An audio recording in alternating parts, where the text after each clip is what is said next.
The order. Roll call, please. Commissioner Alexander. Here. Commissioner Fisher. Here.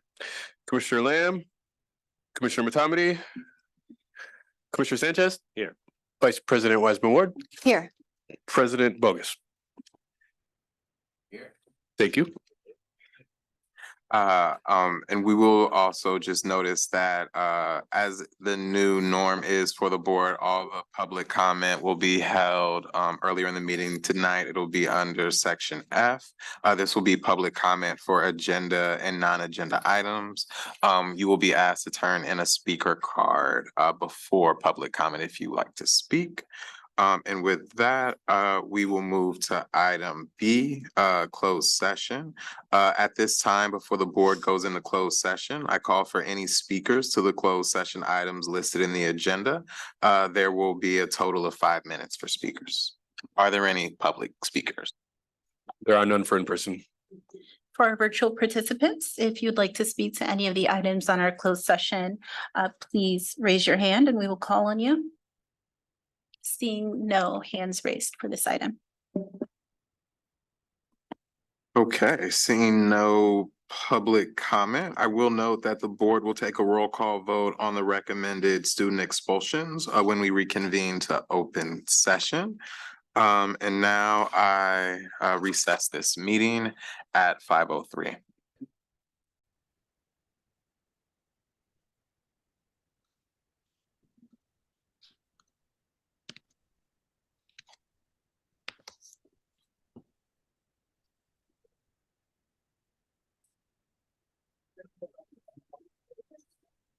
SFUSD will provide closed captioning and American Sign Language ASL interpreter services throughout today's board meeting. Live transcription can be found here. https://www.streamtext.net/player?SFUSD-board. Attendees who wish to provide public comments to the board and would like an ASL interpreter can use the Q&A box in the Zoom app to type their name or handle and list the item or items on the agenda they would like to comment on. The attendee will need to have a functioning camera in order to communicate with the interpreter and the board. When it is the attendee's opportunity to provide comment, the Zoom host will promote the attendee to panelist and enable the attendee's video.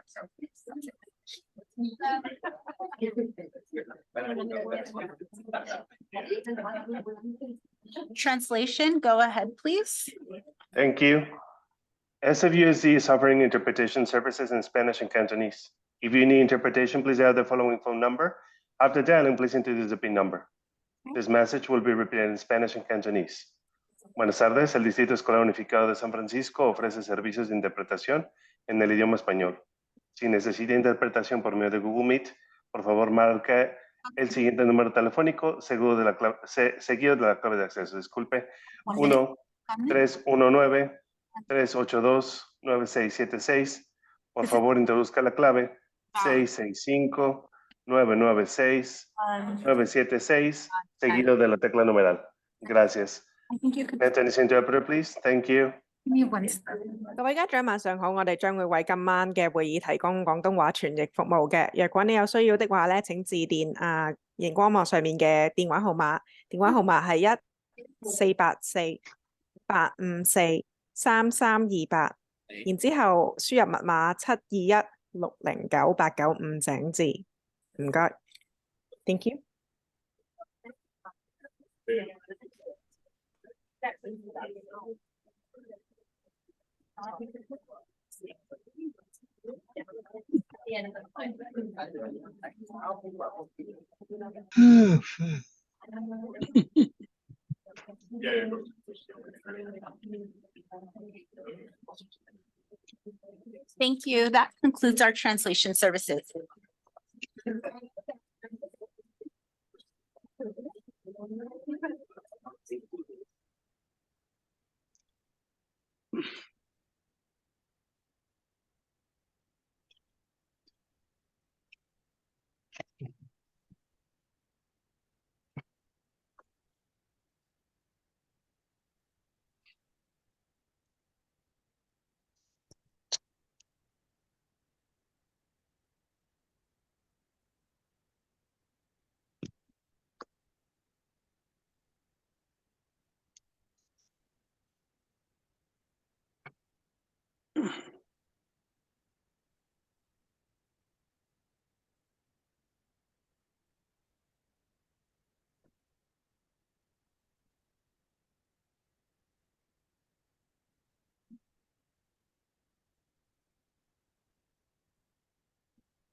Good evening, everyone. I'd just like to point out that if your sign is over 3 feet by 3 feet, you cannot have it in the room. So if it's bigger than that, you need to put it to the side. Also, it's okay to hold it up for a little bit, but you're gonna need to put it down so folks in the back can see and the television program can see as well.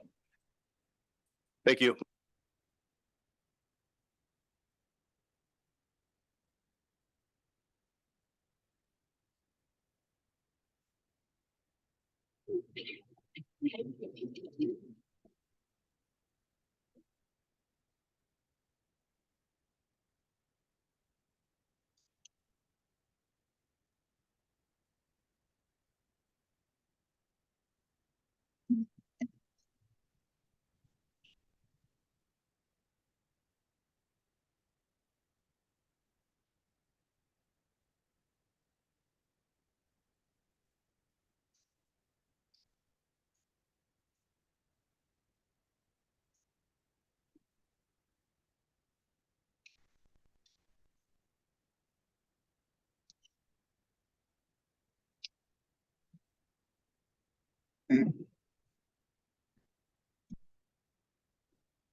At this time, the board will reconvene to open session at 6:37.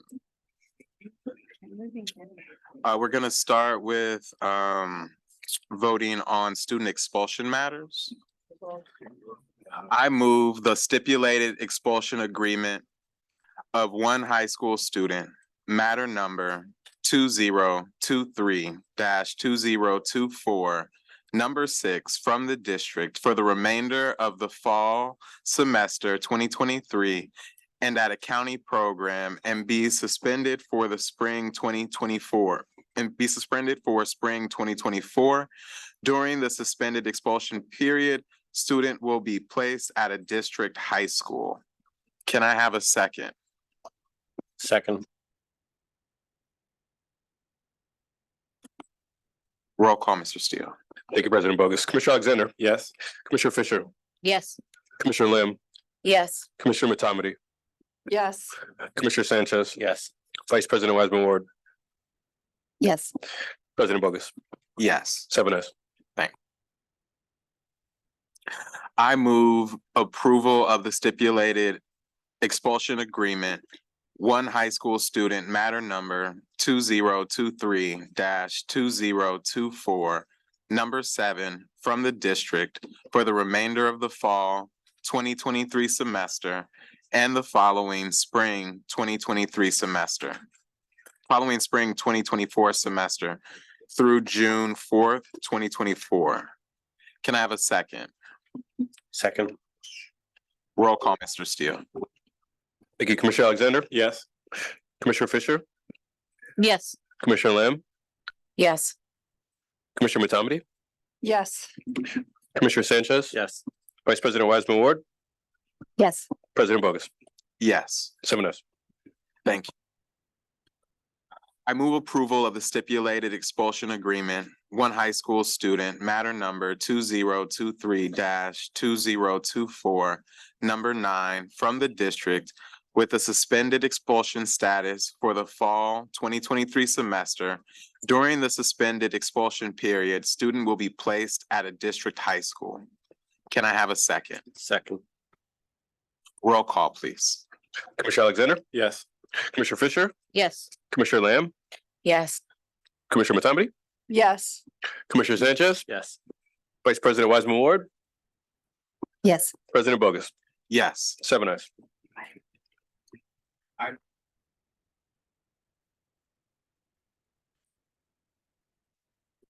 I move approval of the stipulated expulsion agreement, one high school student, matter number 2023-2024, number 10, from the district with a suspended expulsion status for the fall 2023 semester. During the suspended expulsion period, student will be placed at a district high school. Can I have a second? Second. Roll call, please. Commissioner Alexander? Yes. Commissioner Fisher? Yes. Commissioner Lamb? Yes. Commissioner Matomedy? Yes. Commissioner Sanchez? Yes. Vice President Wiseman Ward? Yes. President Bogus? Yes. 7 ayes.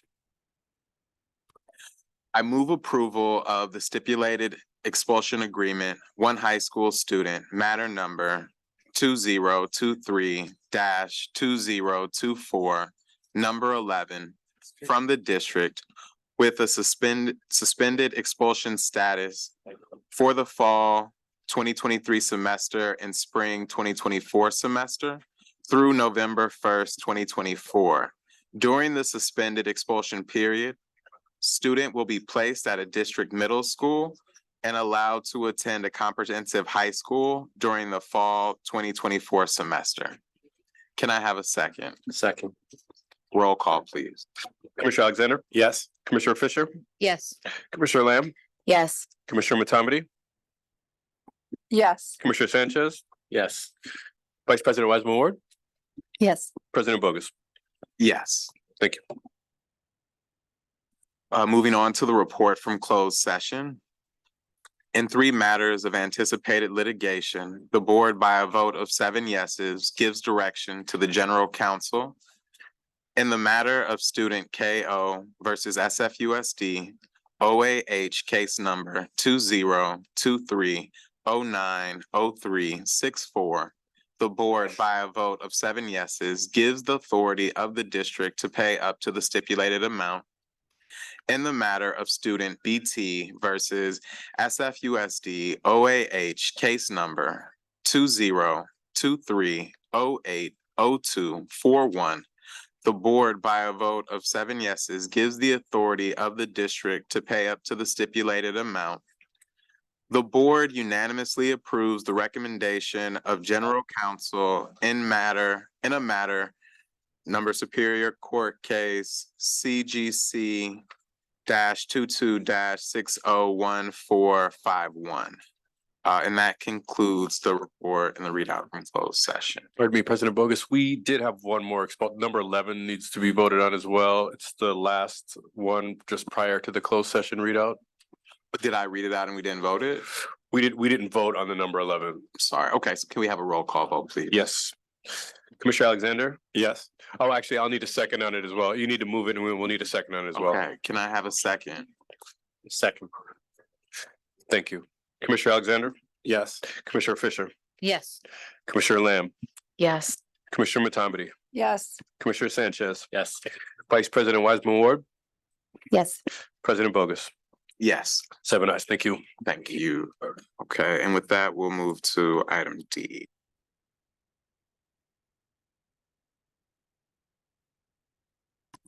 And now I will read our land acknowledgement.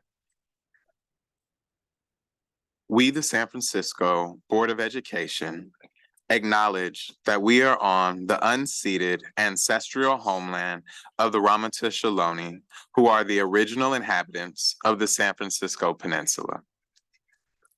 As the indigenous stewards of this land, and in accordance with their traditions, the Ramaytush Ohlone have never ceded, lost, nor forgotten their responsibilities as the caretakers of this place, as well as for all people who reside in their traditional territory. As guests, we recognize that we benefit from living and working on their traditional homeland. We wish to pay our respects by acknowledging the ancestors, elders, and relatives of the Ramaytush community and by affirming their sovereign rights as First People.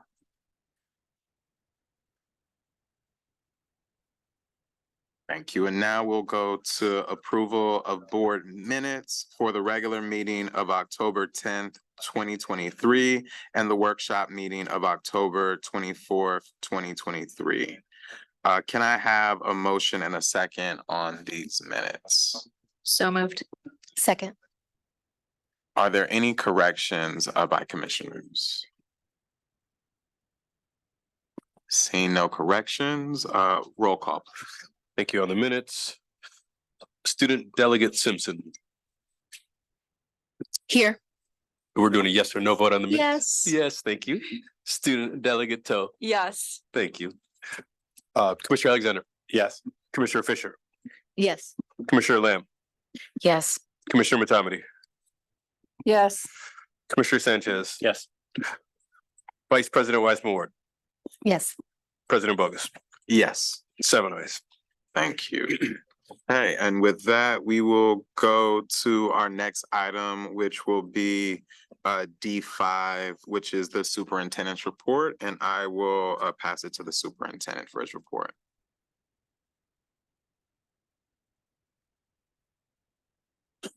Thank you and good evening, everyone.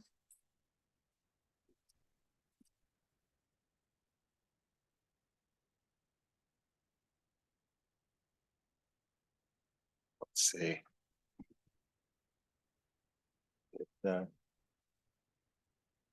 Just go to the next slide. All right, good evening, everyone. This week, San Francisco is welcoming hundreds of global leaders and heads of government who are gathering during the Asian Pacific Economic Cooperation Summit to promote cooperation and trade between the global largest economies. And SFUSD students are enthusiastically engaged in class activities to learn about APEC and the importance of the impact of having such a large international meeting in our city. And that's what's so great about going to school in San Francisco, when, what other cities have opportunities like this to use as an educational opportunity for our students to learn. So for 2 consecutive days on November 6th and 7th, students in San Francisco High School, James Denman and Dr. Martin Luther King had the opportunity to participate in class discussions about APEC and how the global leaders attending this international meeting will discuss proposals aimed at establishing partnerships to strengthen international relationships and form bridges to make the world a more resilient, innovative, and inclusive place for all. And just want to give a special thanks to the participating teachers and principals who worked hard with the communications department to coordinate the various activities at their schools. So thank you to SFIHS principal Nicholas Chan and his staff, Nasishi Razvi and Joel McElvaney, James Denman principal Jenny Uji and her staff Holly Tussaud, and Martin Luther King principal Tyson Fletcher and his staff member Gianni Monterosso. And I want to thank the Mayor London Breed and her staff who worked with us to make sure that this was a real learning opportunity for our students. Thank you for the partnership. We are in, if you go to the next slide, our enrollment season is in full swing. We have enrollment workshops happening at Cesar Chavez on Thursday, November 16th from 5:45 to 7 p.m. in English and Spanish. And definitely check out our webpage to learn more about all the neat opportunities at our schools. If you go to the next slide, this year marks the 5-year anniversary of San Francisco's Sugary Drinks Distributor Tax initiative. This is called the SF Soda Tax for short. And we've had 1 cent per ounce fee on the initial distribution of drinks with added sugar. And the revenue has generated millions of dollars for the communities most impacted by sugary drinks and the most targeted by the industry. The soda tax dollars directly fund SFUSD and youth-serving organizations to improve school food, access to water, oral health education and services, and student-led action. So last week, SFUSD joined the Department of Public Health in celebrating the anniversary. And on Thursday, students at June Jordan for Equity celebrated the 5-year soda tax anniversary at Urban Sprouts Farm and Kitchen at June Jordan for Equity. So if you haven't seen their garden kitchen area, it's a really great space, and the Urban Sprouts Youth Apprentices led sugary drink education activities, a smoothie bike demonstration. I've had some of those smoothies, they're very tasty, and water tastings from herbs from the garden. The students received reusable water bottles, other soda tax promotional items, and entered into a raffle for a chance to win other prizes. So just neat to be able to celebrate that in our community. I want to make people aware of a very important week in SFUSD. December 4th through 8th is Inclusive Schools Week. So during this week, school sites across the district will celebrate it. This is an annual event and an opportunity for all of us to come together to honor students with disabilities as full members of our school communities. So Inclusive School Week is a disability-forward event that promotes a sense of belonging and provides an opportunity for SFUSD educators and community members to teach students about the intersection of disabilities with other categories of identity like race, gender, class, cultural heritage, language preference, and other differences. The theme for Inclusive Schools Week this year is Draw Me In. Participating in art provides a pathway to self-discovery, and sharing art opens doors to understanding and respecting different ways of thinking. The need to belong is a basic need of all of our students and an integral component of effective schools. To be inclusive implies a fundamental commitment to building relationships among students, families, educators, and the community to support staff and positive learning environments. And I just love when I get to go to schools and see how that plays out in our schools and what we're doing to support students. I was at Lincoln High School the other day and got welcomed by a student from our Access program. That's our program that serves students 18 to 22. He's working the front desk at Lincoln and really is a model for the kind of welcoming environment we want at all of our schools. So visit sfusd.edu for resources, activities, and other ways to join in celebrating Inclusive Schools Week in December and all year long. And then lastly, just a reminder, if you go to the next slide, fall break is coming. The district will be closed next week from November 20th to 24th. There will be some pre-K and school age out of time programs open on Monday and Tuesday, so you can go to our website to check out the list. That concludes my report. Thank you so much. We'll go to our student delegates report. Hi, everyone. The Student Advisory Council had a wonderful opportunity to learn from Superintendent Wayne, President Bogus, AJ Crable, and Commissioner Matomedy, and we want to thank you for your time for coming in. We have split into committees and appointed committee chairs, and we're ready to make impactful change in our school district. 3 goals that we've identified as primary areas of concern or improvement are college and career readiness, student health and wellness, as well as student security and safety.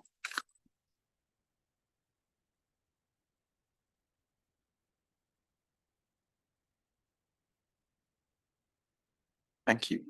And with that, we will now go to item E1, the payroll state of emergency, and I will ask the superintendent to lead us through that.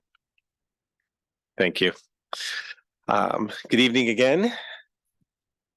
So 1 year and 1 week ago, the district declared a payroll state of emergency, recognizing that we needed to take extraordinary measures to address our payroll system that was negatively impacting practically all of our employees in the system. And we were on a path where if we didn't take such action, it was going to continue to get worse and worse. And we declared that payroll state of emergency to be able to reallocate resources and spend the time and energy necessary to address this crisis. And I shared towards the beginning of the state of emergency what it would look like to have a fully stabilized system.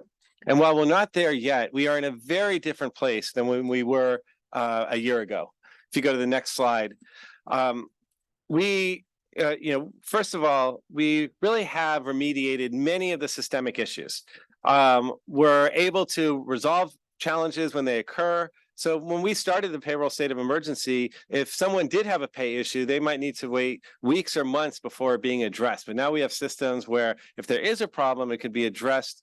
And we're doing a lot to really prevent those significant pay issues. So that now in our normal pay runs, people are getting paid. There are issues when we have these special situations, but we are able to pay people generally, on time and as part of our regular payroll. We can do that because we resolved a lot of system issues that have existed, like dealing with union dues or 403B contributions, or dealing with exception-based pay, like resetting up the system so our teachers are paid and only need to record if they're out, not record every day that they're coming in. We also increased the transparency, and one of the major frustrations is people didn't even know where we were with the payroll system, and we created a dashboard that we updated weekly. I committed to providing these type of reports at every regular board meeting, and we've also communicated regularly to staff. And one of the data points we used to demonstrate why we needed to declare a state of emergency was the overall tickets we had. We had at that time over 10,000 tickets, and what was most frustrating was we were getting in more tickets each month than we could close. So we needed to, what we said, bend the curve to really bring down the number of tickets, which represented the number of issues our employees had. And we made great progress in those first few months. And you see, if you go, you see we leveled off. And we kind of got frustratingly stuck because we were dealing with more complex cases. Really want to appreciate the work done by the team over the last month. We are now under 2,000 tickets and are looking to be under 1,000 within the next month or two, and really get to a place where there's very few issues, or if we have them, that they get resolved quickly.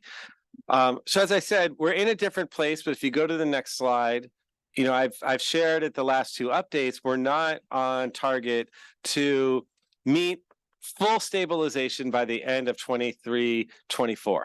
Okay, so where are we? If we're in a different place from the state of emergency, we're really looking now at looking forward and doing our due diligence and discovery to create the ERP system that we want for the future. I've shared that's our enterprise resource planning system. That's not just for payroll, but how we do our budget and accounting and human resources and purchasing. In all of those areas, our employees and our community members have faced frustrations, and we want a system that works. And so what we're focused on now is standardizing our business and human resource processes, improving overall operational efficiencies, and really looking at our capabilities with and lining our systems to the new system adoption that we're looking at doing for those areas I said, around budget and finance and accounting, because we only adopted for payroll and human resources, and really thinking, do we need a new system? So we've been doing our due diligence around that. I've talked about this now for a little bit. Since the last meeting, we've actually met with companies that provide K-12 programs to schools, and we're in the final stages of that decision making. But what you can start to expect in the future, as we move out of the state of emergency, is continued transparency, continued updates, and then kind of resetting what our KPIs are for progress, what we should be looking at for progress. We still want to get to that fully stabilized system, but if we're not going to be there before the end of the school year, what should we be expecting? So you can look for that in my next report next month. But again, I want to thank really the hard work of everybody in terms of helping us move beyond the state of emergency and get to a better place. Just working with our labor partners, they represented the members who are impacted, but committed to working with us to try to resolve these issues. The city and county have provided support. And so just really appreciate the community coming together to address this. And while we still have a long ways to go, do want to recognize we are in a different place than a year ago. Thank you. All right, thank you, Superintendent. And with that, we will move to item F, which is public comment.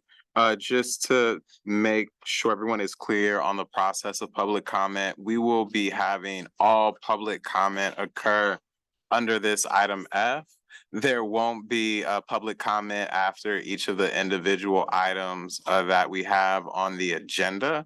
If you would like to provide public comment, we're gonna ask that you submit a speaker card. If you haven't submitted a speaker card, it might be too late. We are going to give students the opportunity to provide public comment first. So as we start public comment, we'll actually begin with students, both in person and then virtually. And then we will call the cards for the people who have signed up to provide public comment for non-agenda items. And so we'll do that for in person and virtual. Then we will end our public comment with the public comment in person for agenda items, and then close out with the virtual agenda item public comment. And so that's kind of how it will flow, and each speaker will get a minute to speak. And so with that, if I'll pass it to staff to start our student in-person public comment. Thank you, President Bogus. As President Bogus mentioned, if you're a student here right now, I'm not going to call your name. You can just go ahead and line up at the podium. You'll have 1 minute each or to speak. So you can go ahead and line up now if you are a student to speak in public comment this evening.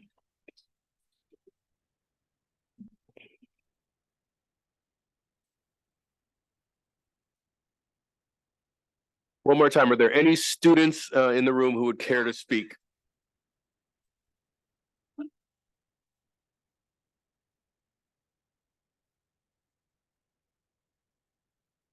Okay, seeing none, if you do change your mind, you can just let us know and come up later. We'll go ahead and go to Zoom. So at this time, we'll be taking public comment. If you're a student and you care to share your public comment, please raise your hand. Each speaker will have 1 minute to speak. Can we please have that repeated in Spanish and Chinese? Buenas tardes. Si usted es un estudiante, por favor, levante su mano. Esto es para los participantes que están en línea. Si usted quiere y es estudiante y tiene un comentario, por favor, levante la mano. Tienen todos los participantes solamente 1 minuto. Gracias. 而家係學生咧作公眾發言嘅時間啦，咁若果你係學生，而之後你想作公眾發言的話咧，你而家可以喺網上舉手啦，每人有1分鐘嘅時間嘅，唔該。Thank you. So seeing 2 hands raised, Kane and Aaron. Kane, I'm sorry, I'm not a student. Raise my hand too. thank you.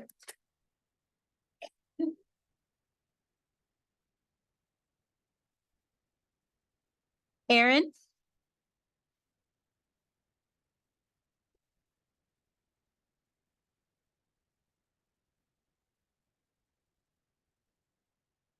Aaron?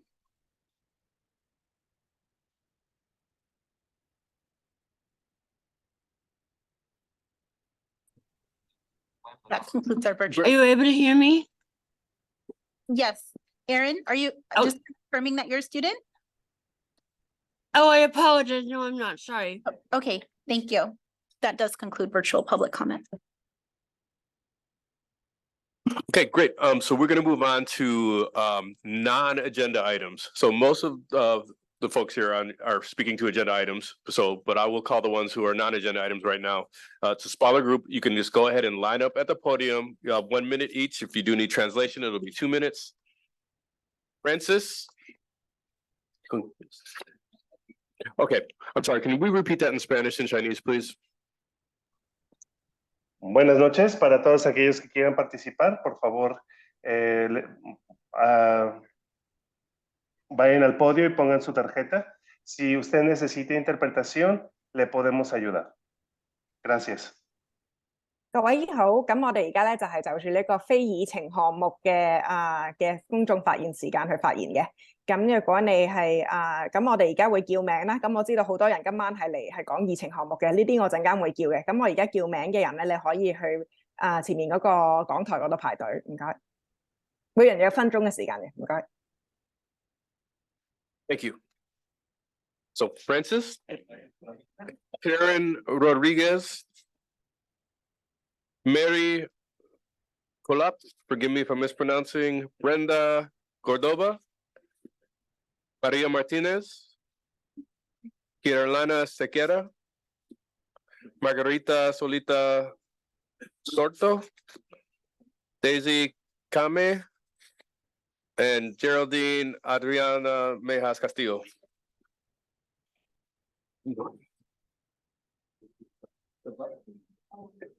Ok, gracias. Soy Francis, soy inmigrante recién llegada. Vengo con mi hijo y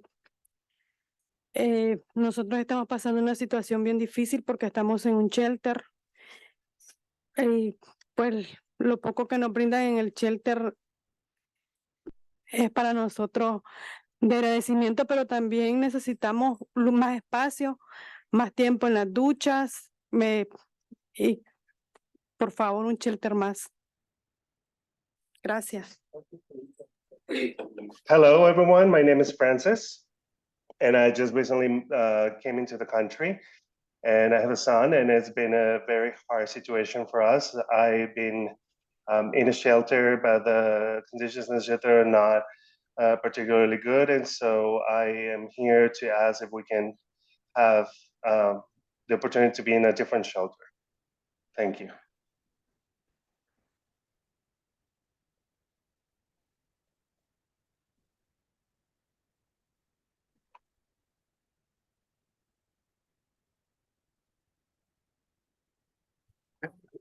Buenas noches a todos. Gracias por darnos la oportunidad a la comunidad aquí inmigrante de participar. Mi nombre es Brenda Córdoba. Soy líder y presidenta de la mesa directiva con Fe en Acción y como líder comunitaria trabajando con estas familias que están recién llegadas. Estamos pidiendo shelters, más shelter verdaderamente digno, donde ellos tengan más espacios, más tiempo de estar adentro, porque pues lamentablemente hay hasta bebés de 10 meses que salen a las 6 de la mañana y ahora ya viene el frío. Interpreter, we need to provide consecutive translation right now, okay? Oh, sorry. Okay. Y también estamos pidiendo vouchers de hotel porque creo que no sería la solución, pero sí sería un poco que ellos puedan darse más espacio porque en los shelters a las 6 de la mañana las familias tienen que salir y pasan prácticamente todo el día en el parque, en el cual hay niños de 10 meses, como dije, y no es justo de que una ciudad santuaria donde hay muchos edificios vacíos y hay muchas escuelas que nos hemos dado cuenta por nuestras investigaciones de que están vacías, incluso hasta iglesias. El día de hoy nos dimos cuenta y hay que pensar en tanta familia y yo abogo por ella y les agradezco el que me hayan dado la oportunidad para ser la voz de ellos que no pueden hablar. Muchas gracias y eso es lo que estamos solicitando yo, shelter y voucher de hotel para que ellos puedan estar seguros y que así sus niños puedan desarrollarse en sus estudios, ya que no lo pueden hacer porque se duermen en las aulas cuando están recibiendo clases porque no completan su sueño. Muchas gracias. Translation, go ahead, please. So I'm here to talk about people that are sleeping in shelters. They are leaving the shelters, and families are leaving the shelters at 6 a.m. And so I'm asking that because San Francisco is a sanctuary city, we have found out that there are certain buildings and even schools that are empty.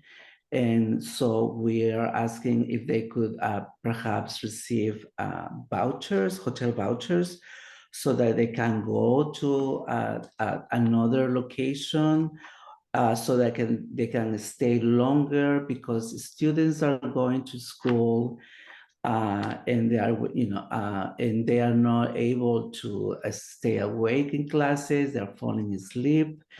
And then there are families that have children that are 10 months old, and all of them have to leave the shelter at 6 a.m. To go to a park and to be outside all day until they are able to go back to the shelter. So what we are asking are vouchers for the hotels so that these people can go and have a better, more decent life. Thank you. Thank you. And can you make an announcement to remind speakers that we have 1 minute to speak, and then we'll allow the translation after the 1 minute to speak, please? Thank you. Buenas tardes. Para todas aquellas personas que quieran agregar un comentario público, les recordamos que es de solamente 1 minuto, por favor, por persona. Gracias. 想提提大家咧，陣間發言嘅時候咧，每人有1分鐘嘅時間嘅，咁然之後咧，傳譯完之後會用1分鐘嘅時間幫你翻譯翻嘅，唔該。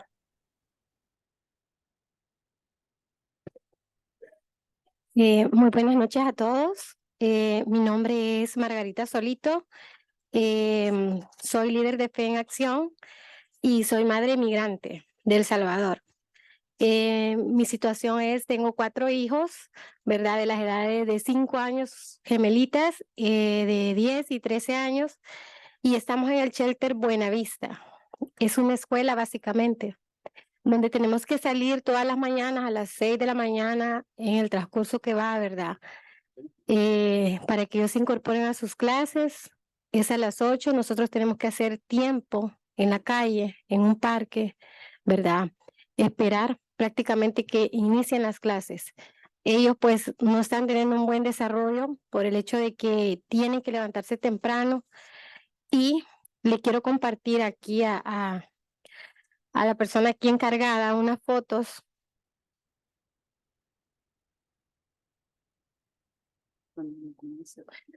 donde es mi hija, donde he recibido llamado de atención de la maestra que se duerme en sus clases. Me gustaría que les comparta, ajá. Y solamente pedimos nada más un poco más de tiempo para los shelter y nos dé un espacio un poco más digno, y agradecidas con el apoyo que se nos brinda por ser inmigrantes. Gracias. Hi, hello everyone. My name is Margarita Solito, and I'm also part of the Fe in Action group. I'm a migrant mother. I have 4 children. I have a set of twins, and so we are at Buenavista Shelter. And one of the problems that we have here is that in this shelter, we have to leave at 6 o'clock in the morning. And it is very hard because then we have to spend all day in the park, and we don't have enough time. So what we're asking for is actually if they can give us a little bit more time to get ready. It's not really enough time. So one of the things that happens is that my child fell asleep during class, and so this is the pictures that I'm sharing with you. And I just I know that it's not a right, and I know that it's not good for their mental development and physical development as well. And so I just want to thank you for helping migrant families like ours. Thank you. Buenas noches, me llamo Carolina, soy venezolana, vine a este país con mi hija. Solo quiero decirles que estamos en un cheste donde nos levantan muy temprano, nos dormimos a las 9 de la noche, no tenemos un espacio donde tener nuestras cosas. En mi caso, mi hija está sufriendo de dolores de espalda, le duele siempre la cabeza, no está desarrollándose muy bien en clases, siempre está cansada, siempre tiene sueños, no come bien, no duerme bien. En fin, no estamos descansando el tiempo que es necesario para que ella pueda asistir a clases. Estudia hasta las 4 de la tarde y de verdad que es muy duro la situación. Estamos aquí a ver en qué nos pueden ayudar. Sería de muy agradecimiento, de verdad. Muchas gracias.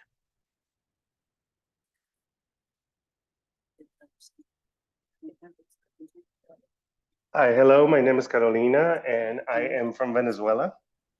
I have a daughter. So it's, we are in a shelter. And so we, even though we are going to sleep at 9 p.m., we have to leave by 6 p.m. And the other thing is that we don't have enough space. And so it makes it really hard. My daughter is suffering with back pain. She also has some headaches. She doesn't sleep well. She doesn't feed herself very well, and it is a problem. So currently she attends school until 4 p.m., but she's always tired. And we live in a very hard situation at this moment. And so all I'm asking is to provide us with some other kind of help. Thank you. Buenas noches, soy venezolana, madre de una bebé de 11 meses, un niño de 8 años, vengo con mi esposo. Somos una familia venezolana, estamos recién llegados, prácticamente en situación de calle. Estamos en un shelter de Buenavista, donde mi hijo todos los días tengo que lidiar con él por lo que llora y estudia en el colegio John Muir. Y tenemos que andar prácticamente en la calle, más que todo yo con la niña. Y queremos que sea una solución en el shelter, ya que solamente nos dan 10 minutos nomás para que nos bañemos en familia. Y más que todo nos preocupa ahorita nosotros como padres porque viene el tiempo de lluvia y estamos realmente preocupados. Pero en todas estas tenemos mucha fe y esperanza porque creemos en esta ciudad santuaria y en ustedes principalmente también, ya que están en estos puestos. Muchas gracias.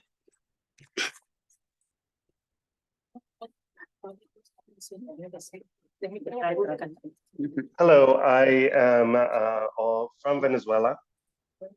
I just moved with my husband and my 2 children. We're also staying at a shelter, and so we do have some strugglings because my son cries a lot. He also attends he attends John Muir, and it's very hard. We only have 10 minutes to shower. And we are very concerned because now we have to be spending a lot of time outside.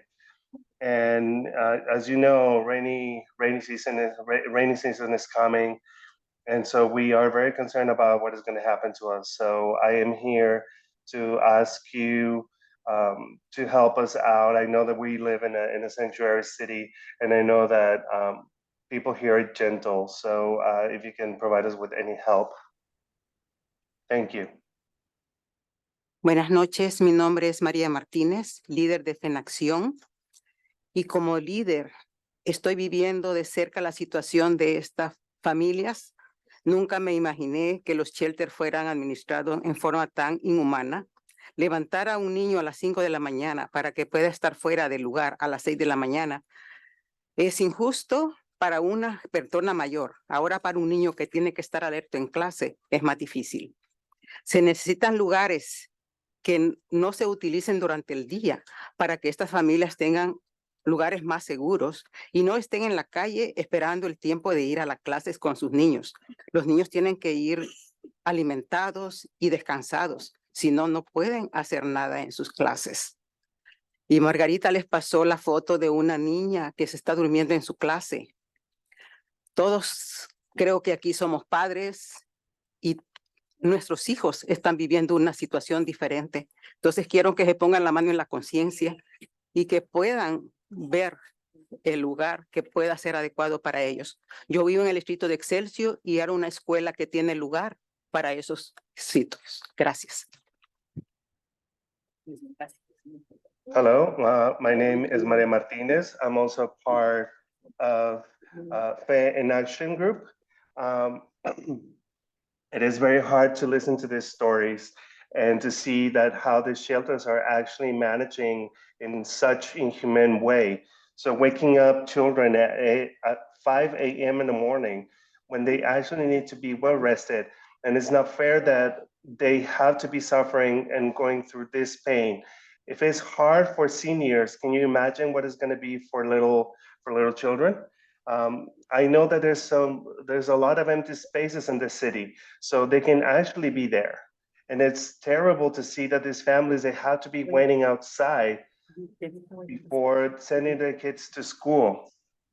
As you see, how my colleague gave you pictures of this girl sleeping in the classroom. And I know that there's space because I do live in the Excelsior district, and I know that there's a school that has some space. So let's just think about it and let's see how we can help them. Thank you. Buenas noches, soy Daisy Camey, líder de FENACCIÓN. Esta situación que tienen las familias, los niños reciben grandes consecuencias psicológicas de la inestabilidad e inseguridad que viven. Esta situación enferma en todos los sentidos. Sé que hay recursos y espacios para solucionar estos problemas si los funcionarios públicos se esfuerzan y se organizan. Es urgente poner atención en estos tiempos que están expuestos al frío todo el día. Necesitamos organizarnos y trabajar juntos, que es lo que estamos haciendo para solucionar estos problemas de los niños. Gracias. Hi, my name is Daisy, and I also work for the In Action Group.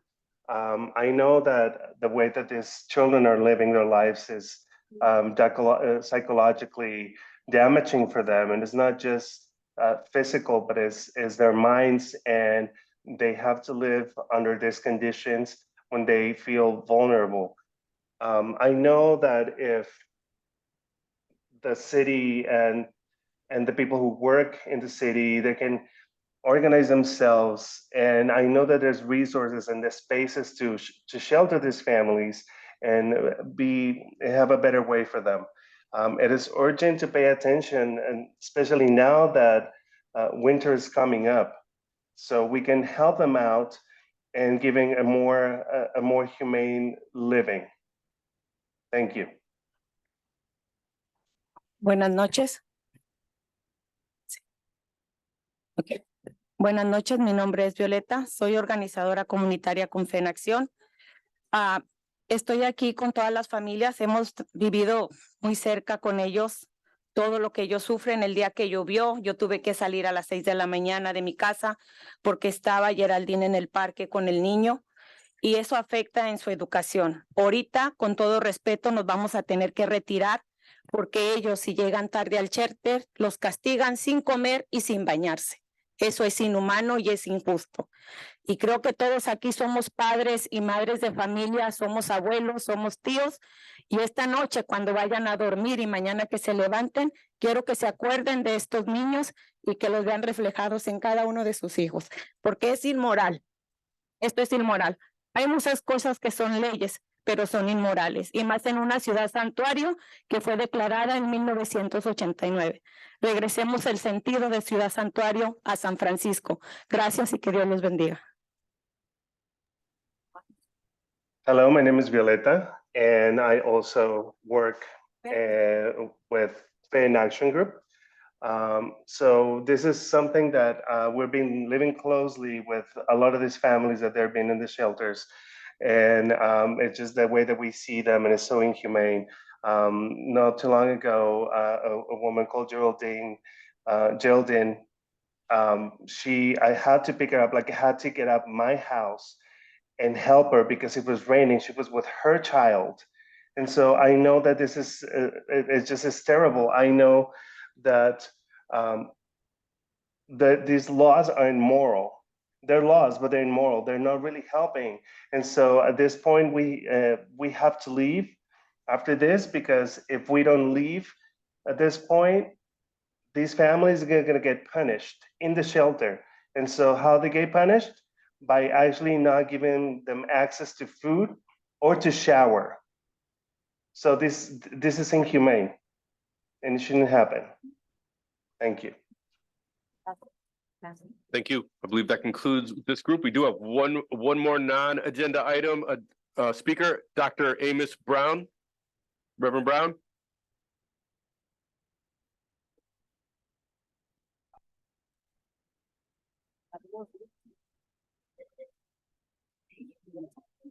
Where's he at? The shelter? There he is. Yeah.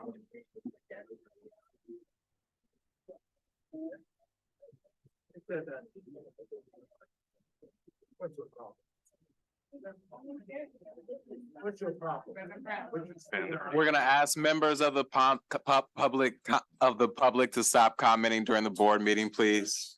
Please take all conversations outside of the board meeting. Thank you.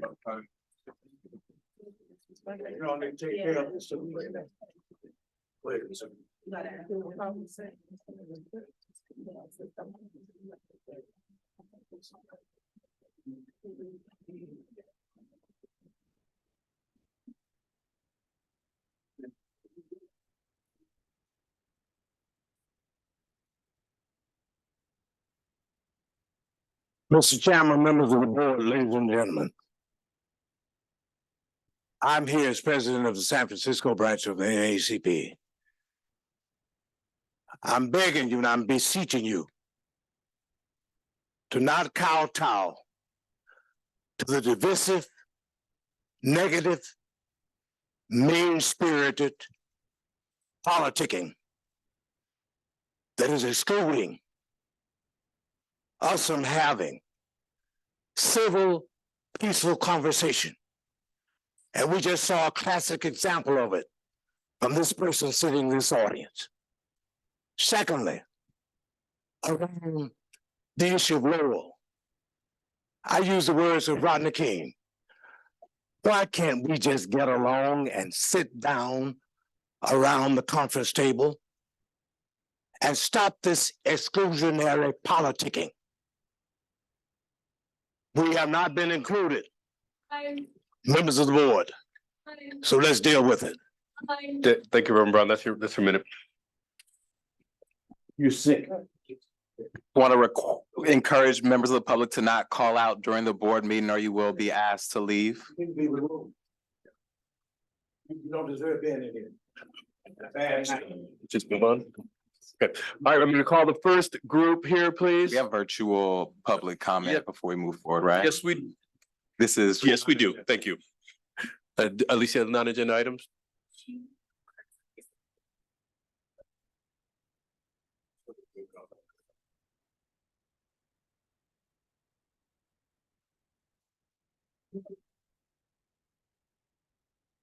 So please raise your hand if you care to give your public comment. Each speaker will have 1 minute to speak. Can we please have that repeated in Spanish and Chinese? Buenas noches para todos aquellos que quieran hacer un comentario público, por favor levanten su mano. Les recordamos que aquellas personas que quieran hacer su comentario tienen solamente 1 minuto, por favor. Y todo eso tiene que ver con la agenda. Gracias.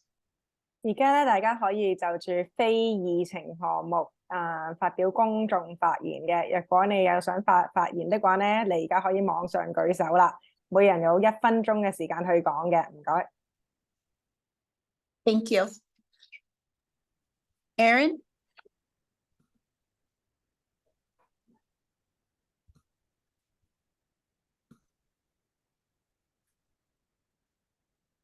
Aaron?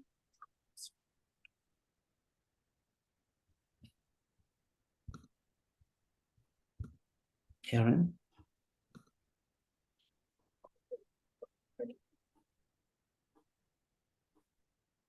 Pinay? Hello, Keen Chaquanetta, Jobs with Justice, San Francisco. Hey, folks. Yeah, I'm representing Jobs with Justice. Obviously, we've been part of a table of labor and community organizations that's worked really hard over the last couple of months to determine some community priorities for district staff to take on. In those conversations with district staff, the staff have been pretty hesitant to accept some of our larger demands. And while there wasn't a lot of time in the process, I mean, the truth is we were brought in, in month 18 of a 20-month process. So with the bond likely being delayed until November, our expectation is that district staff will roll up their sleeves and take on some of the advice that we worked really hard to develop, and that we can work together over the first, 6 months of next year to develop a bond program that everybody can stand behind. And the kind of things that we'd like to see, right, include a bond roadmap. We want to know exactly how much money we're looking for in each bond and when that money will be spent and where it'll be spent. We'd like to see a larger bond to address a lot of the concerns that the district has, focus spending on HVAC and electrical issues, and then also investments in the kitchens to prep fresh food for students on site. And I did just want to add one last thing, which is APEC was mentioned earlier today by Superintendent Wayne. A lot of folks, residents in the city and their families have been impacted by a lot of political violence and economic violence by people who. Thank you so much. That is your time. Thank you.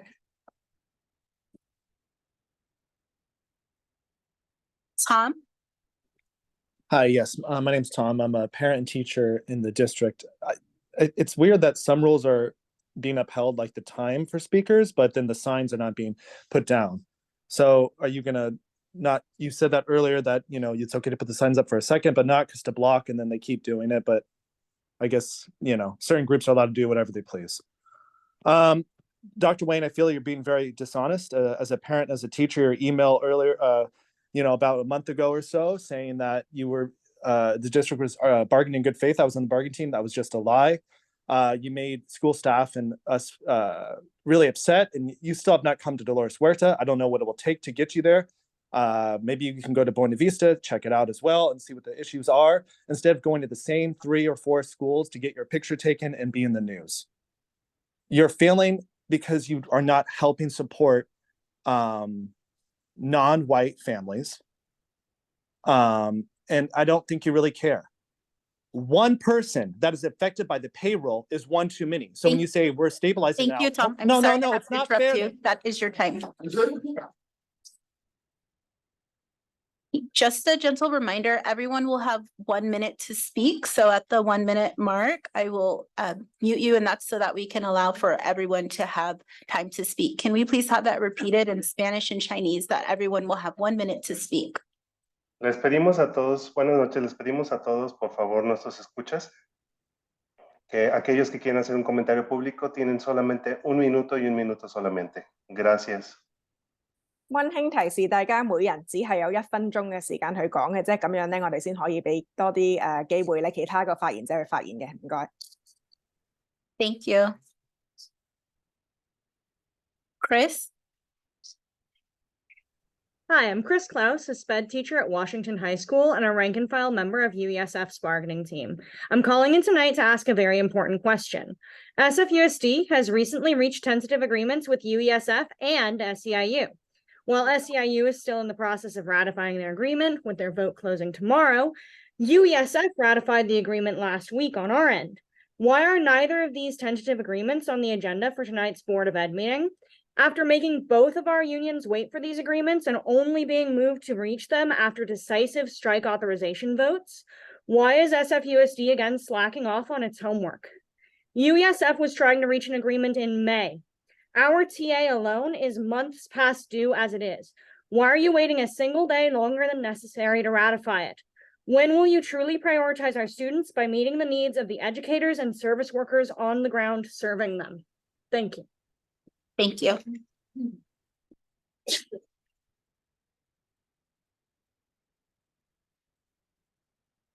Parents for Public Schools? Hi there, it's Vanessa. I'm actually going to be in a different role for this time. I'm going to be in the role of Regional Advisory Committee member for the U.S. Department of Education. I wanted to share with you all that a team of us has met about California alongside some other states, did some work around need sensing and hearing from parents, teachers, educators, governors, and state Department of Ed. We have some key recommendations of which I wanted to share with you all. One is related to enhancing student engagement, equity and educational access, and integrating mental health support.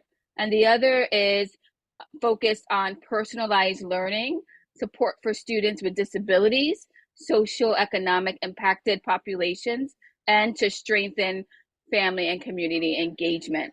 A full report will be published once the Secretary reviews our report, and I'll send it to Superintendent, Board, and the community. Thank you. Thank you.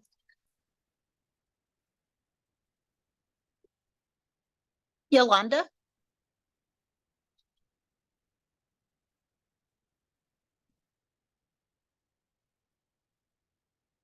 Yolanda?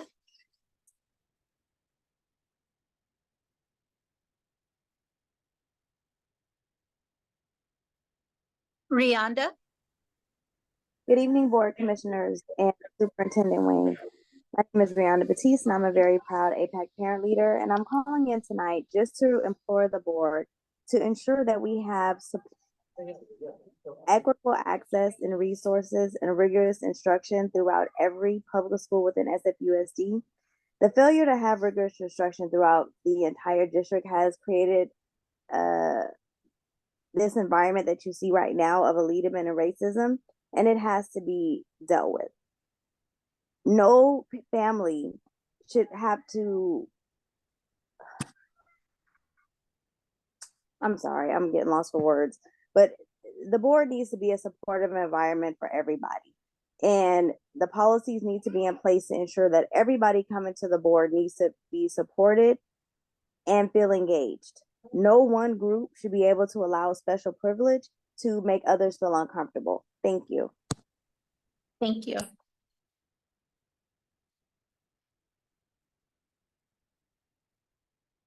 Hope? Good afternoon. As a mother of an incoming pre-K, it's disheartening to see this space of whereas we're trying to develop spaces for parents that are coming in that don't know the history of the school district to continue to not have a safe space. And so I'm again challenging you guys that if you can't continue to hold rules for one group and not, it's not safe. A lot of us don't even feel safe coming to board meetings anymore because you continue to allow and silence our voices by allowing people to yell at us, scream at us, and make us feel unsafe. So it really needs to be addressed that every parent should feel welcome, despite your voices or how you feel about certain things, that you as leaders are responsible for making a safe place for all of us and for our kids so that we can be active partners in this work. We can't do this in a community and encourage parents to be a part of the work and partnership if you're not going to uphold that same practice that each and every child, each and every parent, each and every value and voice matters in this space, that you create the space. Thank you, Hope. Thank you.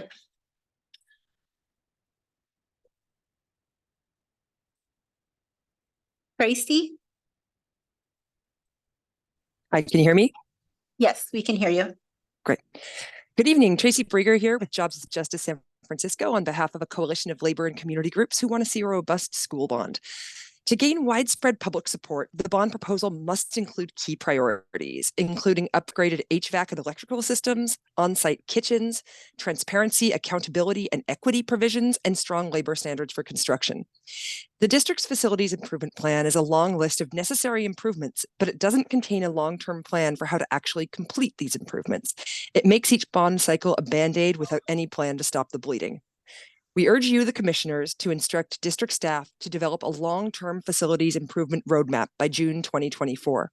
The district must show its work and detail timelines, budgets, and proposed revenue sources to make critical upgrades over the coming decades.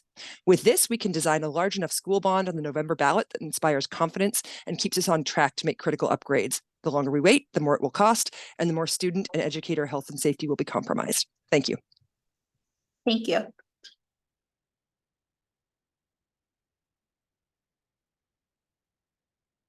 Tony? Good evening. My name is Tony Hines, and I'm an APAC leader. And I was hoping that this board would focus on equity for all. Why are you not following the guardrails to help all our students succeed? So every child can learn and every family can feel welcome. The process today has been unequitable and frankly just sad. Please get it together, and I'm glad to see those signs are down. Again, that makes me personally feel unsafe. I'm a brave person, but I do not want, here go a sign. Here go another sign. Just so disrespectful. I can't even really eat and watch this. I have to not eat and watch this board. Thank you so much. Thank you. Gotta keep the signs down. Caller ending in 876.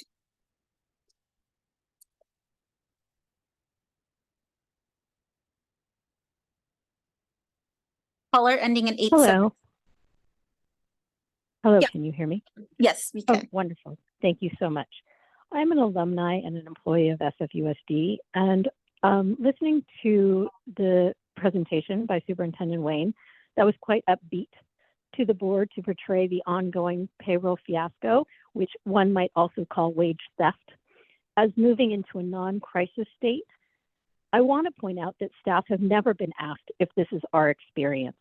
And to date, including in the UESF tentative agreement, SFUSD, as represented by the superintendent, have yet to commit to making current and former employees whole, and going forward, neither. And that includes myself. I know more than people that I'm comfortable with who continue to have our tickets ghosted, essentially, some in the last week, some in the last month, some have been out for years. When people are harmed, they need to be heard, they need not to be gaslit. So the presentation may be cute, but to heal and have reconciliation, we need San Francisco Unified to take accountability for making staff, including staff who left over this, whole. Thank you. Thank you. Rachel?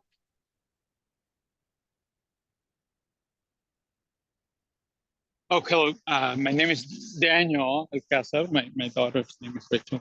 I'm a committee member. I'm a measuring and test specialist. I work on large scale assessment, like the National Assessment for Educational Progress, other state assessments. I just want to encourage the board to not to consider a large scale state assessment as a measure to judge students for entrance to Lowell. Those are developed specifically to look at large systems like a school or a school district, how they're doing and how to improve, not to look at individual students. And they're not accurate enough for making that type of judgment. I would encourage you to use teacher feedback, recommendations, grades, GPA, school-based measures if you want to be more equitable in accepting students that deserve getting into a specialist program. And I encourage the board to adopt measures to make entrance to Lowell more equitable. Thank you. Thank you.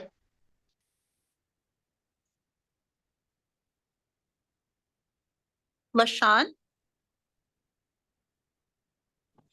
Hi, my name is Lou. I'm a community member. I'm a mother of kids in public school. I'm also Asian, Chinese American.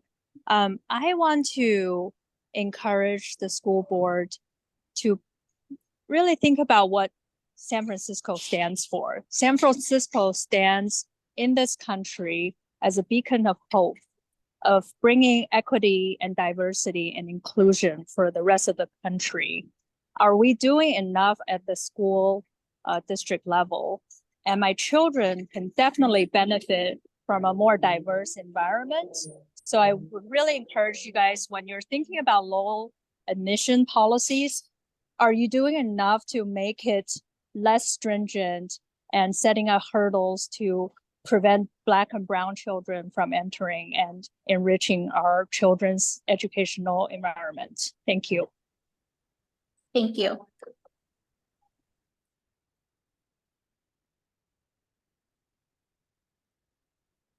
Sarah?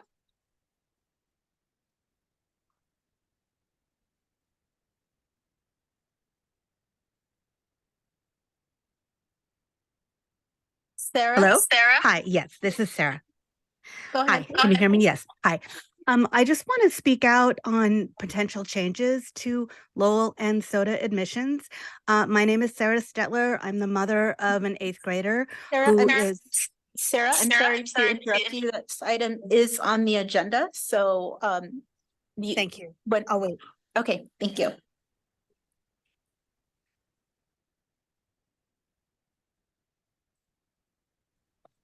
Hello? Is it Yolanda? Yes, Go ahead- go sorry, ahead, please. I came back from phone.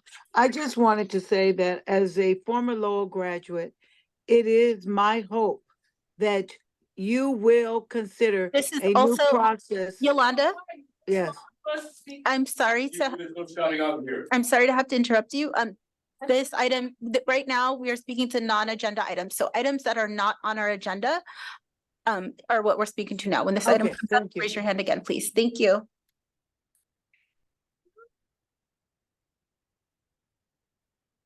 Ms. Marshall? Yes, good evening, Board Commissioners, President Bogus, Superintendent Wayne. I am very saddened at home watching this board meeting that you all allowed our elder in the African American community in San Francisco to be talked to or yelled at or said something inappropriately. Everyone has a right to speak in America. Everyone has a right to be safe in SFUSD, especially our students, especially our elders, no matter what the color. I always taught my students, when you ride the minibus, if you see an elder get on the bus, get up and give them your seat. If you see a pregnant woman get on the bus, get up and give her your seat. So you all are responsible for keeping our elders safe. So please do not let this happen again. And I took a photo a couple of minutes ago. I still saw a red Lowell sign with white writing. It's about 4 minutes ago. So make sure if the people don't want to take their signs down, escort them out of the building. Thank you. And my last thing about the payroll, still not good enough. It's been 3 years. Absolutely not good enough. The people still are not getting paid. Thank you. Thank you.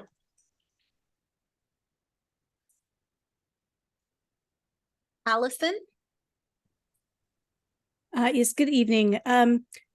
You have this rule where you talk about how student behaviors don't change until adult behaviors change. And what I'm watching tonight here on Zoom is that when someone mentions things like the signs in the room or the behaviors in the room, what happens is the signs go back up.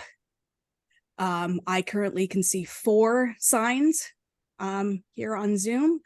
And I am just going to echo those other callers who have asked you to keep your rules consistent and to treat our students and our adults, especially our elders, with respect and courtesy, and so that everyone in that room feels safe and so that all of our families feel safe coming into the boardroom.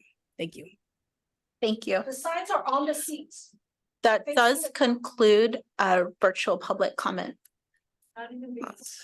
Thank you for that. We do want to encourage members of the public to not speak directly to the board. If you would like to speak, you need to do so during public comment. Just want to kind of issue, I think, a final warning for members of the public. Please, no outbursts. Please do not hold up signs to disrupt the meeting, to block the view of the public virtually. As of right now, I don't see any signs being held up blocking the view, but really want to let folks know that we will ask folks to leave if they disrupt the meeting and prevent us from moving forward. And I think with that, we want to transition to our next public comment. That needs to go to all major meetings, please. Excuse me. What did you declare? It wasn't here. I've been here many times. If you cannot be quiet, we're going to ask you to leave. Please stop commenting. I do have 2 more cards. I'm sorry, for in-person non-agenda items. I missed earlier. There's Rex Ridgway and Alana Merchant. You can come up now, and then we'll go ahead and move on to agenda items right after that. You'll have 1 minute each to speak, please. Okay, so this is the non-agenda item regarding the bond issue. All right, so the district is going to put out a $1 billion bond. I believe it's pushed back out to November. The key people need to understand that the last bond listed school sites. The $744 million bond that was issued in 2016 listed school sites. The law says that a school district does not, NOT, does not have to list school sites when it puts together its bond issue. So I want to challenge those parents who have kids at certain schools that are thinking of they're going to get bond money, or because the legalese says that a school district does not have to list school sites on bonds, or these schools targeted for school closures. I don't know. I'm putting it out there for you guys to start thinking about what the hell is going on. A school district does not have to list school sites. And when this one is put out, I bet you my bottom dollar, there will be no school sites listed as they were back in 2016. Think about it. Thank you.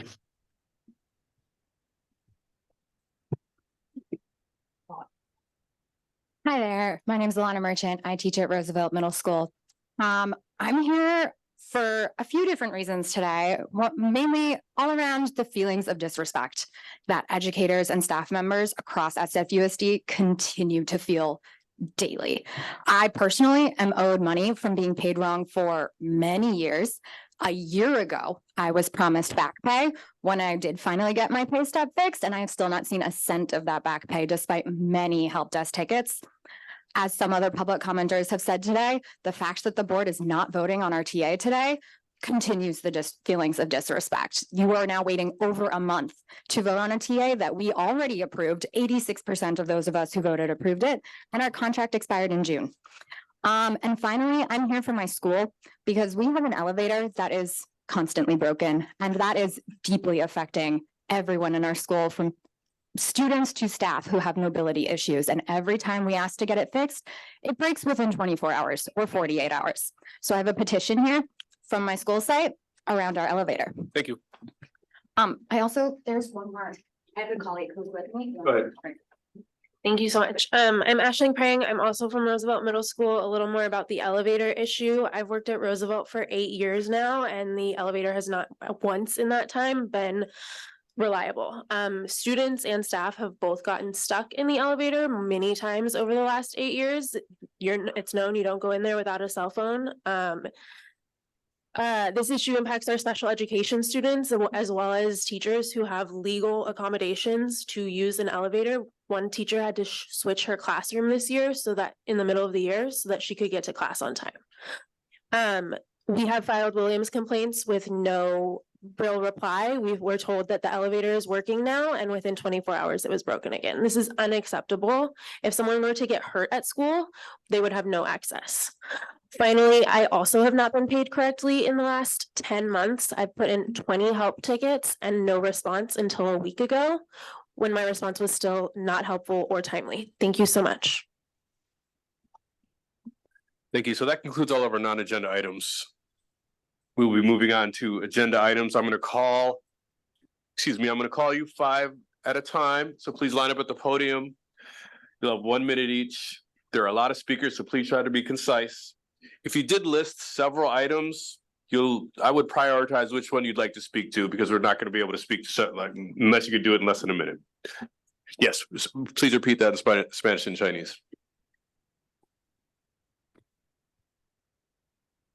各位晚上好，我哋咧就係將會有呢個發表非議程項議程項目發表議程項目嘅時間啦。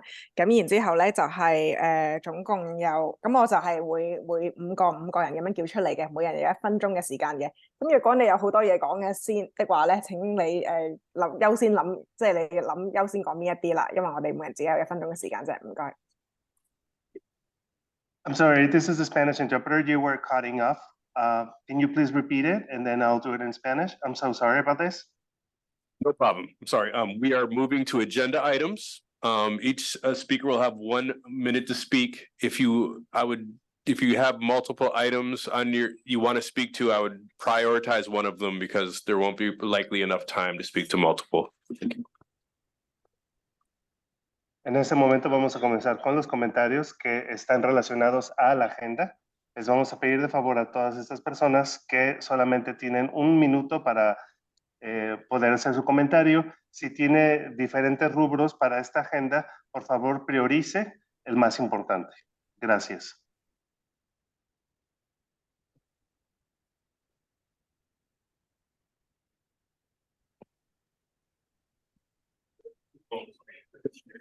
Okay, Superior Ray, Mikhail Kazinspool. It's me, yeah. Okay, sorry. David Chan, Selena True, and Philip Shin. Please line up 1 minute each. Everybody ready? Okay. Hi, my name is Mikhail. I'm speaking in strong opposition to again imposing a lottery for Lowell. Diversity can mean many different things. Some kids like sports, some like art, and yes, some kids like academics. These paths are not better or worse, they're just different. These kids need an opportunity to challenge themselves. San Francisco has many specialized schools, including dual language immersion, art schools. Please make just one specialized school available for kids who want an academic challenge. I agree that diversity is a worthy goal, but I think you can't do this using shortcuts like the lottery. Other high schools in San Francisco are perfectly good. There's many AP offerings. Maybe you can consider some transfer outreach to other current high schoolers from other underrepresented groups to give more opportunities to transfer to Lowell. In summary, I strongly urge you to keep the 3-band admission system. I don't want to give up on public schools yet, but I felt exasperated at all these attempts to bring hardworking students down. Thank you. Thank you. Good evening, everyone. This is Supriya Ray, and I'm speaking here about Lowell and high school admissions more generally. I'm very, very concerned that all this attention on Lowell all the time is not only extremely upsetting to the students and family and staff at Lowell's who seem constantly under attack, but also that this takes all the attention away from all the other schools in our district that need work. It takes all the oxygen out of the room every time that Lowell's attacked. People start focusing on that and they stop thinking about everybody else in the district. That's a huge problem. I'm also going to comment on something else I didn't plan to comment on, but I am super disturbed by how many people here are talking about being concerned by seeing signs. I have been attending meetings for 3.5 years and I have never once seen any group told that they have to keep putting down their signs. They have signs here. This is very, very strange to me, and it is evidence of, to me, of the anti-Asian sentiment among many folks in this district, and I find that personally very, very upsetting and disturbing in a place that claims to welcome everyone. Thank you.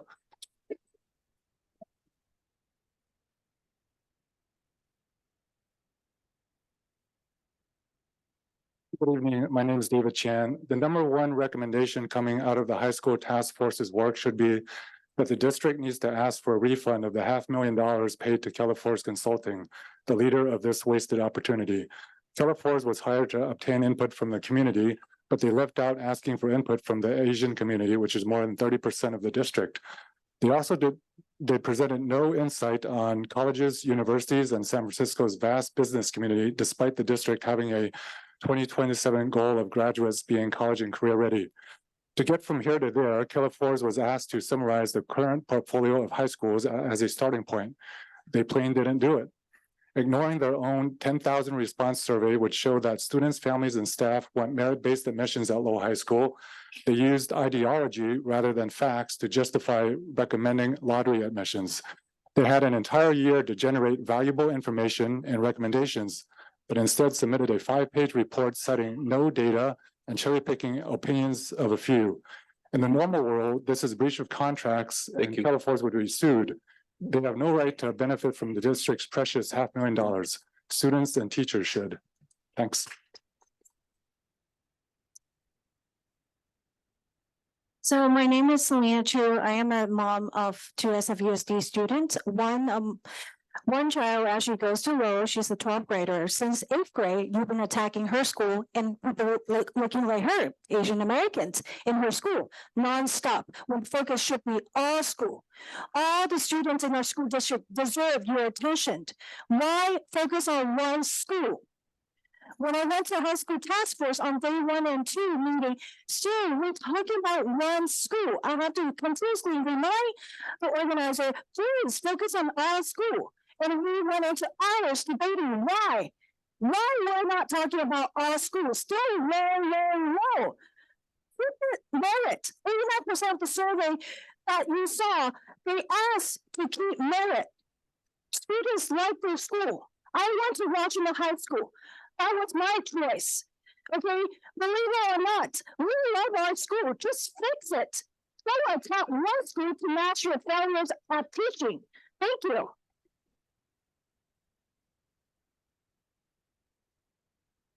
Good evening. My name is Phil Shin. I served on the high school task force. I'm one of the vice presidents of the Lowell Alumni Association.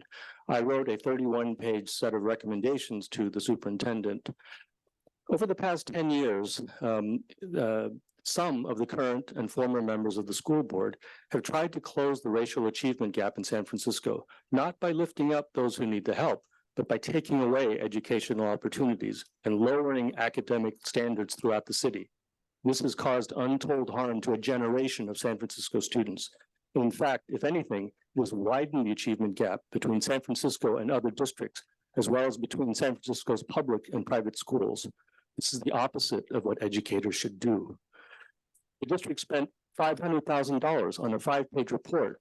The report fails to mention that according to the task force's own survey, 89% of San Francisco public high school families support merit-based admissions to Lowell, as do the overwhelming majority of San Francisco's voters. It's all in our report. We're happy to share it with you. There'll be no charge. Thank you. Okay, thank you. I'm going to call the next set of speakers.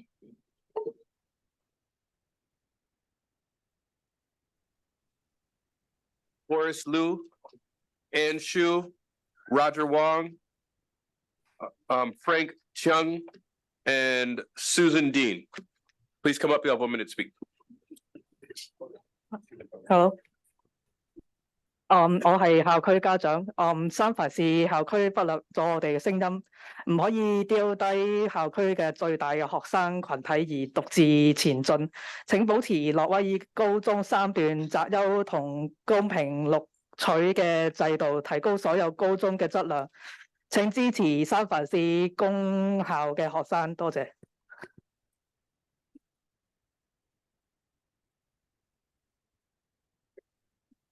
I'm a parent from San Francisco Unified School District. Please don't leave our voice, leave us behind. I support the 3-band admissions and a equitable way for students. And please raise up all the schools and raise up all our public school students. Thank you. I'm former Commissioner Ann Shu. Hello, former colleagues, new Commissioner and Superintendent Wayne. It was almost exactly a year and a half ago that I sat where you are and voted to restore merit-based admission to Lowell High School and create a high school task force to examine our whole portfolio and propose ways to improve student outcomes for all of our students. It is deeply saddening and frustrating that a year and a half later, I am standing in front of you now to ask for the same thing. We cannot hide behind the harsh reality that many of our students are not academically prepared for high school at Lowell or any other high school. Just lowering standards, inflating their grades, and admitting them into Lowell will not fix that problem. We need to create high standards at every high school and help our students achieve those high standards so that they can survive and thrive in our modern day society. That was the job of the high school task force, and they failed miserably. If I were sitting there, I ask for our money back or redo their work. Thank you.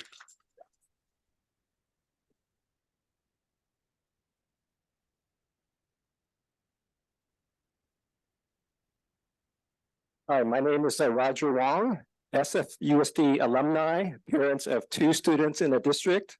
I stand with 89% of the surveyed high school parents in opposition to the proposal for Lowell High School. All of this focus on Lowell is a flawed distraction. The proposal only addresses superficial symptoms under full equity and avoid the larger issue of how can we provide quality education for all our kids? Well, the answer is not in high school. It's too late. The answer lies in K-8, where the foundation of solid education must be laid. In itself, the proposal is basically a return to lottery Lowell. A 3.0 GPA minimum is the insult to the potential of all our kids. Neither GPA or standardized testing are perfect alone, but together can be used concurrently to assess learning properly. You need a mixed criteria. $500,000 later, we're nowhere near addressing the root issues of equitable education. I do not support this superficial full equity proposal. It doesn't add up.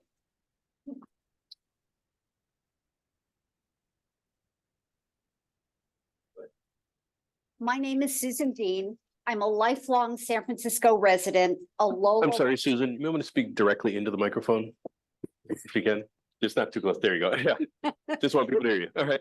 Thank you. My name is Susan Dean. I'm a lifelong San Francisco resident, a Lowell alum, and on the Lowell Alumni Association. The Lowell Alumni Association is sponsoring a tutoring program for Willie Brown Middle School in the Bayview. The goal is to acclimate eighth graders to high school, whether it's Lowell or any other high school. We sought to address a crucial error with the lottery admission system at Lowell. Students were admitted with no support system. Many students struggled, many failed. Our program, entirely funded by the Lowell Alumni Association, provided transportation to and from Willie Brown Middle School to Lowell. Lowell students are tutoring the 7th and 8th graders from Willie Brown. They help them with math, civics, and language skills. Snacks, transportation, the salary of the credentialed paraprofessional are all paid by the Lowell Alumni Association. Without a support system, the lottery proposal under discussion will never work. Please come check us out. Thank you. Thank you. Good evening, Board of Education, Superintendent Wayne. My name is Frank Chung. Lifelong San Franciscan. My comments primarily are directed to Superintendent Wayne. We had hope in you. You mentioned that there were issues with the math education for the past 10 years. You seem reasonable, but then after having seen the product of the high school task force, a task force which deliberately excluded Asian Americans, special education, and immigrants, you still insisted on moving forward. And here we have before you today, you could see that they want input. So therefore I ask, 請你哋全部俾大學監俾佢哋了解你嘅感覺. Okay, let Superintendent Wayne clearly see how you feel, since the superintendent did not want to hear your comments during the high school task force. Signs, please, if you could please lower the signs. Councilman Bogus, it was at my request, sir. We're representing each other's views. Have to make sure that the public can view the meeting and that the signs aren't blocking them, and especially if signs are larger than what are allowed in the boardroom, we're gonna ask you to please hold down They are those compliant signs. with the board rules, yeah. But in any event, gotcha, thank you. Superintendent Wayne, if it isn't clear to you then, if it isn't clear to you now, at some point, the Board of Education will face an election in November next year. So perhaps it'll be clear then. Thank you.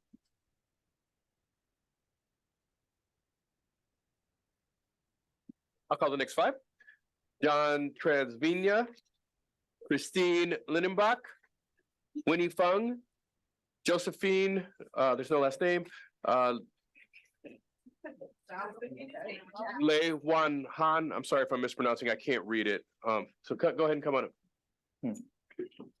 Good evening, Superintendent and board members. I'm John Trezvini. I've been coming to school board meetings since the 1970s, since I was a junior high student here in schools. I'm a proud product of our schools. But what I see tonight, and what unfortunately the superintendent has perpetuating a very divisive and unnecessary process going forward.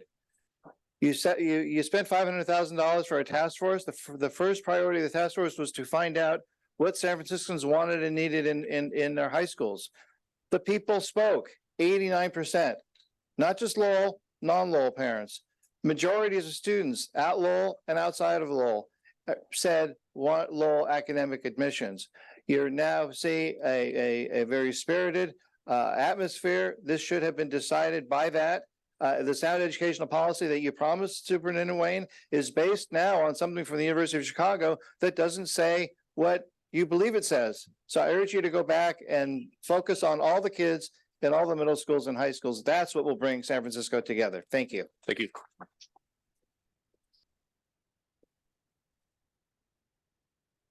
Hi, my name's Winnie Fong. I was a preschool teacher and retired from the district.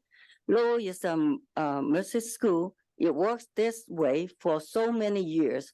Please spend your time, energy, and attention to help other students who need help in other schools to succeed instead of bothering Lowell High School. Personal experience in my family. My granddaughter graduated from her 5th grade, but her reading skill level is on second grade. 3.0 is very too low. Please stop Chinese exclusion at San Francisco Unified School District. Thank you.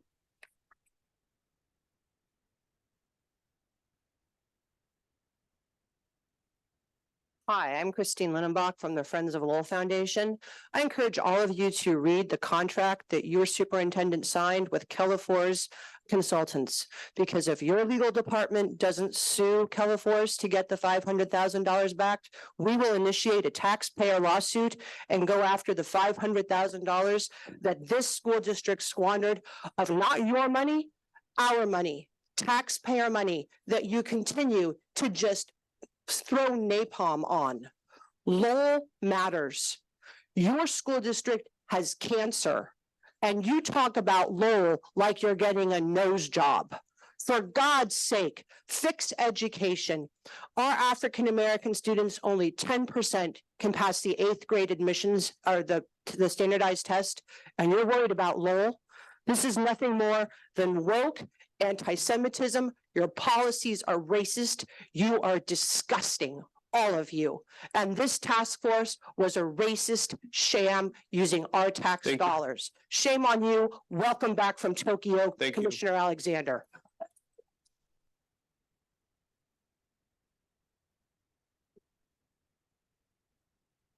Hello，鹿尾儿高中吸引学生挽留家庭在三藩市校区，我们需要更多这些模式学校和课程，不是更少。请你们保持鹿尾儿高中3段直邮和公平录取的制度，提高所有高中的质量，支持三藩市公校的学生。谢谢。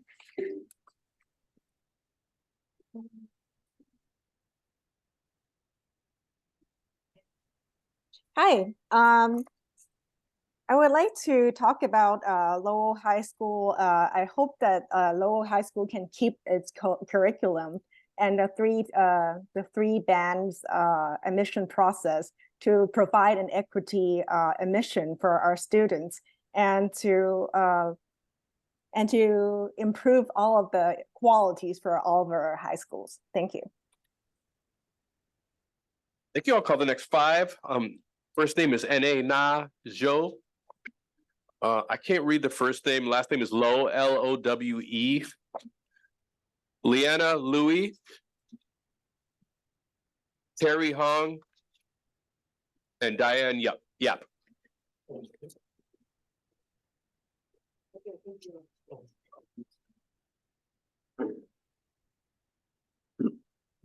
Hi, my name is Robert Lowe, and I'm born and raised in San Francisco.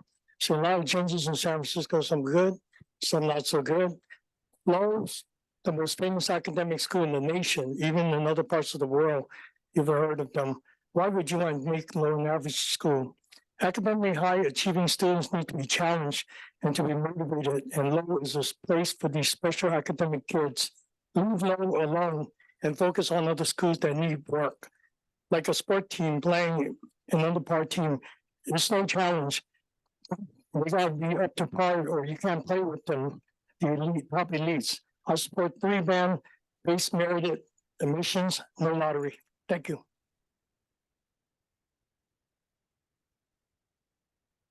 Good evening. My name is Leanna Louie, resident of San Francisco since 1978 and a graduate of Mission High School, class of 1990, mother of Washington High School graduate, class of 2023. I'm here to support a 3-band merit-based admissions at Lowell High School. I did not apply to attend Lowell High School despite having a high GPA from the GATE program at Marina Middle School. Why? Because Mission High School has a world-class performing and fine arts program. Famous artists like Carlos Santana graduate from Mission High School. Every school is different, and it is best that way so that every person with different talents and academic aptitudes can grow and learn in the best environment that is suitable for them. So again, I encourage you to support the 3-band merit-based admissions. Here's what I see. According to some of the board members and superintendent, there are too many Chinese students at Lowell. Any admissions based on Thank you. skin color is racist. Stop the racism and stop the Chinese exclusion at SFUSD Thank you. now.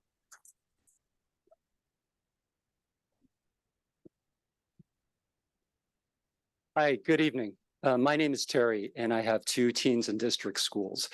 And over a year ago in June, the BOE restored sanity to Lowell's admission process. And I can't believe we're back talking about the same single school, still discussing solutions to problems that Lowell simply doesn't have. Back in May of last year, concerned parents, including me, were pushing to reinstate Lowell's previous admissions policy.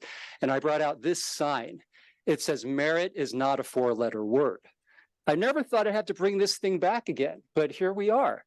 As you can see tonight, we have a zillion parents and students here who care deeply about comprehensive merit-based admissions and eighth grade algebra.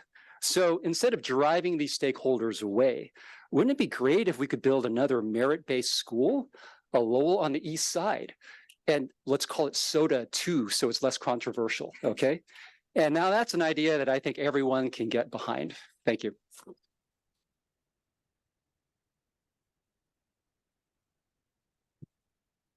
大家好，我们需要路威尔高中那样的丰富课程，校区应该扩大这些课程，不是减少这些机会。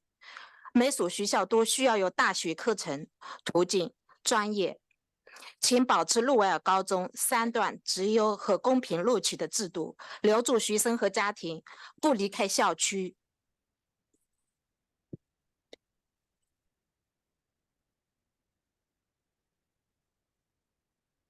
Hi, hi. I would like to comment on Lowell curriculum. I would like to Lowell to expand its curriculum, not decrease its curriculum. And I would like Lowell, our students, to be ready for college, more courses that would get students ready for college, and keep the 3-band admission system. And that's to maintain equality. And please know what our students and family needs in this district. Thank you.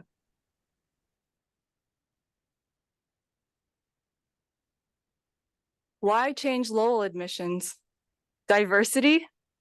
Well, do you want the diversity to get good grades and graduate ready for college and career, or do you just want them at Lowell for aesthetic reasons? The report cited as justification for moving to GPA only shows that students are more likely to succeed when they attend a school with other students of a similar ability level. It also shows that GPA plus test is the best predictor of success for high performers like Lowell serves. The recommendation should be adjusted just slightly to maximize success for those who attend Lowell and those who don't make the cut. Lowell should admit those with the highest GPA and test scores. Thank you.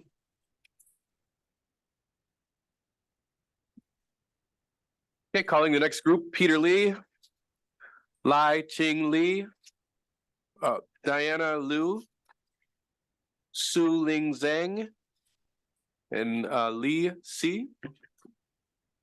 Hi, I'm Peter Lee. I'm a native San Franciscan, proud parent of 2 young boys. I'm the current treasurer and officer of Lowell Alumni Association. As I walked into this room, the principle of the district is student-centered. We put our students' needs first. So let's do that in this process. We have lots of data around student outcomes. We have 2 years of lottery experience to understand how kids did. We can also track current students at Lowell and their middle school academic achievements to understand why that, what are the factors that lead to success, as opposed to some report that you pulled off the internet. I think it's key. One of my favorite teachers at Roosevelt, who always taught me when I was learning math, was show your work. So I'm asking here today to show your work, because 89% of families, both inside and outside of Lowell, support merit-based admissions. I frankly, as a native San Franciscan, can't imagine any issue where 89% of the people agree on. So thank you very much for your time.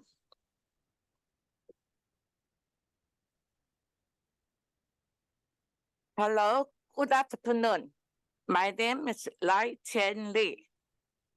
我今日非常榮幸參加呢次會議。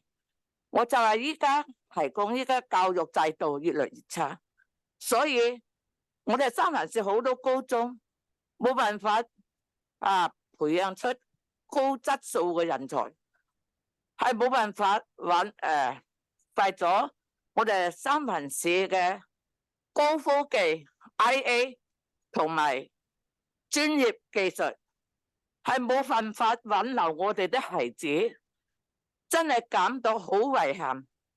我希望改變嘅教育制度，我一定要支持，要優錄制度同埋公平取錄制度，我哋三藩市高中學校培養出高質量能夠高質素嘅人才為社會服務，培養更多嘅為我哋三藩市高科技為 IA 個專業服務，呢個係我哋華人嘅心聲，希望你哋接受。Thank you。多謝。I'm very happy to be able to join this meeting. The education system is getting worse and worse. We have a lot of San Francisco high schools that does not create high quality personnel. San Francisco is a high tech place, and the career technical cannot save our children. This is making me feel very sad, and hope to be able to change the educational system. Please keep Lowell High School's 3-band merit and equity-based admissions, raise the quality of our students so they can contribute to society and have a high-tech career. This is the voice of the Chinese community. Thank you.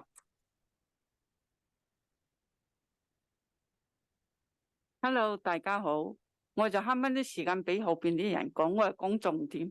我希望你哋 keep 翻呢個第3段擇優錄取，公平俾老和嗰個制度。俾翻啲有努力嗰啲人去嗰度讀書，多謝你哋。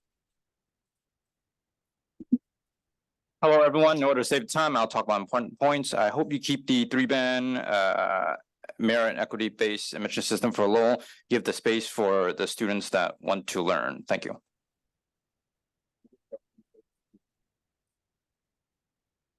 Hello， 大家好，我今日嚟到係支持Lowell，支持Lowell嘅學校要錄推啲好嘅成績，預備Lowell學士，係咁啦。OK。Hello, everyone. I'm here to support Lowell School today. I hope that students that get the good grades will be able to go to the school. That's it. Thank you. Hello, hi. So Superintendent Wen, so you made us very disappointed when the 32-page report, which is 89% of people support the merit, you still choose to mention only law school and other school in your report. It's we expect you can uplift all students in other school, but you didn't do that. Another thing is for superintendent or also board members. I hope that you guys notice that students still move out of San Francisco. It's pretty bad. I hope you can have better job performance. Save our children. Thank you.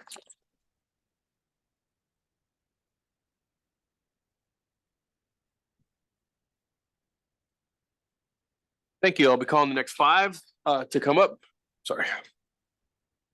Lee Kin Lee, Lee Chun Lee, Maina Young, and Yan.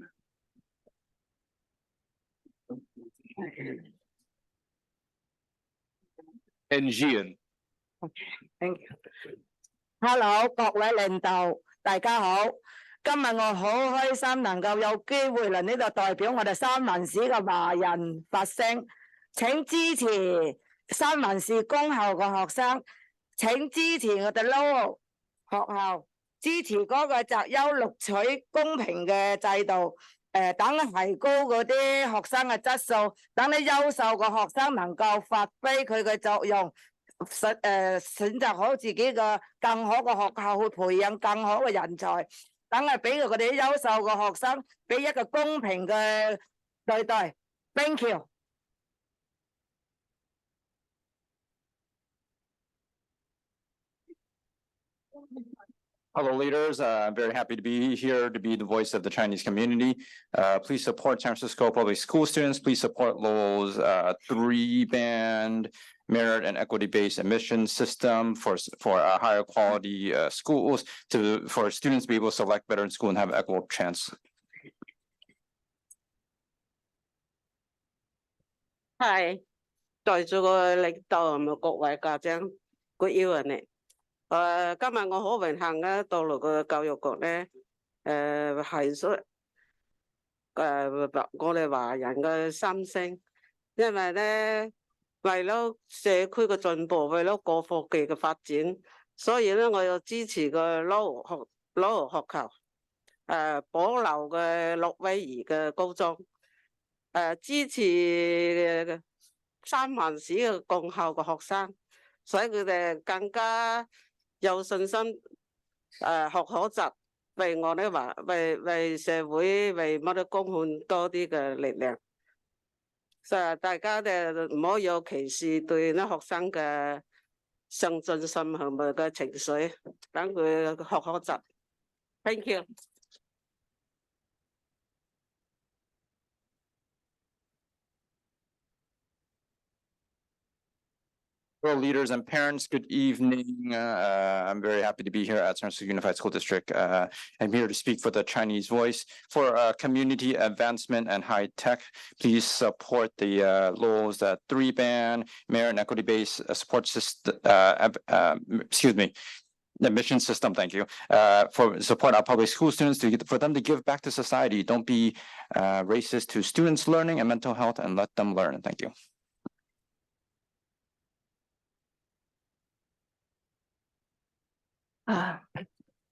羅威爾高中咧係一所非常非常優秀嘅學校，吸引了好多學生，亦留住了好多無數嘅家庭。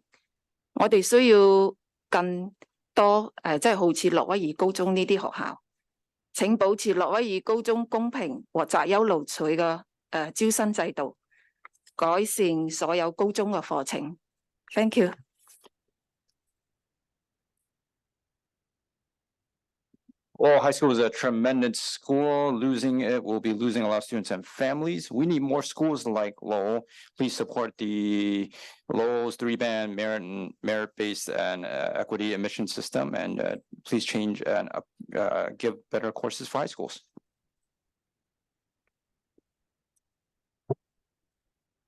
Good evening. My name is Mayna Young.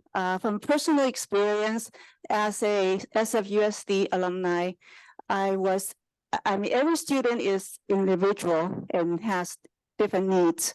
As a student, my counselor encouraged me to enroll in Cal, even though I was a new immigrant, because he saw potential in me, even though I didn't know. So I really appreciated that. And my kids, my son was very visually bored in middle school. And then a math student encouraged him to participate in math counts and track, and he just become very lively. So it's very important to see each student at their own potential and help them realize their potentials. So Lowell provides that environment for my kids and other kids, and I think we should keep it and provide other students to realize their potentials in other ways. Thanks. Thank you.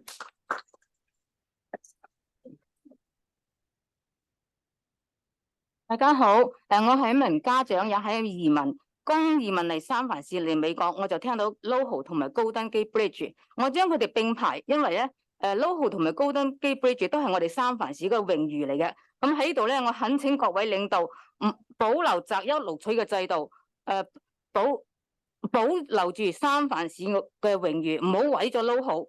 我覺得LoHo 咧就應該好似長灘學校咁，每間校區都有一個大學嘅專業途徑嘅課程，都保留住呢啲課程，咁樣咧先可以留住我哋嘅學生，留住個家長嘅，唔係咧就三藩市校區咧就會流失好多個學生嘅。多謝。I believe. Oh, sorry.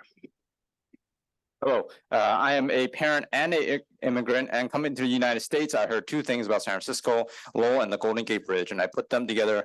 Both Lowell and Golden Gate Bridge is a landmark. Please keep Lowell's high school three-band emission merit and equity-based emissions in order to save the face of San Francisco. We should have more things like college courses can help keep our families here and lose out less students.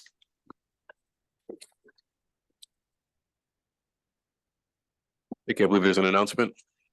Yeah, at this time, because we have student presenters for our item as well as a hard stop for our student delegates, we're gonna put a pause on public comment in order to have our next item, but we will come back to public comment before board commissioners comment, but student delegates will give opportunity to comment before they're dismissed from the meeting. And so at this time, I want to call on the superintendent to call on the staff to present on item G1. And so just to remind folks and to clarify, right now we are taking a pause from item F, which is public comment.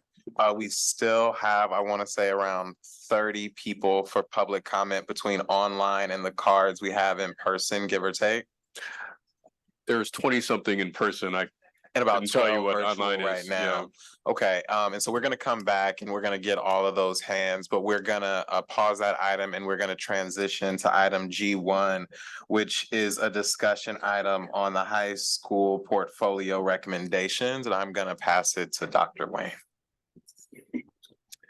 Thank you, President Bogus. We'll get our presentation up. And thank you. We do appreciate our students who have stayed to share. So I'm going to do some introductory comments and we'll hear from them, and we'll be pleased to hear from our student delegates as well. Okay, so good evening again. I'm excited to share tonight our recommendations for how to re-envision high schools in SFUSD. Before we begin the presentation though, I just want to explain what is happening tonight and what is not happening tonight. So tonight, I'll be sharing a set of proposals to re-envision the high school experience with a focus on instruction so that we are aligning what our students are passionate about with what we can do to set them up for lifelong success. So what's happening tonight is first you'll hear our vision for high school so that our students will graduate as independent thinkers with a sense of agency who have attained academic and creative skills to lead productive lives and contribute to our community. That's quoting our recently approved vision, and how we'll meet our student outcome goal of college and career readiness. We'll also share a few key moves we think are important to make over the next few years to improve student outcomes, teaching and learning, student supports, and equitable access. In addition, you will hear how these recommendations have been informed by the work of our high school task force in the past year and also where they differ. And lastly, as part of an ongoing process, we will share what the work will look like in the next 6 months and over the next several years.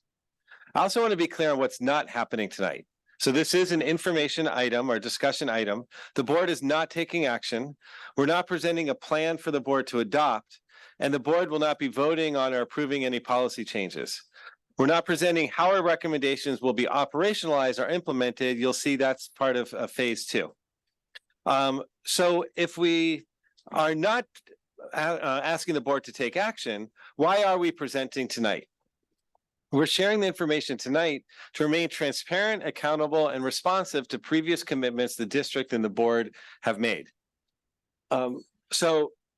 In June of 2022, the Board of Education passed a resolution to launch a high school task force to support the superintendent in developing recommendations on ways to improve policies, practices, and programs pertaining to the district's portfolio of high schools.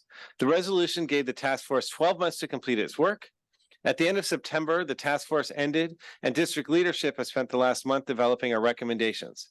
Before moving into the next phase of operationalizing the recommendations and implementing them, it's imperative that we share with the Board of Education our recommendations to get your feedback and direction, to make sure that they're aligned with the vision and values we have for our district.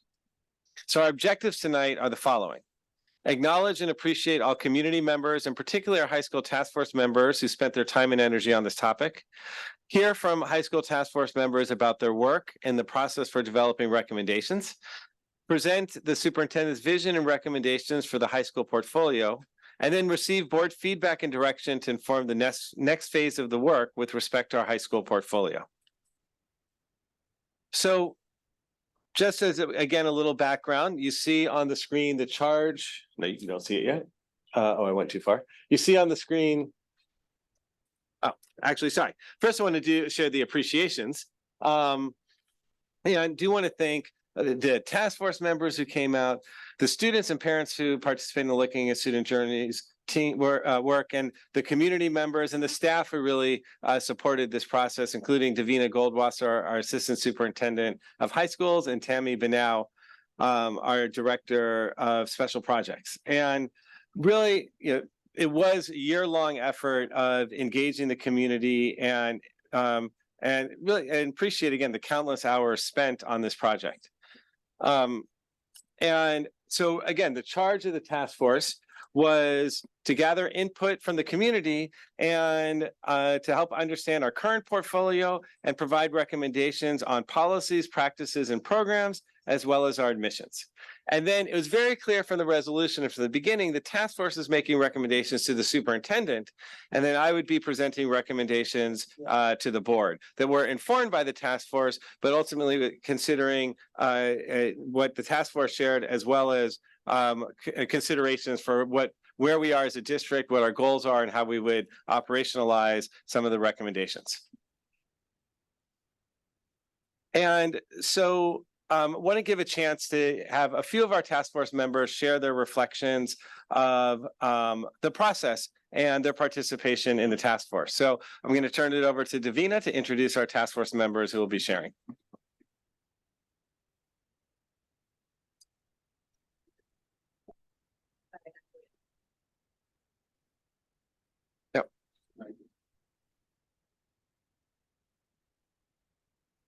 Well, we can start with Langston can introduce himself. We'll start with hearing from our students and can share.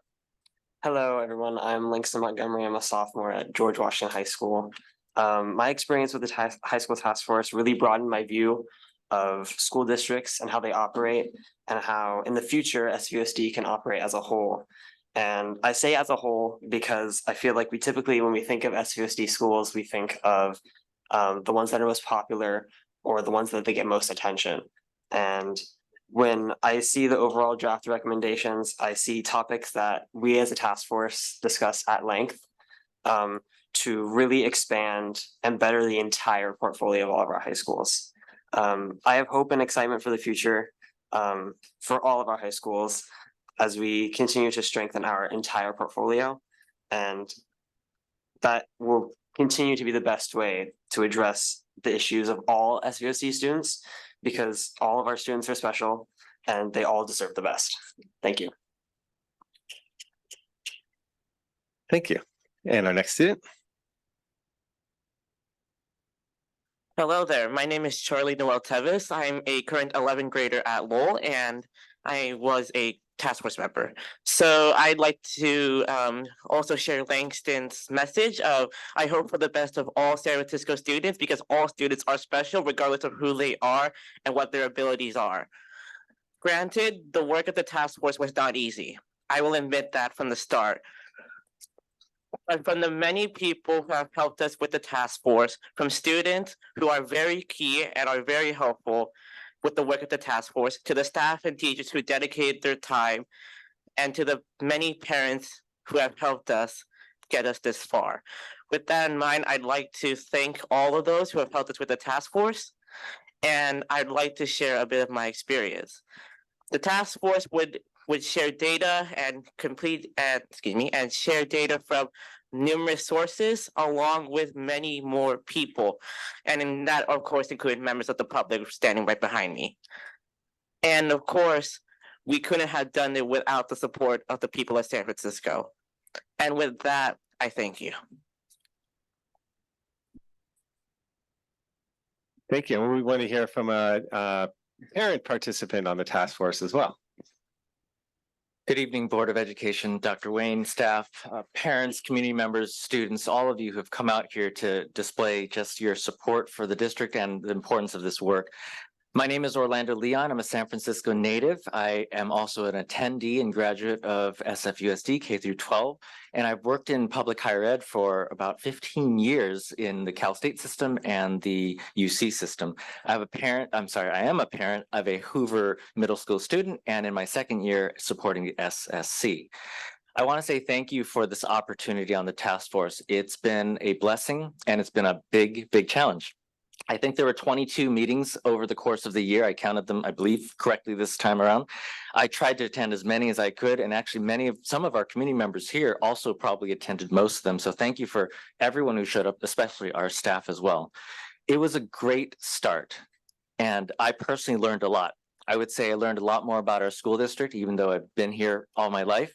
I've learned a lot about the challenges that we face in K through 12, and especially from our community members, learning about all the different complexities and challenges across the unified school district, not just on my west side of town. So I really am deeply appreciative. There's still a lot of work to do.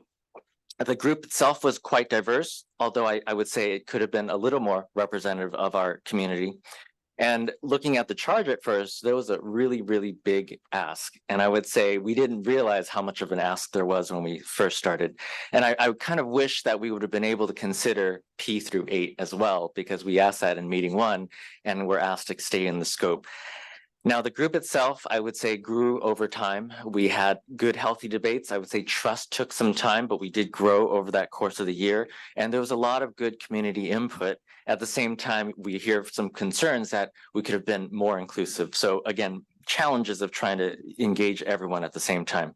There was a lot of great data, yet maybe not some of the right data at the right time, though there was just too much in some ways to really grasp and understand and read through as we went toward that September timeframe.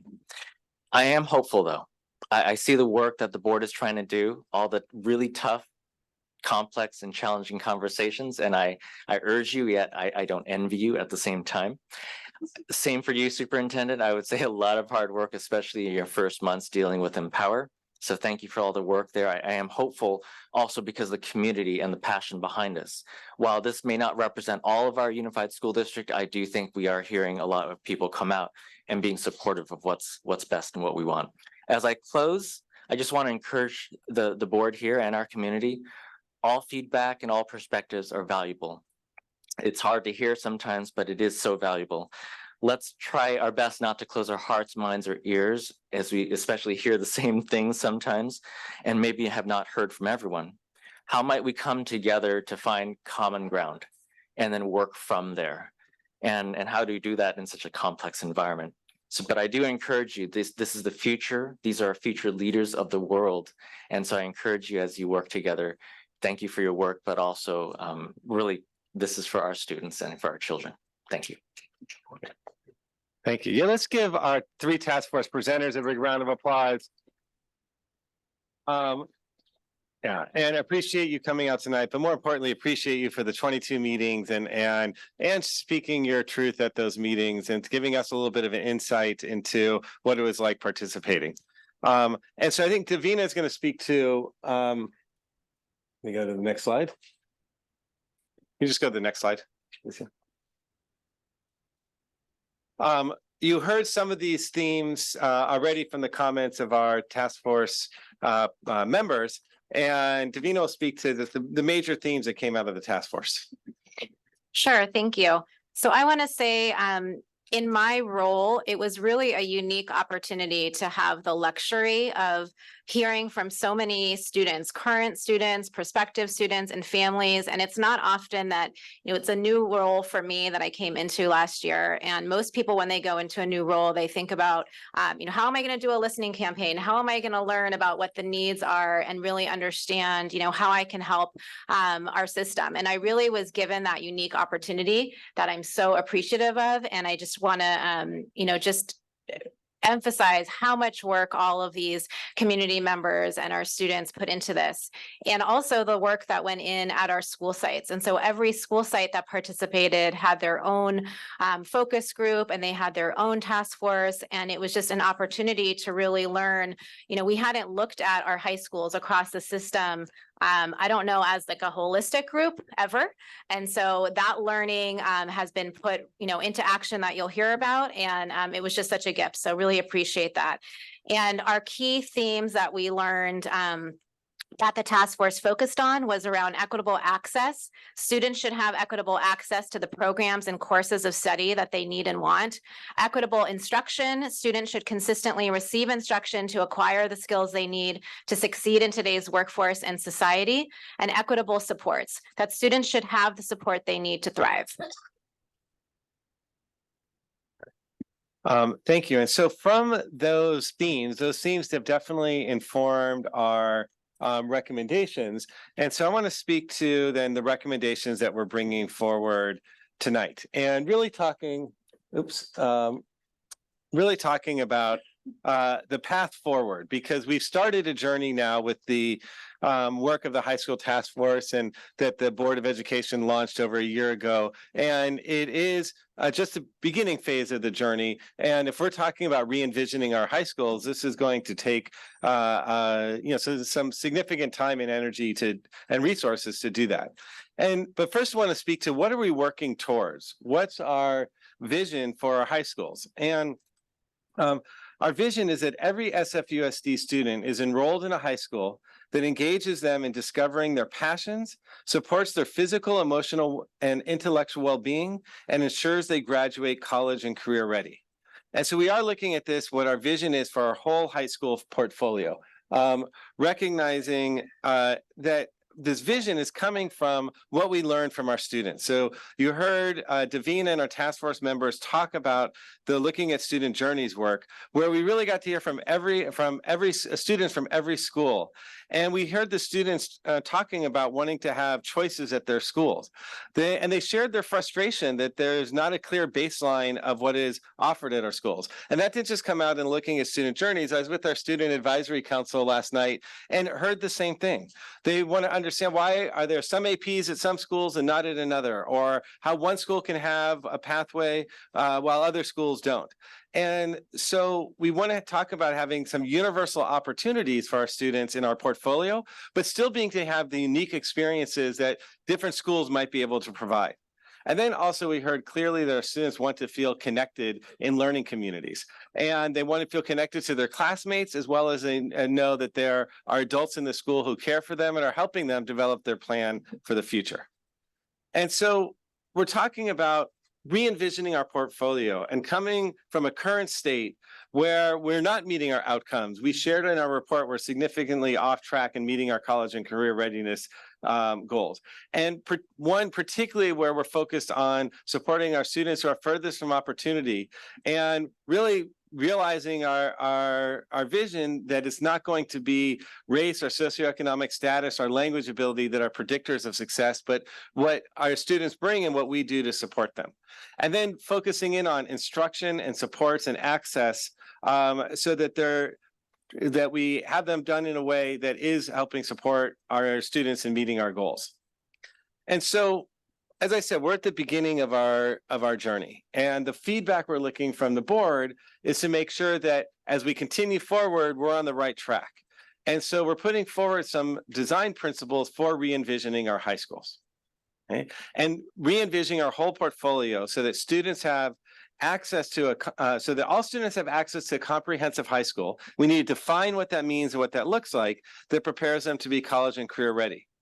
And that they'll then also have options for alternative high schools if the comprehensive setting is not right for them. And then again, a focus on instruction that really challenges them to work towards our deeper learning framework of critical thinking and problem solving, and where we're also supporting them as a whole child. And again, prioritizing the needs of our historically underserved students, and have an enrollment and assignment process that's clear, consistent, and transparent, with a focus on matching students with their interests. And all of that is to lead to our student outcomes that we've talked about. The main outcome we've described, the goal that the board has set is around college and career readiness, but being sure that our kids have a plan when they graduate, and that they, develop knowledge and skills as described in the graduate profile, and feel a sense of belonging as well. And so we want to talk tonight, our recommendations, what's attached are our full recommendations from the superintendent, and there's a lot of components to that, but we want to highlight 3 key moves tonight in our presentation that we think will help us re-envision high schools and achieve those outcomes. So one is defining and delivering high quality instruction in every SFUSD high school classroom.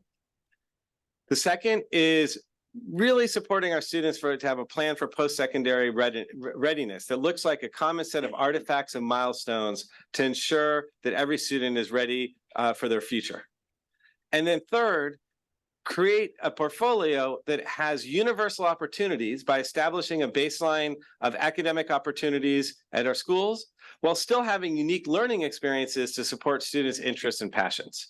So to talk more about what that looks like, I want to turn it over again to Davina. Thank you. So in regards to equitable instruction, what are the needs? Implementing common instructional strategies across all of our high schools and aligning staff professional development. This is an area where we are well underway. We now have a common deeper learning framework and our core rubric, and this really lays the foundation and sets us up for the work that we need to do. Through this, we're able to provide common professional development and really think about how we can utilize our instructional walkthroughs to hone in on the student experience and really ensure that all of our students at any high school that they go to are getting a quality experience in the classroom. Last week, I was able to facilitate instructional walkthroughs with groups of principals and assistant principals at Lincoln High School, and we went into 3 ninth grade math classes.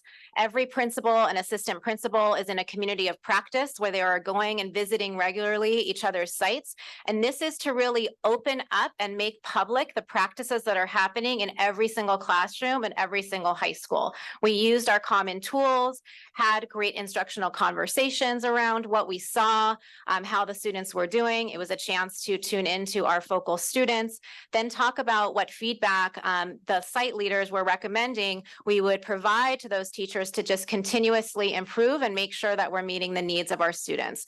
Through that work, what's exciting about that is that we are working towards a set of instructional videos, really showcasing the bright spots happening in our own classrooms, where we see exactly the practices that we say and the vision that we're striving for, how that is being enacted in real time, and creating that bank so that we see how things are working and where our own SFUSD students are thriving so that we can really learn and grow from those experiences. In the next area around equitable supports, what are the needs? So all students need consistent graduation and post-secondary guidance. In my experience in talking with parents and students, okay.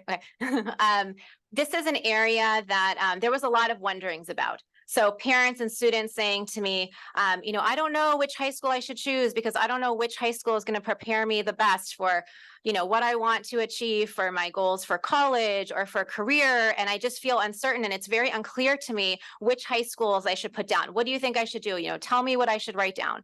And so what we want to do is demystify that process and really ensure that no matter what high school you go to, even though the types of experiences may look different, that all students will have a common portfolio and set of artifacts that set them up for success and that common foundation. And that is what we're going to guarantee for every single high school student that comes out of our high schools. That 5-year plan that includes their financial aid, their personal statement, and that will be unified across every high school. And we think that that will build confidence in students and families that wherever they land, we're going to take care of them.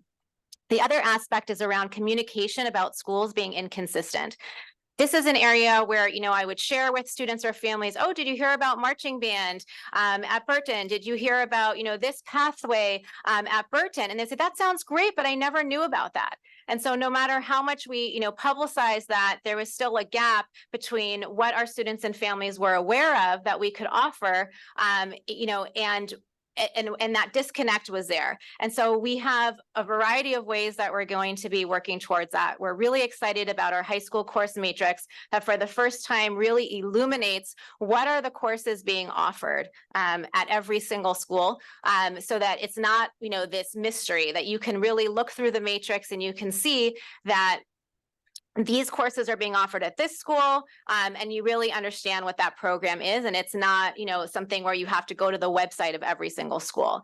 The other area that we're excited about that I got to speak with our student delegates about that they were also excited about is a new app that we want to be launching. And so what this app will do, sorry that there's a disconnect between what the slides are, I think, and doing. Okay. What the app is going to do is allow you, if I'm a student and I'm interested, it's really important for me to find a school that offers French. I want to play soccer and I want to take ceramics. So I can plug that into the app as an 8th grader, and it is going to spit out for me a whole range of schools of what I might want to look into and learn more about. And so again, we're really focusing on the matching to really make everything more transparent and lift up all of these exciting programs happening at all of our schools.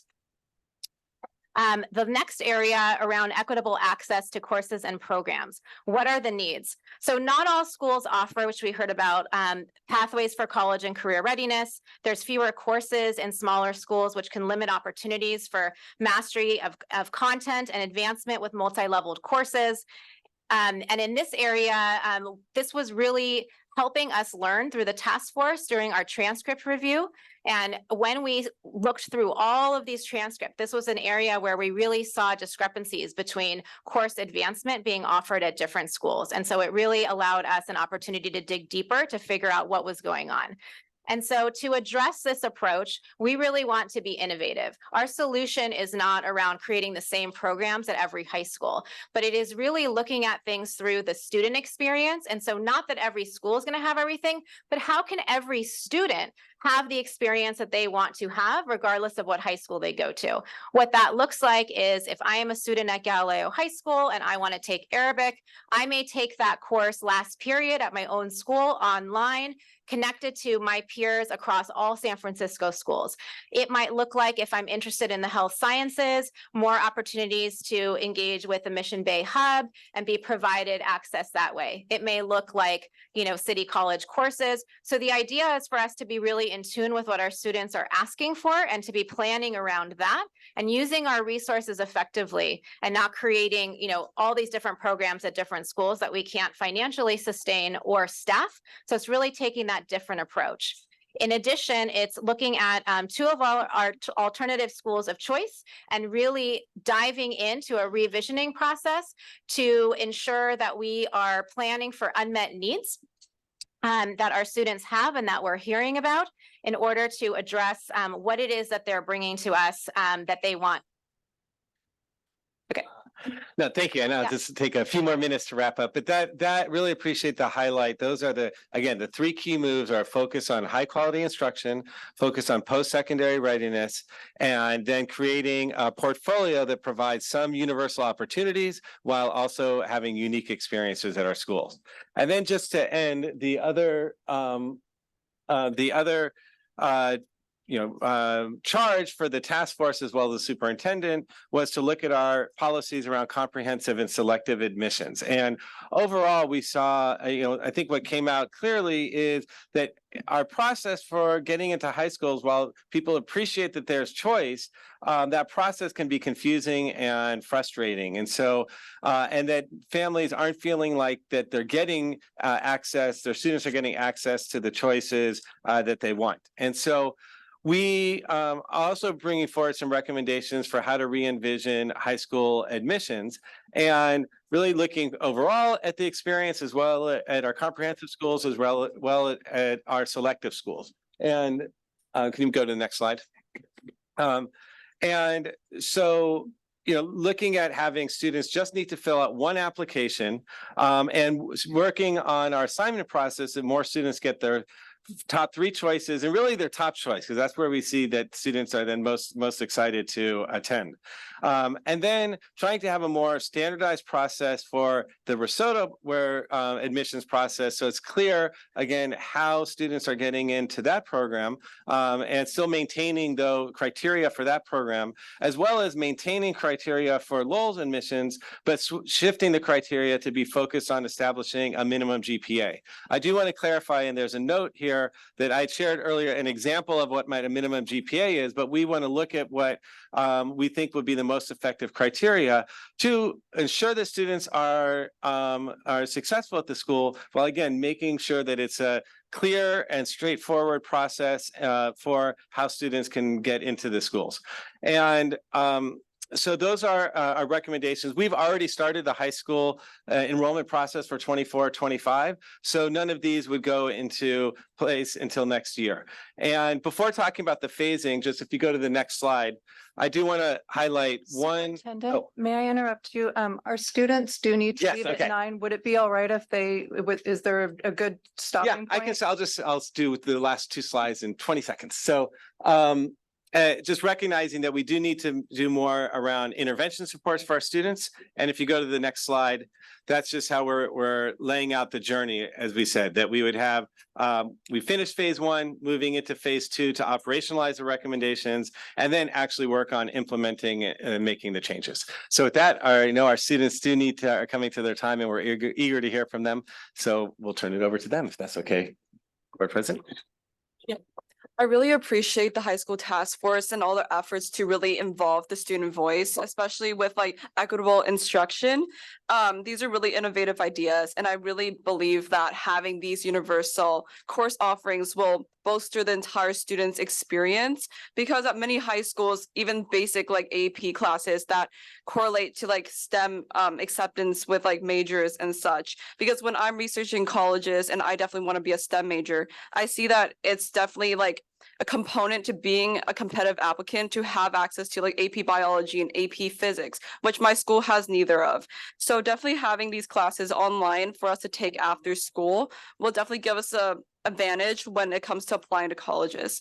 And then additionally with the matrix, I feel like a lot of times when applying for high schools, it's something that we all rely on is like preconceptions and on social pressure with like wanting to go to one of the big 3. So knowing like what offerings are around and what other schools have like a special program with can definitely like benefit us in terms of like finding a school that fits our personality and how we learn. Thank you.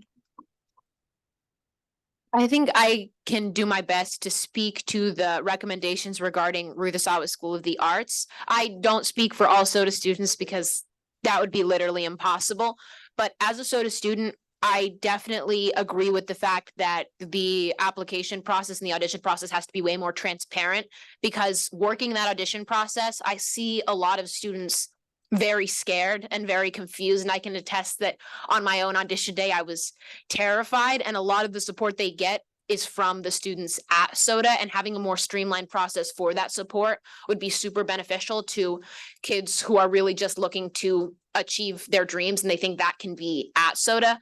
Additionally, I think having a streamlined process for showing kids where to pursue the arts if they don't get into SOTA, or even if SOTA is not what they think they want with their education, because I can speak specifically to, I know that Lowell has a robust and very, very talented theater program, and students should be able to know that, say I don't get into theater at SOTA, or say I don't want to do theater at SOTA, I can do theater at Lowell, I can do theater at this school, I can do marching band at this school, et cetera, et cetera. And I definitely think that students on the ground are already doing so much to make SOTA more accessible. And I think I would really love to see a lot of work with those students. For example, there's an organization called Artistic Aspirations, which provides classes for students at elementary schools and at middle schools. And that's led by 2 juniors at SOTA. I believe it's 2 juniors. And programs like that, a lot of them already exist. And I think a lot of what the task force and what the district can do is just connect with those supports that are already there. Thank you. Thank you, student delegates. Did you want to speak on any of the other issues on the agenda that we haven't got to before you have to head out? Okay, thank you so much, and please enjoy the rest of your evening.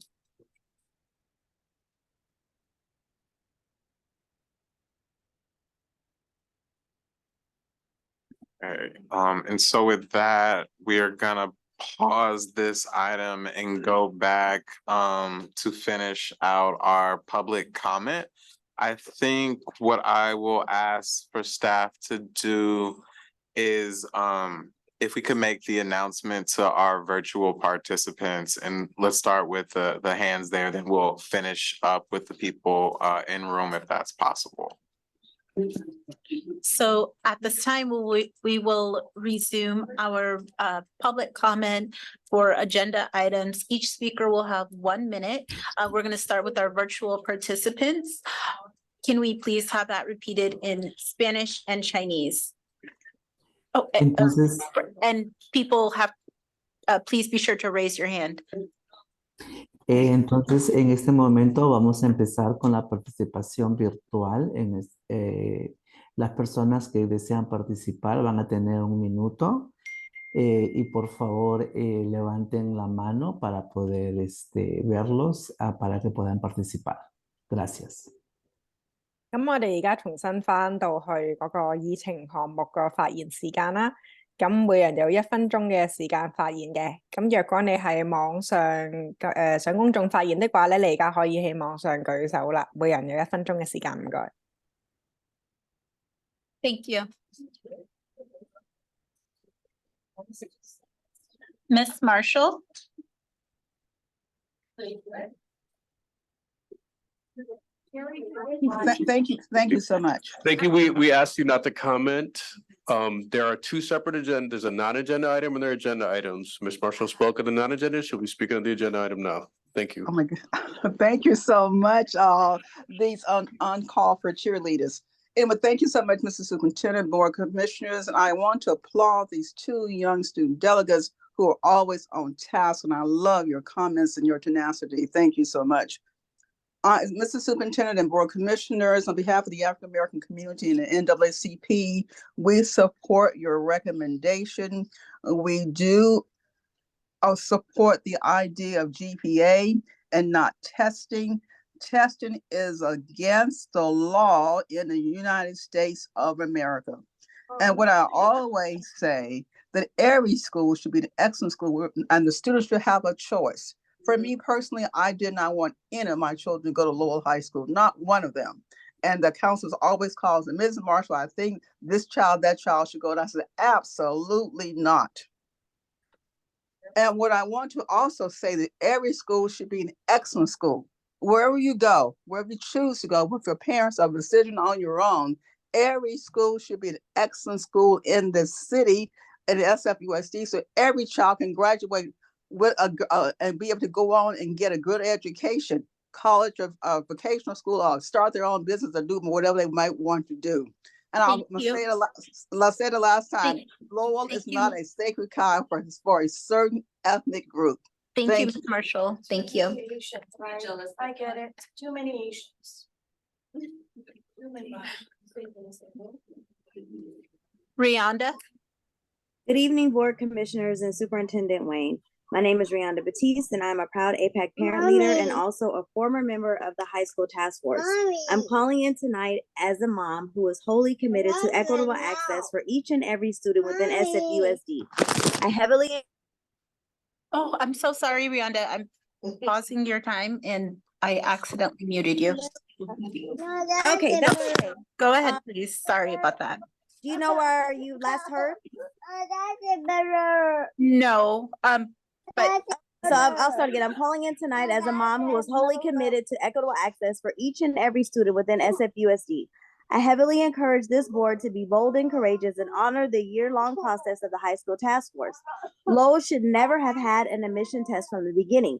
The fact that it's illegal according to California state law and creates barriers to enrollment, plus it creates an environment of elitism and racism, highlights why the test-based admission process needs to go. Removing an illegal testing process is not anti anyone. It's extremely important that we honor the wishes of each and every student who wants to attend an academically rigorous high school. I also implore the board to create guardrails to prevent unnecessary harassment regarding how students were admitted to Lowell. Each and every student deserves access to a rigorous education within the SFUSD. Thank you. Thank you.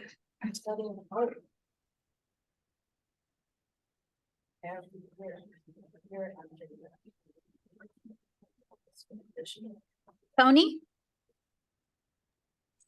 Good afternoon, board. My name is Tony Hines, and I would like to thank the high school task force for their hard work in this wonderful report. Money, power, and respect. That's what we're talking about. Some people have it and they're hoarding it. I am against the 3-band illegal merit inequality-based admission at Lowell High School. I am proud of all the students who gained admission at Lowell. I have friends and family who are awesome students and people who attend Lowell. Make all of the San Francisco schools high quality and end the illegal admission policy at Lowell, or have Lowell fund itself. Please spread resources to schools with underserved students, and have a great day.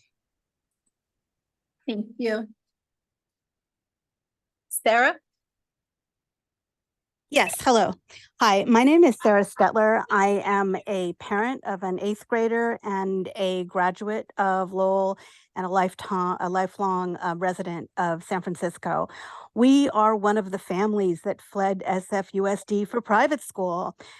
For middle school. Part of it was algebra, part of it was the district falling apart, part of it was distance learning, but we're looking at potentially jumping back into SFUSD. And I can tell you that this whole thing of the high school task force that was supposed to come up with ways to improve all of the schools in San Francisco is really discouraging to me as someone who's wanting to get back into the district, because they didn't do that. They looked at trying to tear apart Lowell and to tear apart SOTA.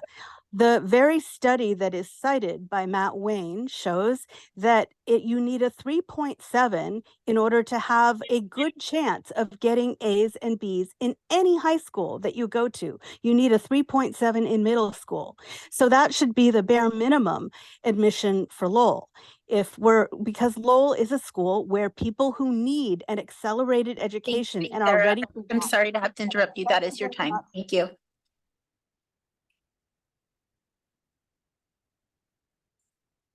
Hope. Thank you, board, and thank you, task force, for your dedication. I want to echo what the delegates were saying.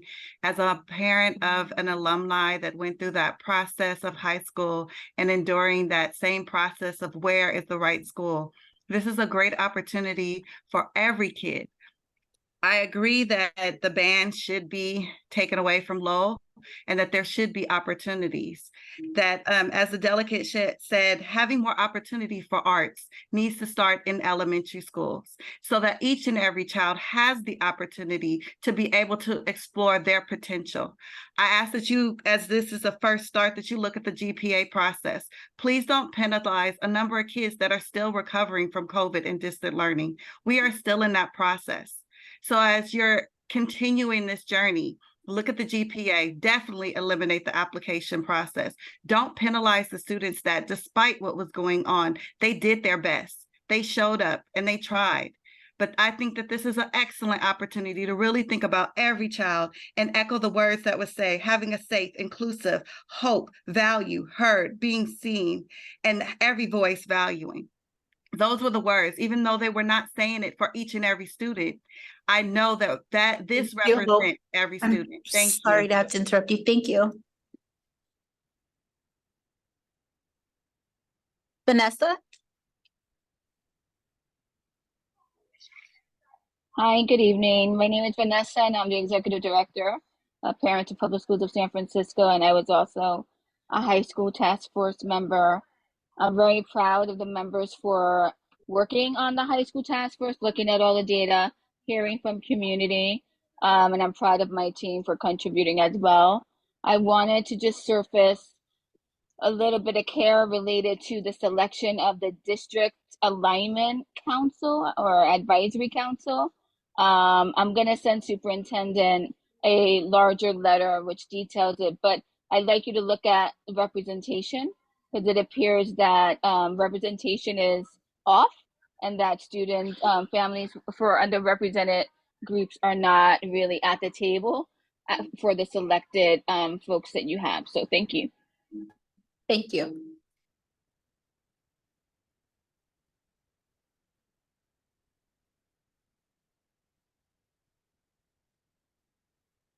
Talia? Hi, can you hear me? Yes, we can hear you. All right, my name is Talia. I'm a former high school student, and I agree with the recommendations of the task force. I just wanted to hone in onto number 3, bullet point 2.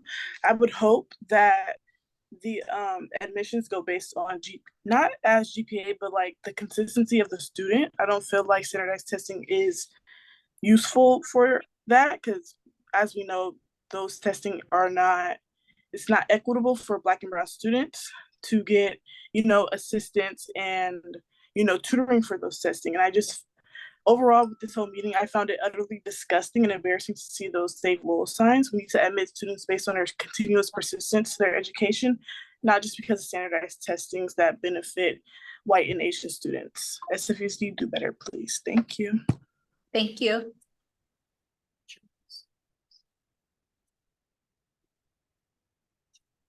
Anna? Good evening. Thank you for giving me a chance to speak. My name is Anna. I have spoken here before. I am an alum from kindergarten all the way through 12th grade, was originally EL, not speak English when I came into kindergarten. And I made it through 12th grade into Lowell, and then I went to college. I went to graduate school. I'm now an educator. So I want to say the task force has done some great things. They definitely put in a lot of time. I want to first highlight a big issue that occurred where I was listening into a task force meeting, specifically with the one actually on admission.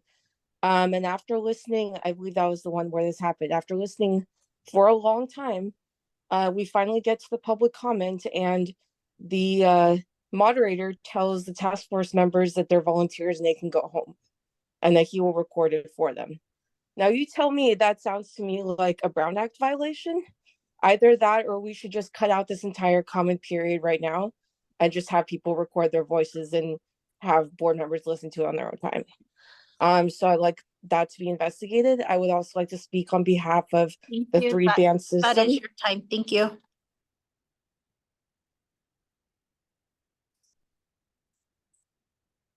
Julie?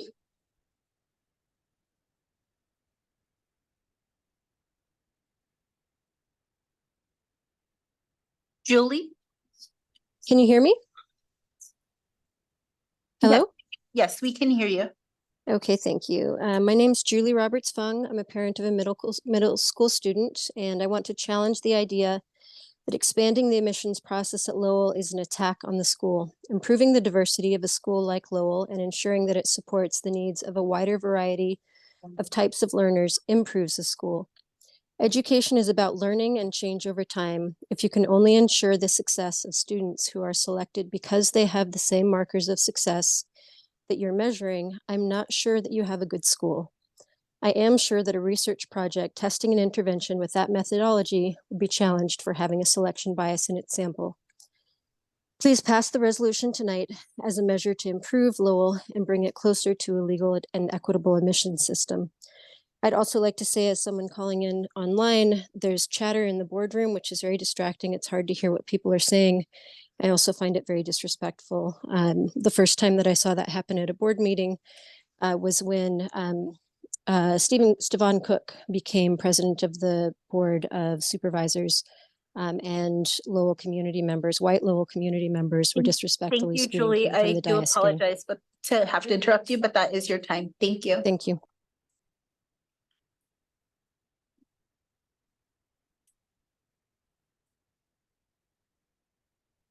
Rachel? Hello. Yes. Hi all, I am Rachel Alcázar. I'm a Latina and Chinese 11th grader. Hearing parents here spout racism and misusing words like racism and equity and using words like woke to provoke misinformed arguments is incredibly disheartening. If any peace is to be had over this, I think that violent and disrespectful language and fixed mindset echo chambers will have to go. If the want for Lowell to be a meritorious school is really the goal here, it's essential and actually equitable that all talented students from more representative demographic groups in San Francisco are considered for a more accurate representation of merit. Factors such as standardized testing are no longer the national standard for merit, so I agree with the task force recommendations. I'm questioning the legality of arguments for a state test for admission and saying that it's a racist practice that has marginalized Black and Brown students from attending Lowell, which is a public magnet school.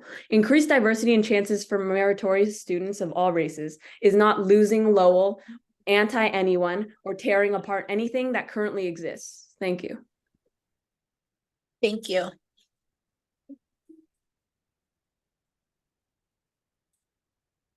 Andrew? Hi, yes, I'm a father of a Lowell High School student and a SFUSD middle school student, and I'd just like to express my appreciation to the high school task force. I know some members who have already left the meeting. It's kind of unfortunate, but they spent a lot of their personal time, and in my communication with them, I learned that they did a lot of research and consideration. This presentation of diversity of points of views and discussion. And I really think that they've made a reasonable academic merit-based compromise for admissions, which will increase access and availability for Lowell's unique programs to a more diverse population of San Francisco. So I'd just like to express my thanks for the superintendent for working with the task force. I encourage the board to strongly consider the recommendations. Hopefully we can get this done, move on to address other pressing issues, such as improving middle schools and, like we were hearing about shelters earlier. Those are really things that we need to be spending our energy on. Thank you. Thank you. Kate? Good evening. My name is Kate Lazarus. I'm the president of the Lowell Alumni Association. Thanks for letting me speak tonight. I heard the superintendent lay out 3 goals for SFUSD high schools: quality instruction, student readiness, universal opportunities. I think we can all agree those are worthy goals, but I don't understand how a lottery admission process for Lowell accomplishes any of them. And in fact, I think the proposal seems disconnected from the goals and a complete distraction from the important work that was laid out in terms of elevating all of the high schools. I also heard the superintendent say we want a clear and straightforward admissions process, which also seems like a good goal, but it doesn't seem to me that a lottery provides certainty to anyone. And it's also just disappointing that after a $500,000 consulting process, we're hearing about a new admissions proposal that was never considered by the task force and clearly has not been subjected to any rigorous research or analysis. Thank you. Thank you.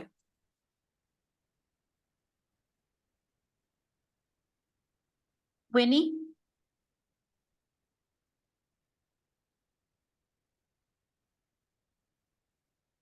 Winnie?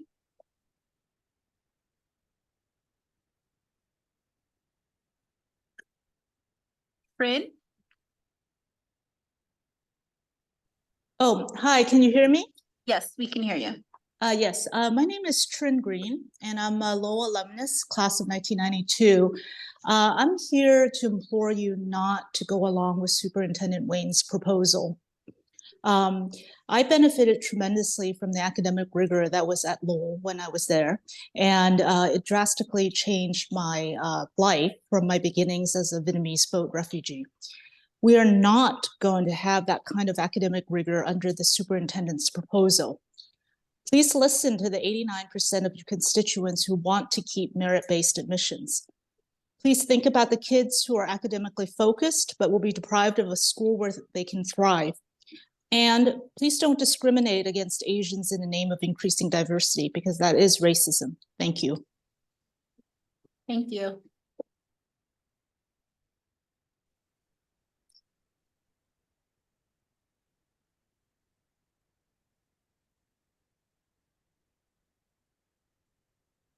Demond? Hi, this is Damon.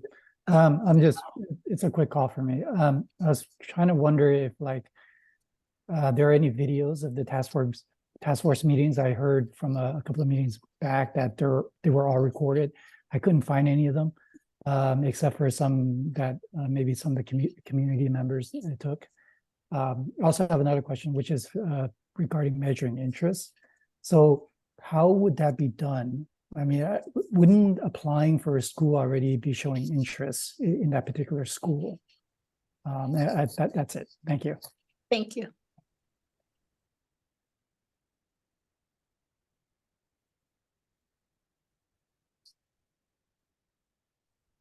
Jonathan? Hello, this is Jonathan Randolph. I was a Lowell alumnus, and I benefited greatly from being around similar academic level students, especially since at the time that I went to school, we had neighborhood schools, and my neighborhood school was much less rigorous than Lowell was at the time. So I think there's something worth preserving there. I read the task force report. I think it was a good effort, but I think it's important to understand what kind of evidence it is. It's primarily survey responses about what people want. I mean, I'm reminded of Henry Ford's quote that if he surveyed people about what they wanted, he would find out that they wanted a faster horse. Not every recommendation can be implemented, such as the speaker's suggestion that everybody should get into the first choice of school. Not every recommendation should be implemented, such as large changes without careful experimentation, because they didn't collect that kind of evidence. And not everything in the report is true either. I read the report which said that we should eliminate test scores because GPA is the best predictor of high school success.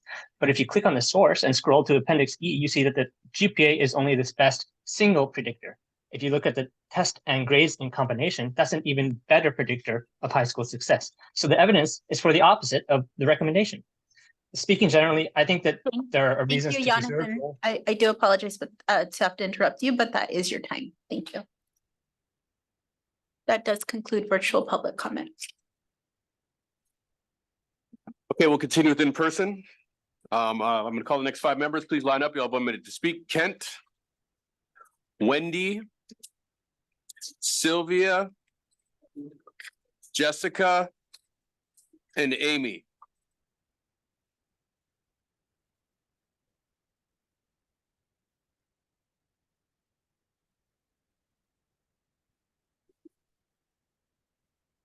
大家各位晚上好。我想問一下校監，點解三藩市校區不作為一年半前已經通過咗將 Lowell 高中擇優錄取嘅制度，點解而家又重提，喺度浪費納稅人嘅錢？每所高中都需要有獨特嘅高中課程，服務所有嘅學生，唔可以放棄對任何學生嘅高質素教育。請保持 Lowell 而家現有嘅抽籤制度嘅錄取制度，支持三藩市聯合校區，保證高質量嘅學校。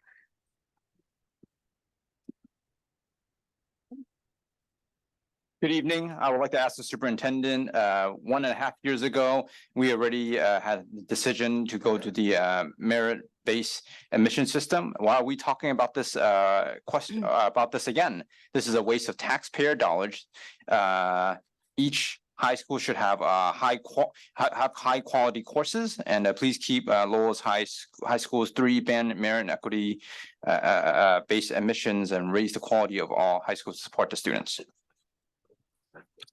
呢間高中都有佢一個獨特嘅項目。Lowell 高中咧係一間好優秀嘅高中，佢有特殊需要有天使同埋讀書勤力嘅學生，有獨特嘅高中課程，唔應該放棄任何一個優秀嘅學生素質教育。請保持 Lowell 高中擇優公平錄取制度。多謝。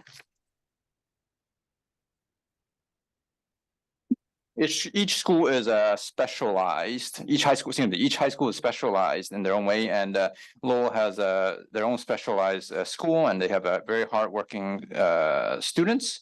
So don't let down the students. Please keep Lowell High School's 3-band and merit and equity-based admissions.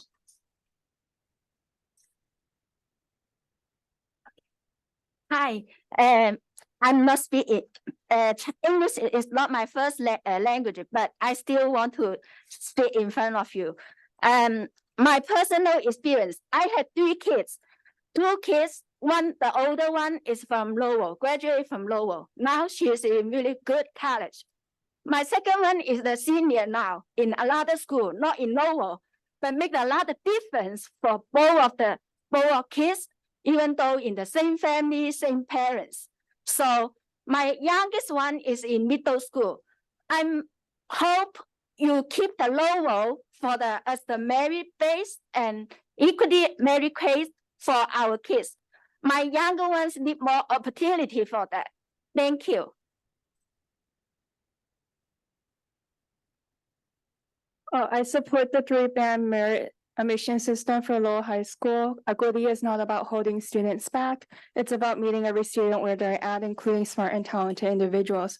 Lowell High School has long been known for its academic rigor, a place for high-achieving students to feel challenged in their learning.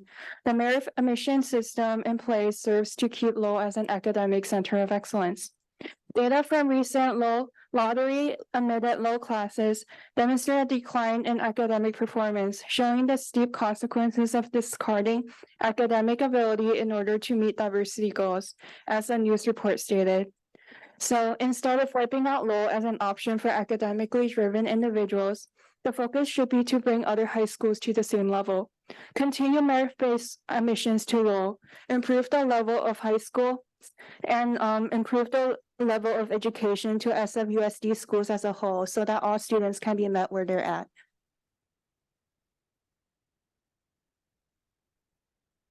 Hello， 大家好。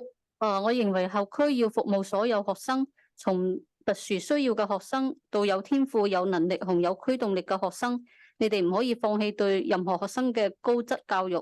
請保持諾威爾高中3段優質同公平錄取嘅制度。提高所有高中嘅質量，支持3/4公校嘅學生。多謝。Hello, everyone. The school district should support all students, from our special education students to students that are performing in very high.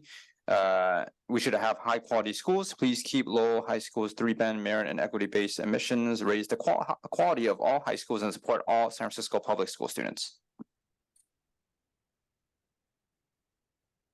Hello all, good evening. As we know, we are living in San Francisco. San Francisco is facing a shortage of housing because the high-tech workers are here for a good job.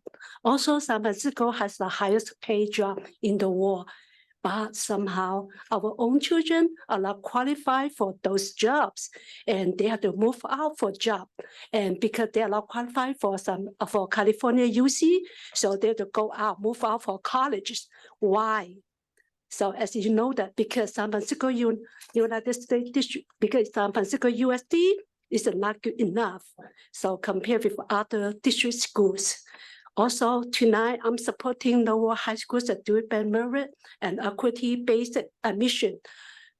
Improve all the high schools offering and support all students. Thank you. Calling the next group, Bruce, Eugene Lee, Aisling Pranj, sorry if I'm mispronouncing, Amy, Lily, and Quan, I'm sorry, it's Quancafffe, I think. All right. Good evening. I think SFUSD's curriculum is lagging behind our ever-growing technological society, and the blame is being placed on Lowell, even though they didn't do anything wrong. It's the problem with our curriculum, and I think the right solution, instead of implementing a lottery system, is to improve all schools. Thank you. Good evening. My name is Eugene Lee, and I'm an alumnus of Lowell's class of 1987. I was very much a beneficiary of Lowell's academic environment, and so I went to Cal and enjoyed a very good professional career. Everywhere I went, all the companies I went, I ran into people from Lowell. And whether it was international, through Asia, Hong Kong, Singapore, you run into people, in various management positions in Lowell. And I always ask myself, why is that? That just seems a little unfair. Therefore, I really applaud your proposal. I think your proposal is wonderful. I think getting rid of the 3-band will definitely bring Lowell down to the point where when I go elsewhere, I won't see anybody from Lowell in the future. And we can all be basically more equitable if we bring Lowell down. So thank you so much, Dr. Wayne. I appreciate it.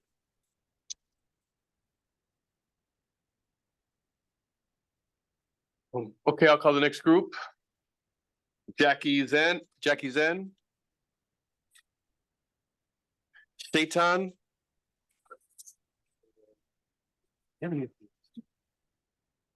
大家好嘛，各位，OK，即係作為低收入嘅漁民，我哋係冇得選擇，只能係靠後區提供嘅機會俾我哋。雖然我嘅細路仔咧唔係好優秀，但係咧我要支持後區給予其他嘅家庭嘅細路仔嘅更多嘅機會，因為未來嘅三文士嘅工作需要優秀嘅人才去做。 唔能夠因為我家嘅細路仔未達到嘅要求，唔允許其他人去擔新工作嘅機會。咁樣請保留學會預計中心建制嘅收生制度，要保留擇優錄取，亦保留公平性。 三文士係世界競爭力最高薪嘅工作，我哋需要優秀人才去成就嗰啲工作，否則咧俾其他全世界嘅頂罪嘅人才嚟搶晒嘅工作。大家啱唔啱？你哋住喺三文士啊？Thank you. As a low-income immigrant, we have no choice but to ask the school district to give us choice. Although my child may not be proficient, we think we should give other families and other children more choices, but not because that my child did not meet the standards that we should pull others down. Please keep Lowell High School's 3-band merit and equity-based admissions. We need higher quality personnel so that others will not take jobs away from San Francisco.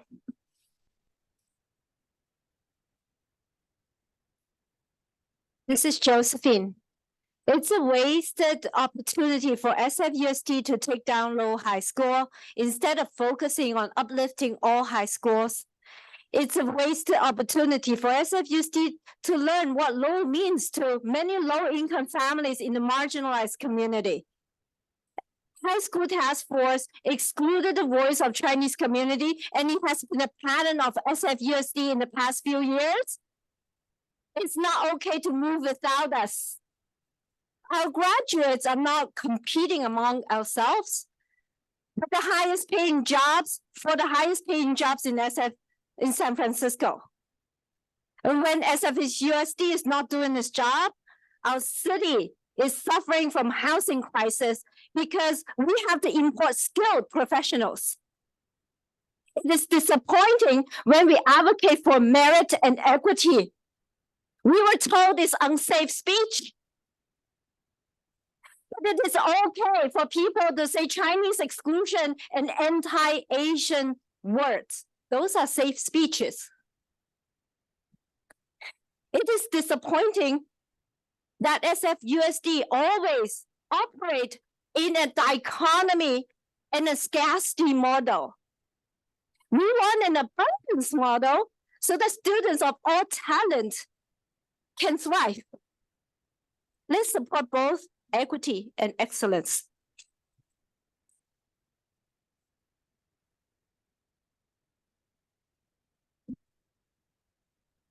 Sorry. This one looks like Sui Kai Ki. 呢張詞係 Sui Kai Ki.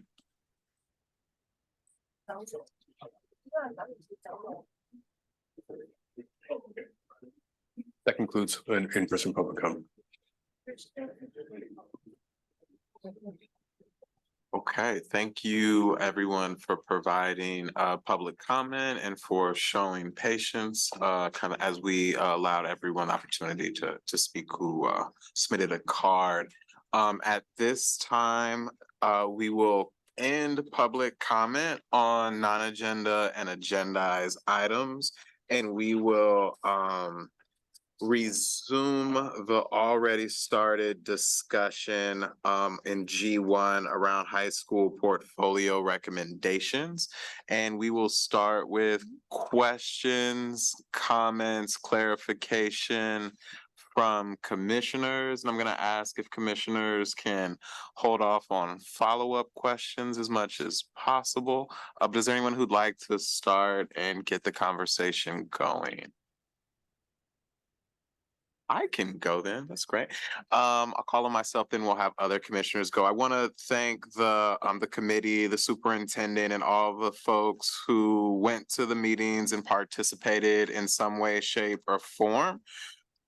Just really want to appreciate and value the people who volunteer and commit their time to help improve our district and to make things better. I definitely am not opposed to, I think that the outcomes that the superintendent is recommending. I do feel that the outcomes and the results in the report from the work group didn't match the expectations I had when we initially started this process. And I was really hopeful that not only the outcome, but that the process itself would be able to help bring together our school community and be able to have some of the more difficult conversations where folks are in disagreement, to really try to bring folks together towards a shared vision of improving our schools. It doesn't seem like we were successful in doing that, which I think is a missed opportunity. And I'm hopeful that as we move forward, there'll be much more community dialogue and conversation at various school sites across the district to really highlight what we need to have happen, as well as understanding and sharing out some of the concerns and restraints that we have on what we're able to do. I think a big thing for me that I feel that I don't have 100% clarity on is in regards to the way that the vision relates to where we're at.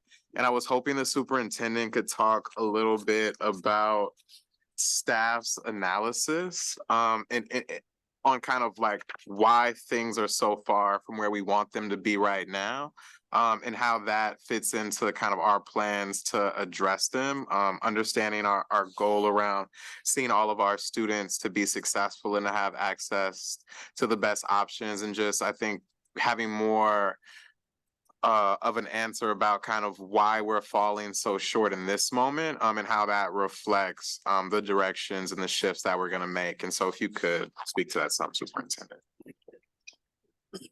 Yeah, I think I'll go back to what Davina shared about this is the first time of stepping back and looking at our whole portfolio. We have a lot of individual schools that have designed some really neat programs or have created an identity for their school.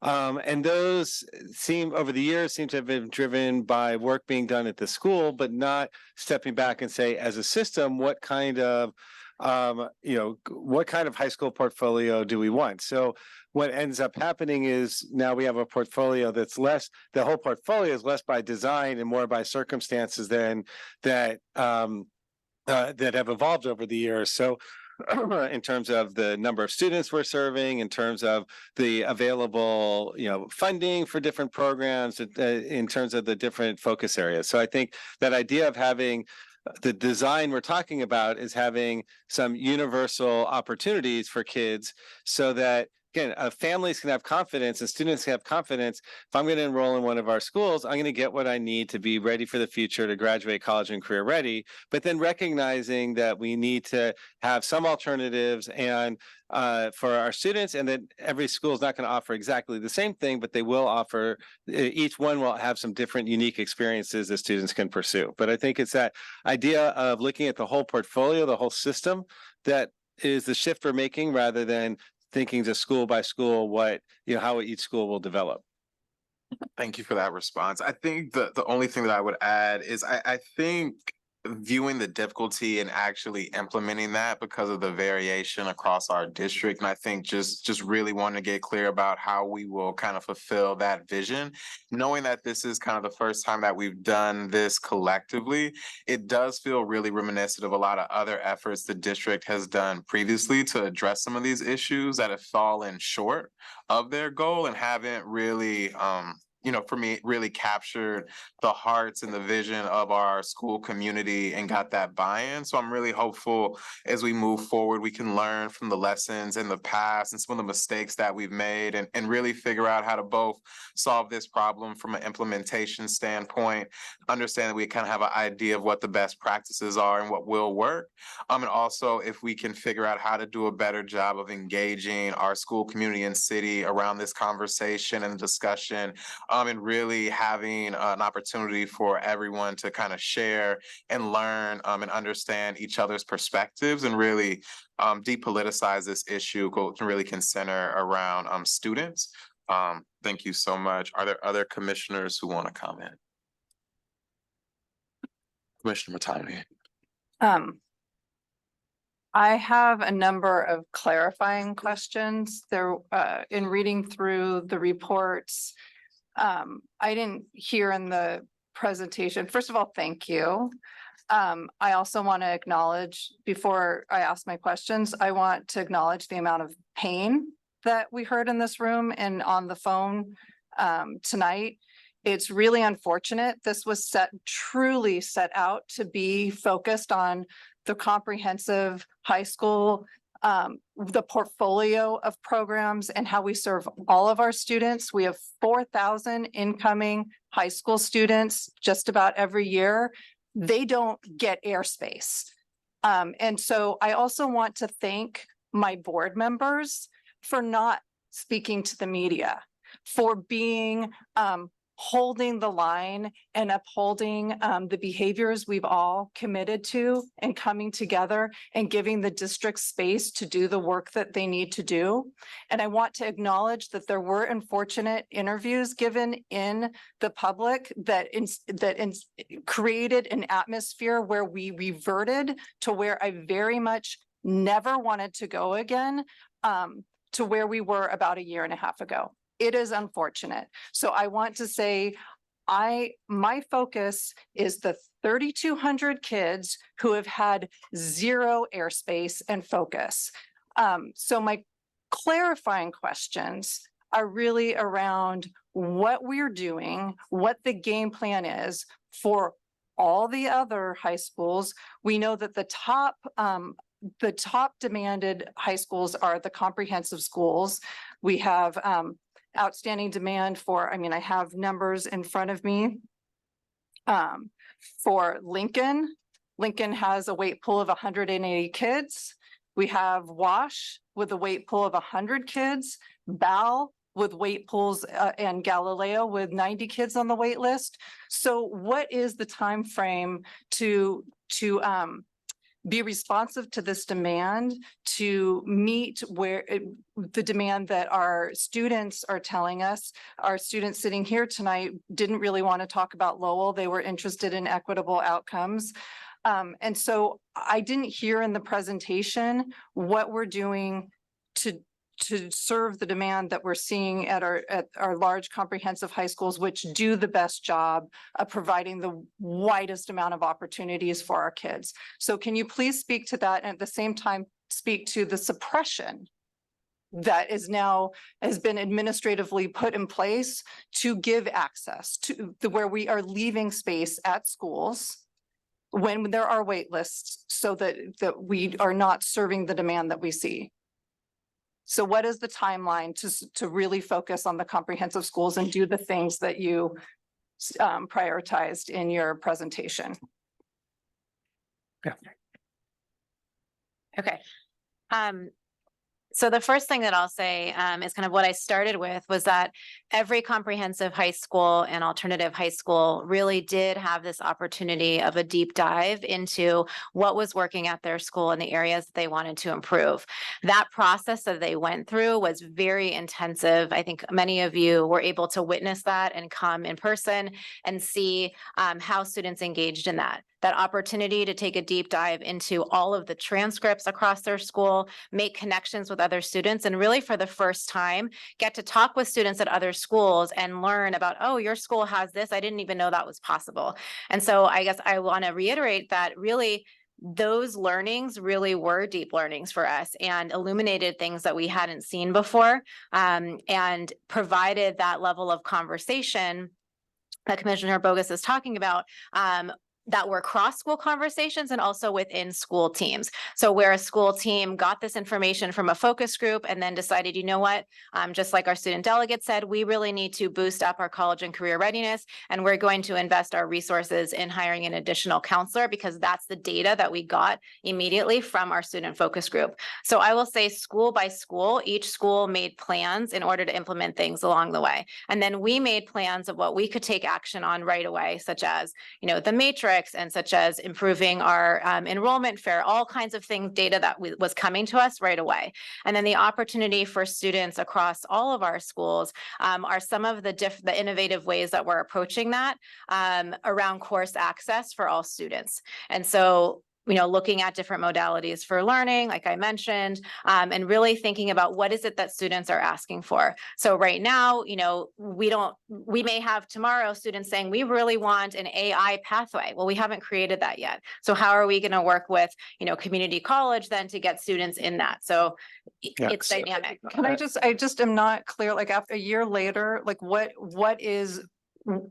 will students see a difference? So- When will it be Yeah. different? So let me speak to two things that you talked about. So when we're talking about what our student delegates talked about, when I say that we would have a baseline of courses that could be offered, and we need to define what a comprehensive school is, that's what we're doing. That's then going from this idea that we want some baseline to operationalizing it and defining what that is. So that we'll be doing in phase 2, which is the next 6 months. Davina is talking about the fact some schools are already moving in that direction, but we do need to look at some structural issues, right? So one of the reasons when you talk about the schools that you cited that have a lot of requests, they're able to offer the courses that they offer also because of the number of staff and students that are there to serve the students. So we're looking through it like if we're going to have that baseline, then also what's the structure of the school that will allow for that in terms of the enrollment of a school? And then if a school doesn't have that enrollment, where do we do the innovative moves that Davina was talking about, like providing the hub or virtual learning? So for the establishing the baseline and offering the opportunities system-wide, that's going to take us the 6 months to develop what that looks like, then probably another year to start staffing that. But in the meantime, there's the moves the schools are making. And then when we talked about having more students in their top 3 choices, we are looking at the capacities of our high schools.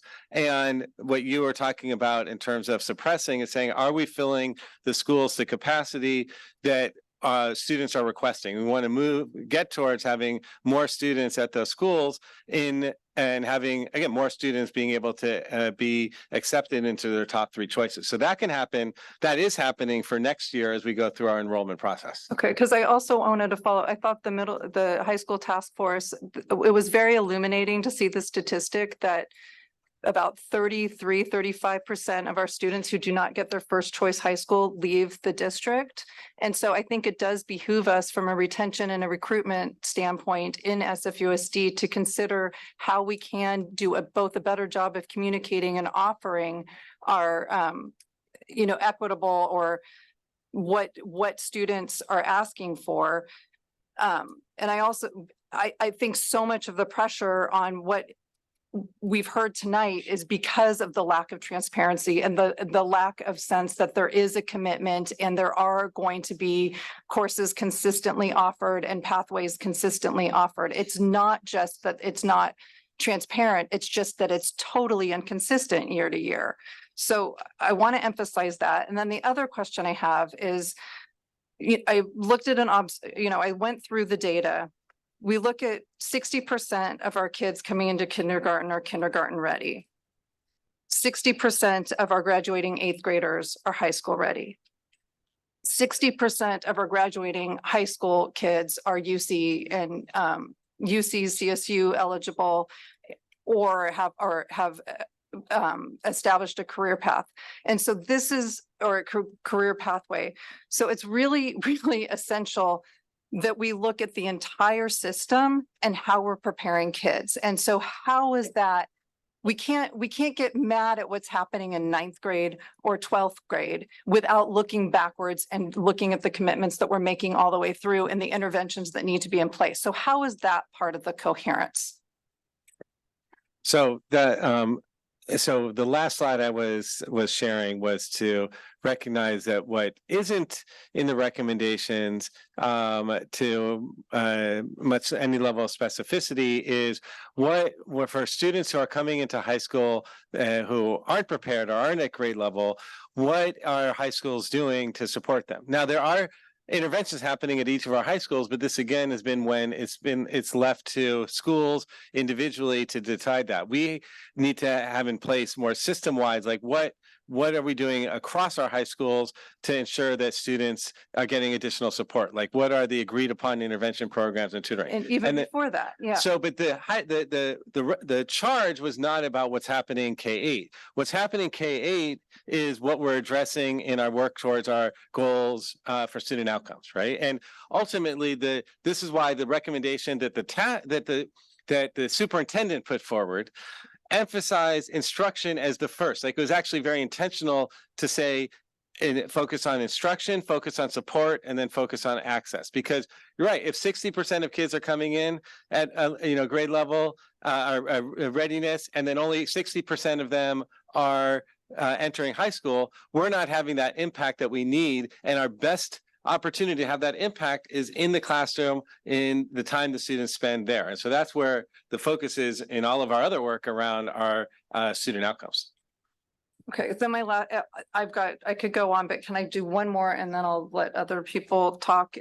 I also want to understand the grading, because it's very, if we're seeing that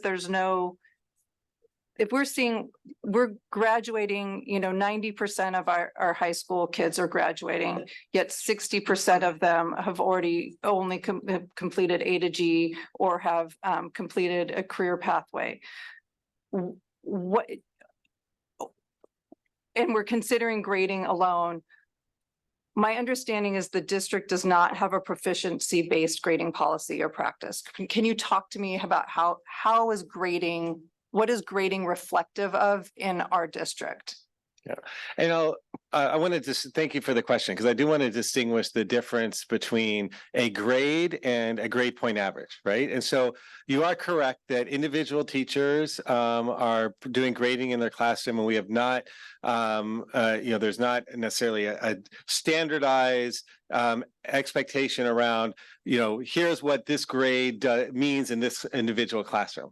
A grade point average, though, demonstrates, okay, across the various subject levels, across the various teachers students have, the average represents how students have attained, what level of grades they've attained across that does represent some level of readiness for moving on to the next level, right? And so that's what just the distinction between the GPA and the grading is within. That's what, when I'm citing the research about GPA as a predictor, that's why I'm saying it's the GPA that cumulative GPA does give an indication of how students will perform in the future.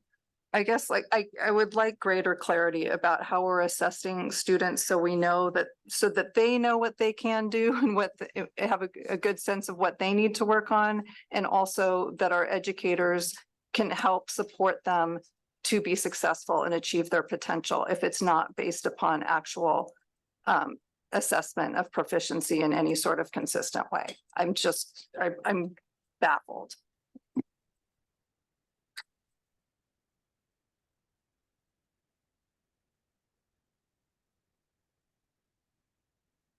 I'll stop for now. I have plenty more I could ask about. Thank you. Other comments from commissioners? If not, we will transition.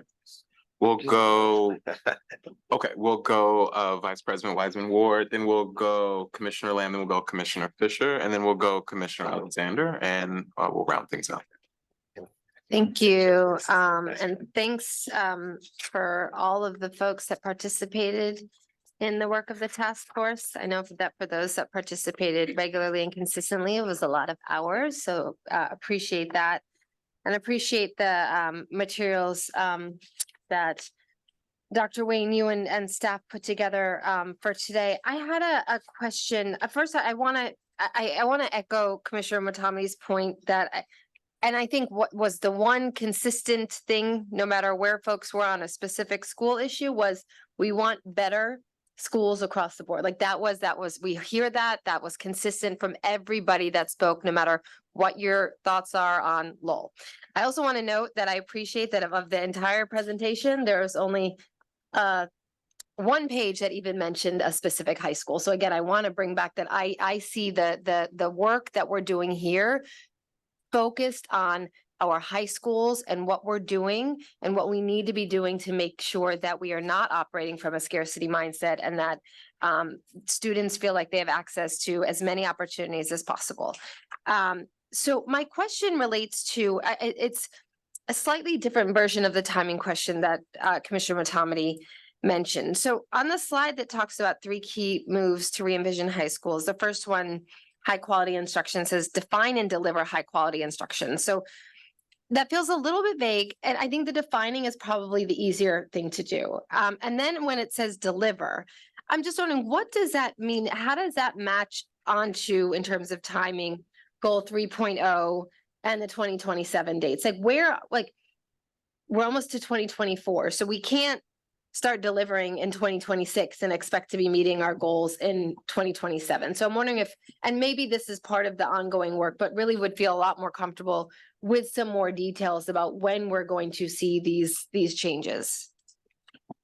Yeah, and you're right, this is one also I could talk for a lot on, but I think in short, this recommendation, we have started a lot of work on. And so the task force talked about like project-based learning. They mentioned our capstone projects, and that's happening in some of our schools, but we have already laid a foundation of defining what high quality instruction looks like. The way we talk about it is through our core rubric that identifies what the culture of learning in the classroom should look like, academic ownership, essential content, and demonstration of learning. And then this will come out in actually Guardrail 3.1. So our guardrails, the Guardrail 3 talks about curriculum and instruction and how we're delivering that.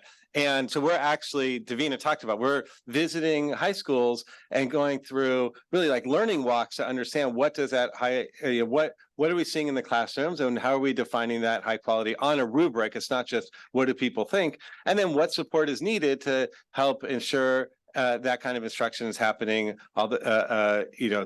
consistently. So I feel like that's the over the next several years, we're just going to continue to go deeper on that process and feel like, and we'll actually have evidence of the level of instruction that's happening in our classroom. So I hear that answer to me lingers on and I think helps clarify the defining part. I guess it's the delivery. I mean, I know that they're not sort of bifurcated. You don't spend only the amount of time defining and then you have to start integrating the delivery sooner. But I would love to hear a little bit more about like the delivery. And I know it's going to happen over time, but just wondering if there's any more specifics on. I can give more specifics. The professional, because you're right, I left out the part. I said we could talk about this a lot, but then there's the professional learning component for principals and teachers around this. So this is really a multi-pronged approach. And so we have this happening in various arenas. So as, lead partners with our curriculum and instruction department, and we're all clear on what is our foundation, what is our look for is based on the deeper learning framework and the rubric. Through curriculum and instruction, our course leads and department heads, they attend their own monthly professional development once a month on Tuesdays in the afternoon. And that trains them in their teacher leadership role to go back into their department and to be working on those instructional practices. Those instructional practices are also month by month in a professional development plan where we partner with curriculum and instruction. We bring our site leaders together once a month and we go through, for example, we just did text complexity. And so we go through and talk about what does that look like in the classroom? How are we preparing all of our students to know how to cite textual evidence? And so our site leaders go through preparation where they have a model slide deck and they think think through, how can I deliver this at my school site? So it's going to map onto what we're doing and really work for my school site. And then they can get content like Q&A from our CNI partners so that in areas where they need a little more support or they have questions around any resources, they get very prepared to deliver that. And then at our early release professional development once a month, they are bringing that back to their school site. And so that is like a monthly cycle plan. And then all of that maps onto our walkthrough process that is also happening on a regular basis. So everybody is now, it's taken a while to get there. And, sites were really attached to kind of their own, just 100% their own professional development plan or their own walkthrough tools. So this really allows us to have common instructional conversations across our system. And so that's a whole sort of multi-pronged approach that we're using.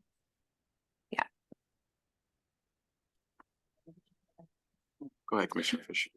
Okay, I know. I said we weren't gonna ask follow-up questions. I'm sorry. And this isn't, We're not supposed to ask our own follow-up. okay. All right, so this is fair game then. Okay, so that was really informative, that example of the model, the cascading model that we're using there. And to my non-teacher ear, frankly, it sounded like trickle-down economics. Because what we've found and what we've seen in the past is the train the trainer model is a lot less effective than actual professional development for our teachers with ongoing coaching, right? And so this leads back to one of my actual questions that I have is, this is big, heavy, meaty work, and it's going to require a lot of resource realignment to get this done. And there's going to be some strategic abandonment we're going to have to do, and some things where we're going to have to heavily invest to make this work.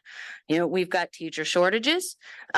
We can't have high quality instruction without highly trained teachers in the classroom. So as we move into resource alignment, I think I'm wondering, how are we doing this work as part of the resource alignment conversation to make sure, I'll just go into, I think the tension that I see here in the task force, and thank you everyone in the task force who did the work, but it's like every other task force or committee or anything I've ever been part of, we do a whole lot of work. I mean, I said this last month with the attendance working group example that I used. One of the 3 questions we asked was, what is your biggest fear?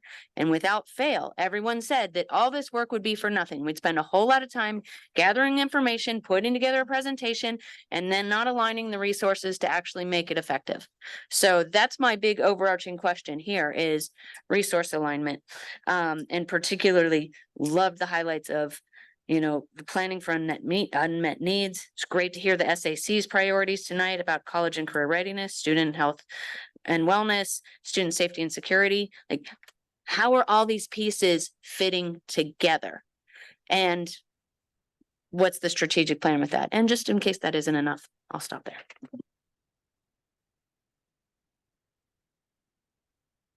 All right, thank you, Commissioner. Do you have a response? Sure. I appreciate what you're saying, about kind of that trainer of trainers model. I think the idea for us is really around supporting our site leaders to serve as instructional leaders and really honor the expertise that they bring to the table. And so we have heard in the past that, teachers go to a professional development and it doesn't feel like it is responsive to what's happening at their site.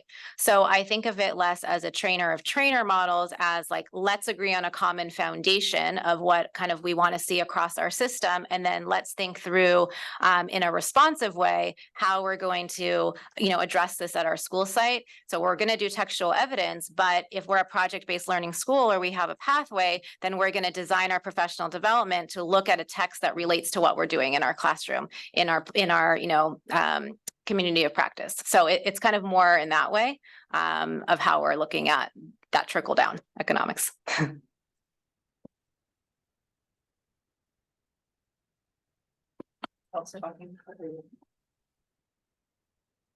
I think Commissioner Lamb wanted to jump in, and we can let.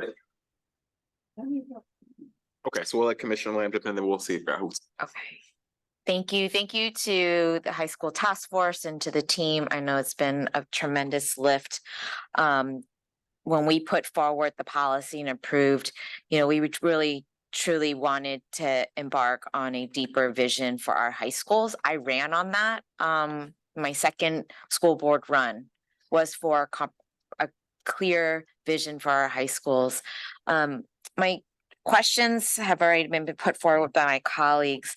One thing I wanted to ask was, you know, how will we know when either high quality instruction, post-secondary readiness, universal opportunities, unique experiences, and all the three key moves, how will we know when it's impacting student outcomes? And I think that's a key piece. I've been having conversations with the superintendent, is that I recognize that we're in phase one, but for me, in order to really engage deeply, and I'm pretty critical. I'm very critical. I've been critical in our briefings around the realities of what we're actually operationalizing and the activities that it's truly going to take in order to reach this vision. Been part of this district now for 15 years as a parent, and I haven't seen the details quite yet around how we are actually going to deliver on those because of this resource alignment work that we're going to be embarking on, and that it must be tied to those student outcome goals, particularly around goal number 3, but 1 and 2 are tied into it. So that's one maybe opportunity, superintendent or staff, if you want to be able to walk us through this process around the alignment to how we will know that it is linked and impacting student outcomes. Yeah, I mean, I'll speak to, I think, again, for the focus on high quality instruction, that's where there already is alignment being built. And so I spoke to it. You'll hear that when we present on the guardrail around curriculum and instruction, and because that should be informing how we're doing towards our goals around student outcomes, literacy, math, and college and career readiness. For the college supports, this is the piece we need to operationalize. We got good recommendation, for the post-secondary supports, we got good recommendations about the need for more planning. And for that, just like to create a picture is more than just saying to students, here's what you need to do to be A to G, right? But it's like really what, understanding what a plan is, what a plan for their future looks like. But that we do need to operationalize more than the first one, I think, around what that's going to look like, and then how we tie that to and that one specifically will tie to the college and career readiness outcomes. I think the third idea around the access piece and providing universal opportunities, that's more, I do see that one as more structural. We'll see it connected to the outcomes in terms of like one thing that Davina has talked about is there's A to G requirements, but then there's also A to G recommended courses. Like if you really want to qualify for UC, 3 years of language is critical.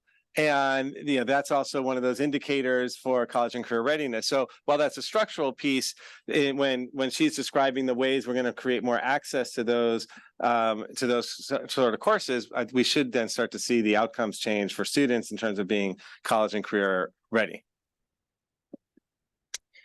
I appreciate that.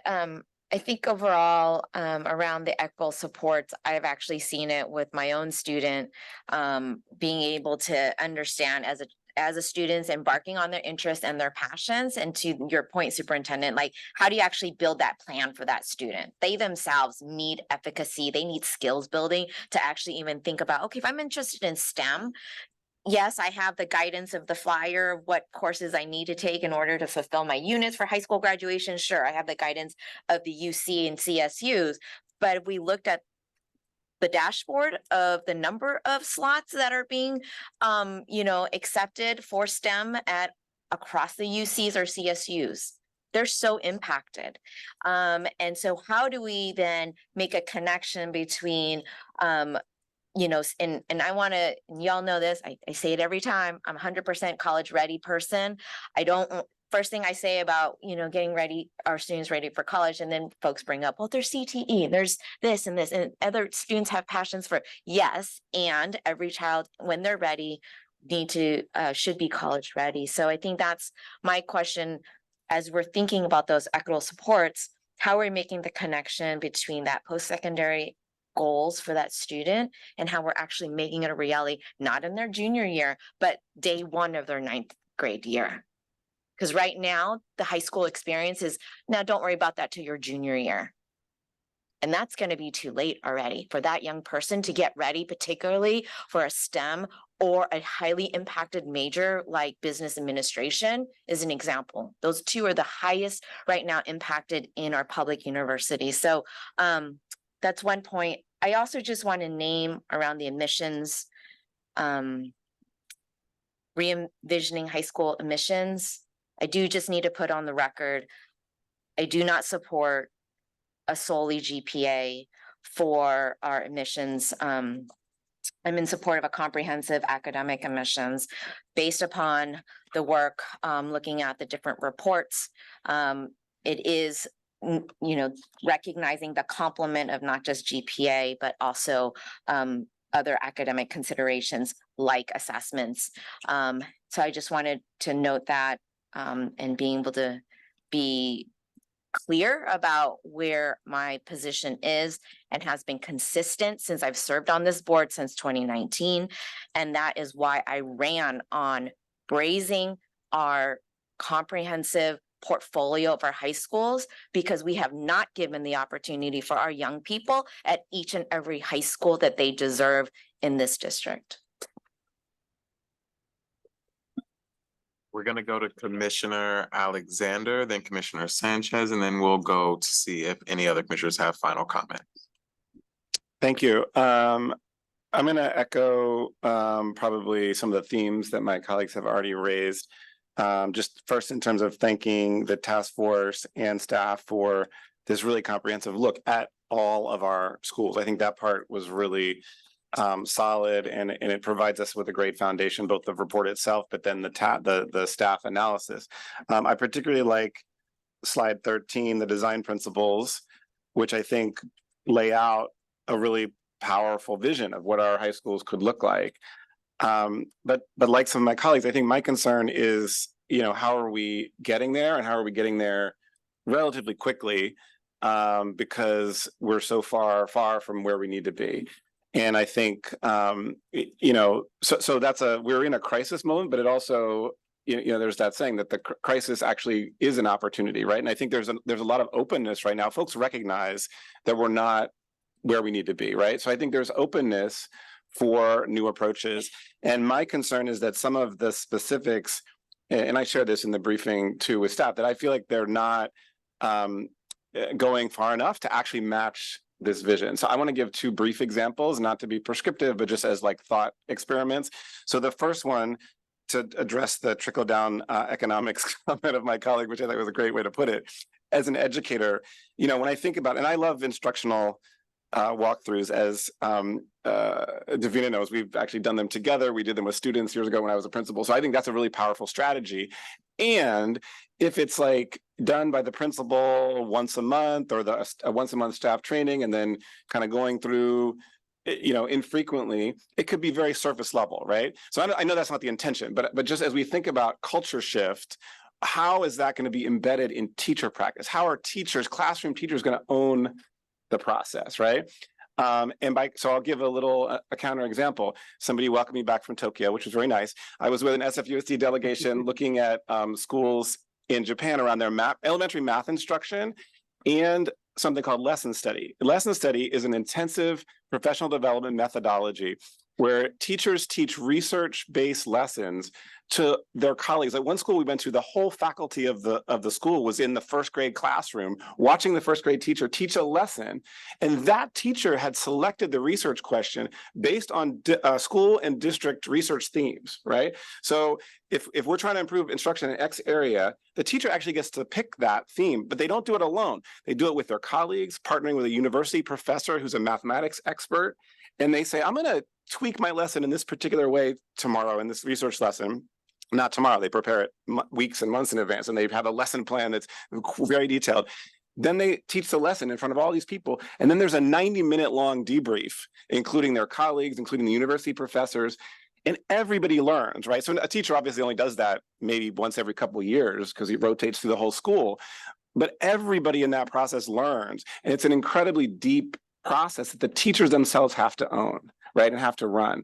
And so that's just an example of like, how do we go from, yeah, we want to improve instruction, and this was kind of this, maybe to your comment, Vice President Weissman too, around, you know, what is the delivery? How do we go from defining to delivery, right? And there are methodologies out there, and I think the question is, how do we adopt them, and then how do we make them system-wide? Does that make sense? Like, I think that's where I'm not seeing that yet. I'm imagining that folks are thinking about these things, but yeah, no, I do want to really appreciate that example and say we have our Associate Superintendent of Educational Services here, and we've talked about this is again related to Guardrail 3.0, like what is our professional learning model and where's the role? So instructional walkthrough is one component of it. Where's the role of lesson study like that? Or we also have at our schools, but to varying levels of degrees, and this is something I remember when I was back at, when I was here in the district a decade ago, which was emerging as a powerful tool, our instructional leadership teams.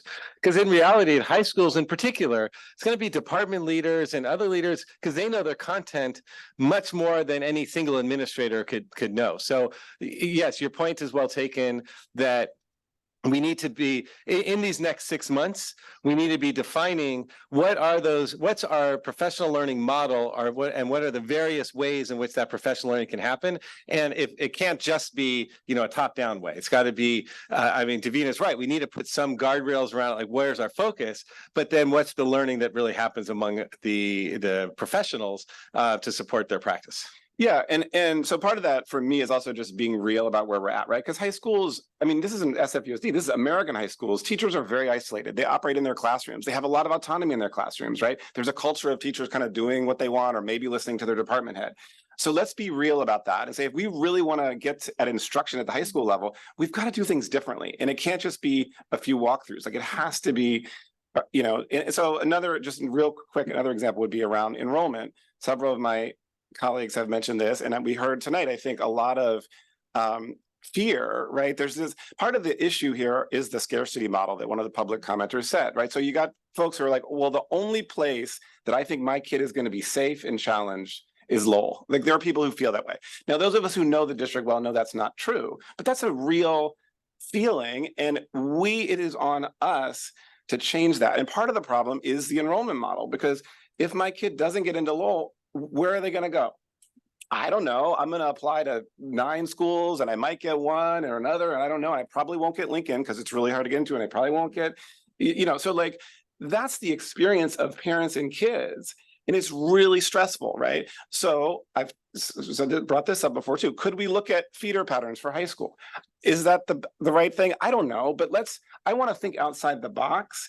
So that we're not just saying, oh, we're going to market our schools better and do a little bit tweak around the edges of the enrollment system. Maybe we have feeder patterns for high school and we open a new academic magnet on the east side. And then we look at the whole picture. We're like, we got comprehensive schools. Everyone's going to get into one. Then we got Lowell. Then we got another magnet. Then we got the small schools. To me, then you have a compelling vision. And then the Lowell question is a little bit, we can breathe easier, right? And then it's like, okay, we can figure out the admissions thing, but it's not as high pressure because we've actually have a vision around the rest of the system. So I guess that's why I would just encourage us to think bigger, but really do it in this moment.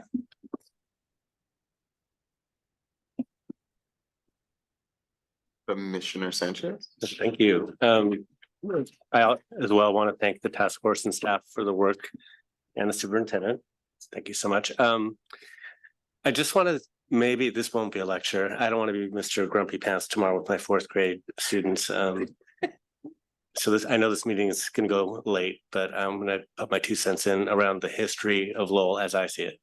And I spoke about it last time we voted about the long past history of racism in this district and how racist school boards created a school that was originally in the Western Addition, and when more Black and brown and other families moved in that area, the district, through its racist policies, moved the school to a white neighborhood, which is Lake Merced. And then the history goes on from there. So we have a history of making racist, racially charged decisions in this district. And in the 90s, this district had a policy that allowed, it went all the way from the 80s to the 90s, to allow students to get into Lowell if you were African American, you didn't have to score as high as a white or Asian student. If you were Latino, same thing. Families filed a class action lawsuit against the district based on that policy, and they won. The district lost. And so then the district was forced to come up with another policy. All along at this point, the district was trying to make non-racist decisions and trying to provide more diversity at the school. And so that's where the 3 bands came in. That's when I first got on the board that was being voted on, and I had no idea what was happening really. And but I did know one thing. When I looked at the bands, I was like, this is not going to work, because the point of those bands was to provide more actual diversity at the school, because we couldn't use race anymore as a criteria to get in based on the class action lawsuit that the district lost. So we went to the band system 22 years ago, totally failed. It did not provide the diversity that we had sought. And so it's been a sticking point for me. You know, I taught in the district for years, as a principal in the district for years. You know, part of the system of the bands was to provide every middle school with a committee that would be a Lowell committee that would try to get kids access into Lowell. And when I became principal at Horace Mann, that committee didn't exist. So my 2 years as principal at Horace Mann in the Mission District, not one of our students got into Lowell because we didn't have that committee, nor did we have the bandwidth or the wherewithal to get that committee going.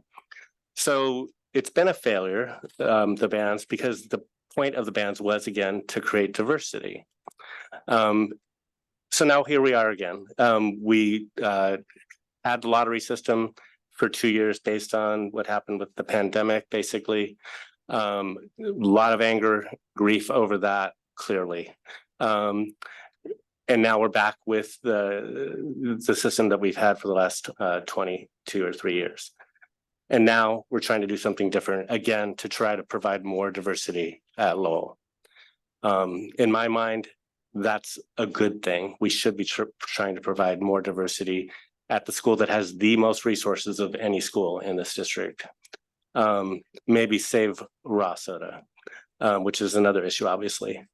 So I'm inclined, and I'm glad that, you know, some board members are telegraphing where they are on the GPA issue.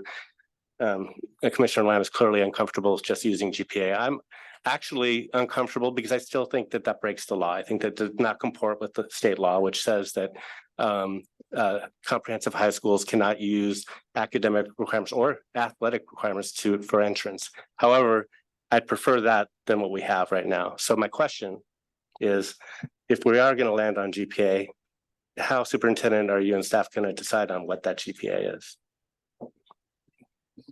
So as I shared, reason why we haven't proposed a specific GPA is because we would be looking at and running some data analysis, because we have data from the last several years of what you know, is a criteria that seems like will set up the students for success, right? We do want them to be able to, you know, enter into the high school and knowing that they are well equipped to do to be successful in a rigorous program. So we would, that's what we're looking at, several years cohorts worth of students to see what, you know, where that number might be.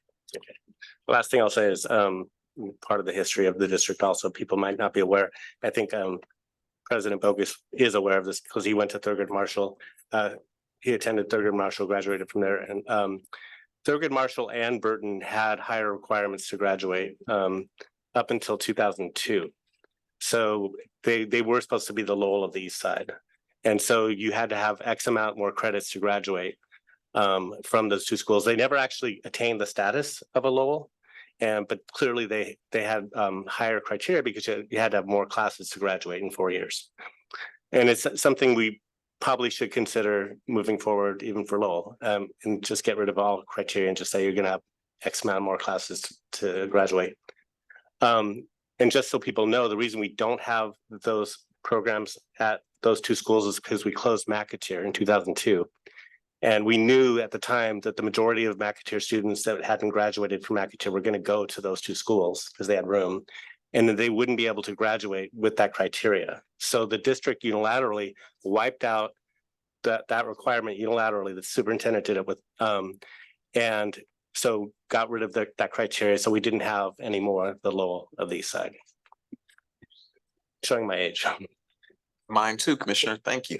What we want to do right now is see if there's additional comments on commissioners before we close out the discussion and move forward. You want to jump in before? I need to close it out. Okay, then we'll let the superintendent close out. So we'll go Commissioner Fisher, then Commissioner Matomedy, and then we'll go to the superintendent.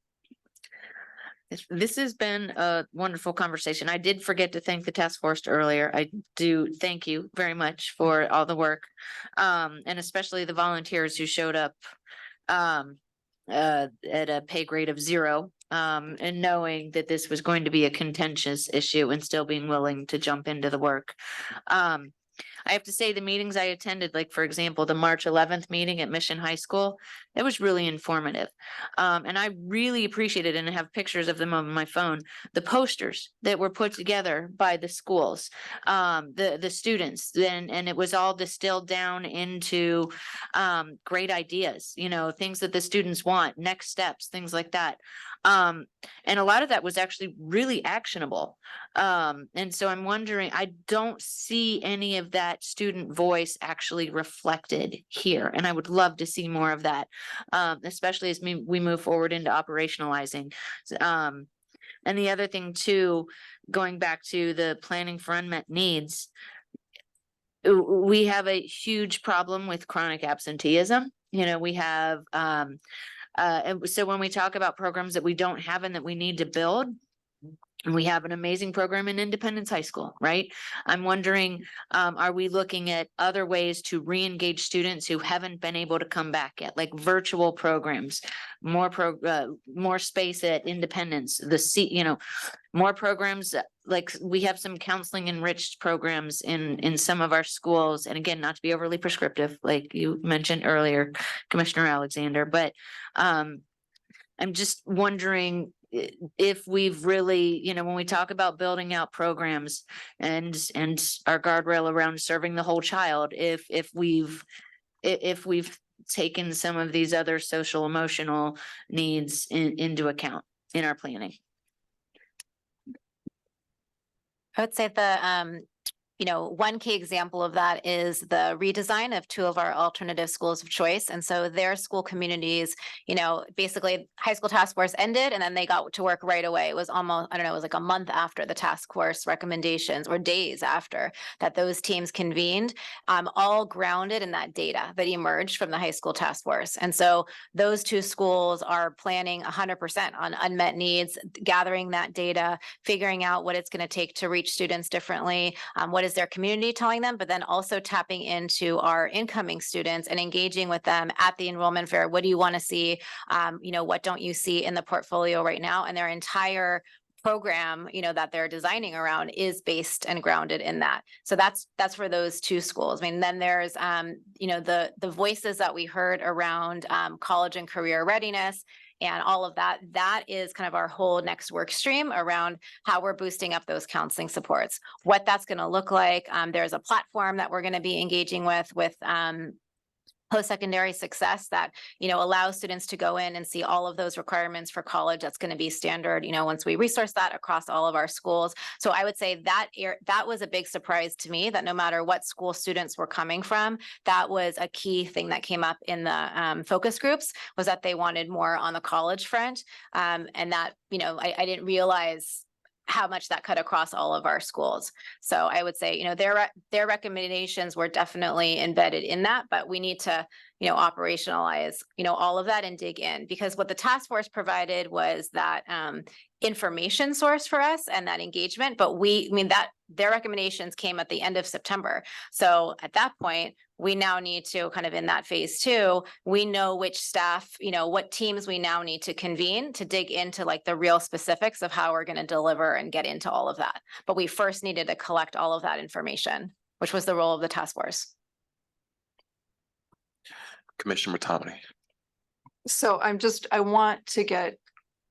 appreciate Commissioner Lamb, you bringing up the student outcomes and focus on the goals. So I really do want to understand what the timeline is here and when we'll get an update. And so I have written down like the areas that are of particular interest to me, at least, and I think I've heard them echoed by several of my other colleagues. But prioritize and fosters access to the programs, courses, and skill development that our high school students want, and a comprehensive course catalog or some other communication means that communicates these commitments, to the guarantee that every student has access to a comprehensive high school with equitable resources. And to your earlier point, I do think it's important that there is some sort of proximity consideration, some sort of geographic consideration in attempts to keep cohorts together. It's been 10 years since the middle school feeder system has been put in effect, and there's been, from what I've gathered, zero reflection or review within the district as to what that has done to retain families in the district if people are choosing their middle school feeder of choice. You know, our absenteeism has jumped from 12% in 2019 to 29% in 2022. Proximity does have an effect, I would argue, on people's on students' attendance. So how is that factoring in? I would like to see some consideration of zones, neighborhood schools, feeders, and a proximity measure. I will tell you as a parent, the mental health effects of our kids going through this process as 13-year-olds, as 8th graders, and knowing it's coming throughout their middle school experience, that they're going to be spread apart, most likely, and they're going to have to go through the uncertainty through a citywide lottery, is ill-advised and detrimental. And I don't know any 13-year-old that wants to go through this. It's unpleasant as a parent, and we need to do away with it. And I do think that that came up through the high school task force, but it was not emphasized. And frankly, it is a point of frustration that I've expressed repeatedly throughout this process, that our comprehensive application and mission process was not reviewed, even though that was one of the primary charges given to the high school task force.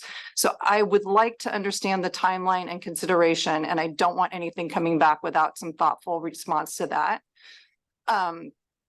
I want priority around proficiency in assessments and grading so that students are aware of what they know and how to improve, and offers and opportunities to remediate and accelerate. And it needs to be a K through 12 effort. Waiting until high school is too late. So I want to echo, I mean, I think this is no surprise to anyone. I don't support grading alone, especially given the state of our grading policies and practices currently. I don't think it's solid enough to use as an indicator. And the other thing, you know, I do want to raise is around Commissioner Sanchez's point.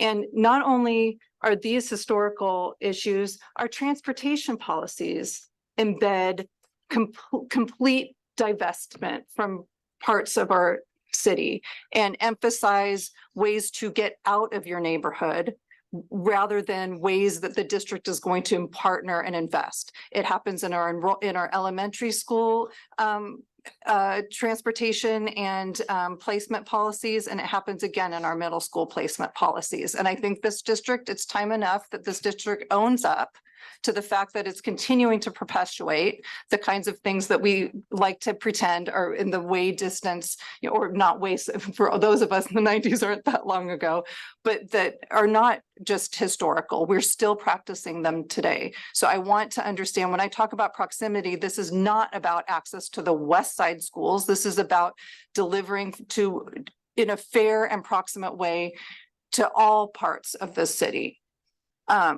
And so lastly, to the bands, I don't want to hear about selective admissions until we are delivering on our comprehensive schools. And I don't want to hear about selective admissions until they've actually been reviewed and thoughtfully put forward. The bands 2 and 3 never happened.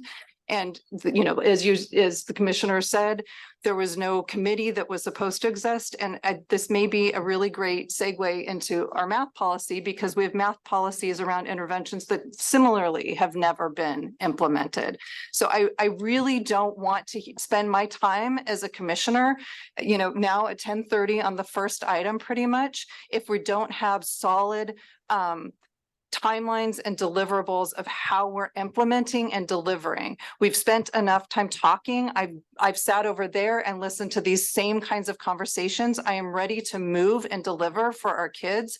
We have budget problems. We have all sorts of problems that we need to spend our time on, and we're going to have to recalibrate and do things differently. This is an opportunity now to disrupt what is not working. It is an opportunity to do something better, and it's going to be hard and difficult, but it's better to do something hard and difficult and get to the student outcomes that we need than to do hard and difficult things and keep failing. So that is what I'm directing. I've said this before. This is where I'm at. I'm exhausted from this conversation.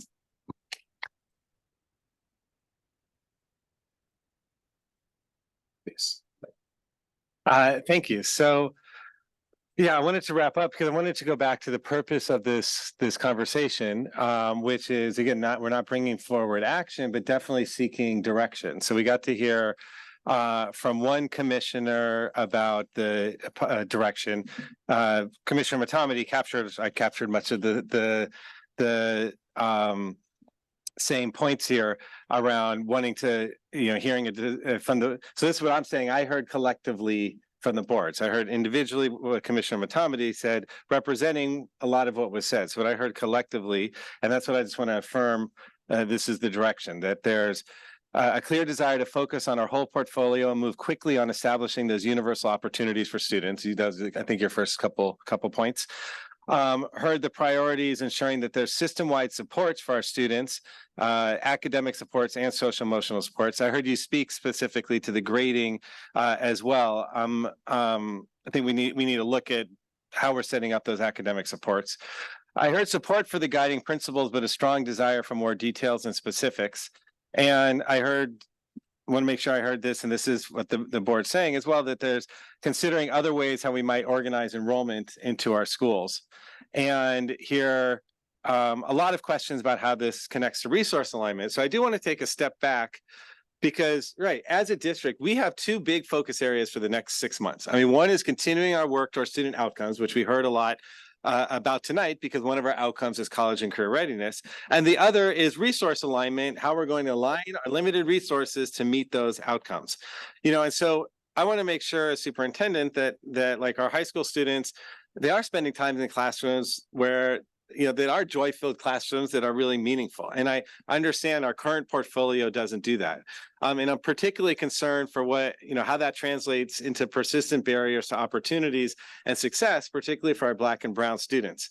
And so like thinking of those big picture priorities, and for the remainder of the year, I mean, that seems to be like what we all agree we need to focus on.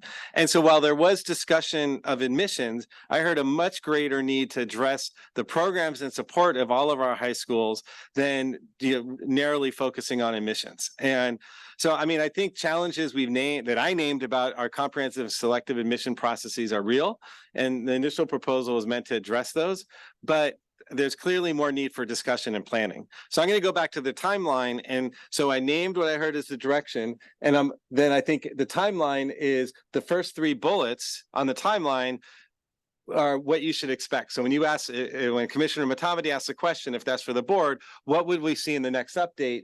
You'd see how these recommendations are operationalized, and specifically in the areas we just talked about, like the universal opportunities, the enrollment. You'd see how we're implementing these activities and more details on that change of instruction. And then not bring back anything around comprehensive instruction for either really for 25, 26 or beyond until those steps are taken.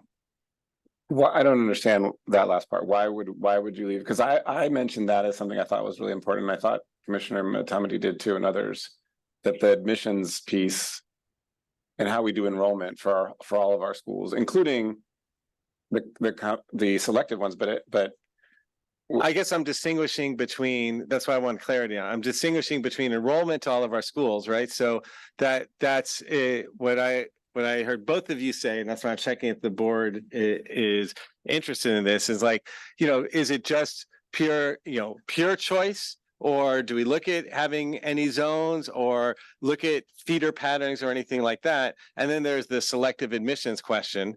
And right? And that I feel like is a separate question. And what I'm hearing is that there's a desire to first answer the question. I mean, I was hearing it based off of what you said. Well, what I First, was make saying- sure that our high school, we're offering strong programs before focusing on admissions to any particular school. Oh, to me, I see them as linked, right? So I think they should be together. So then it's like, because part of it for me is, what's the logic? Why do we have Lowell, right? What is the purpose of having an academic magnet school, right?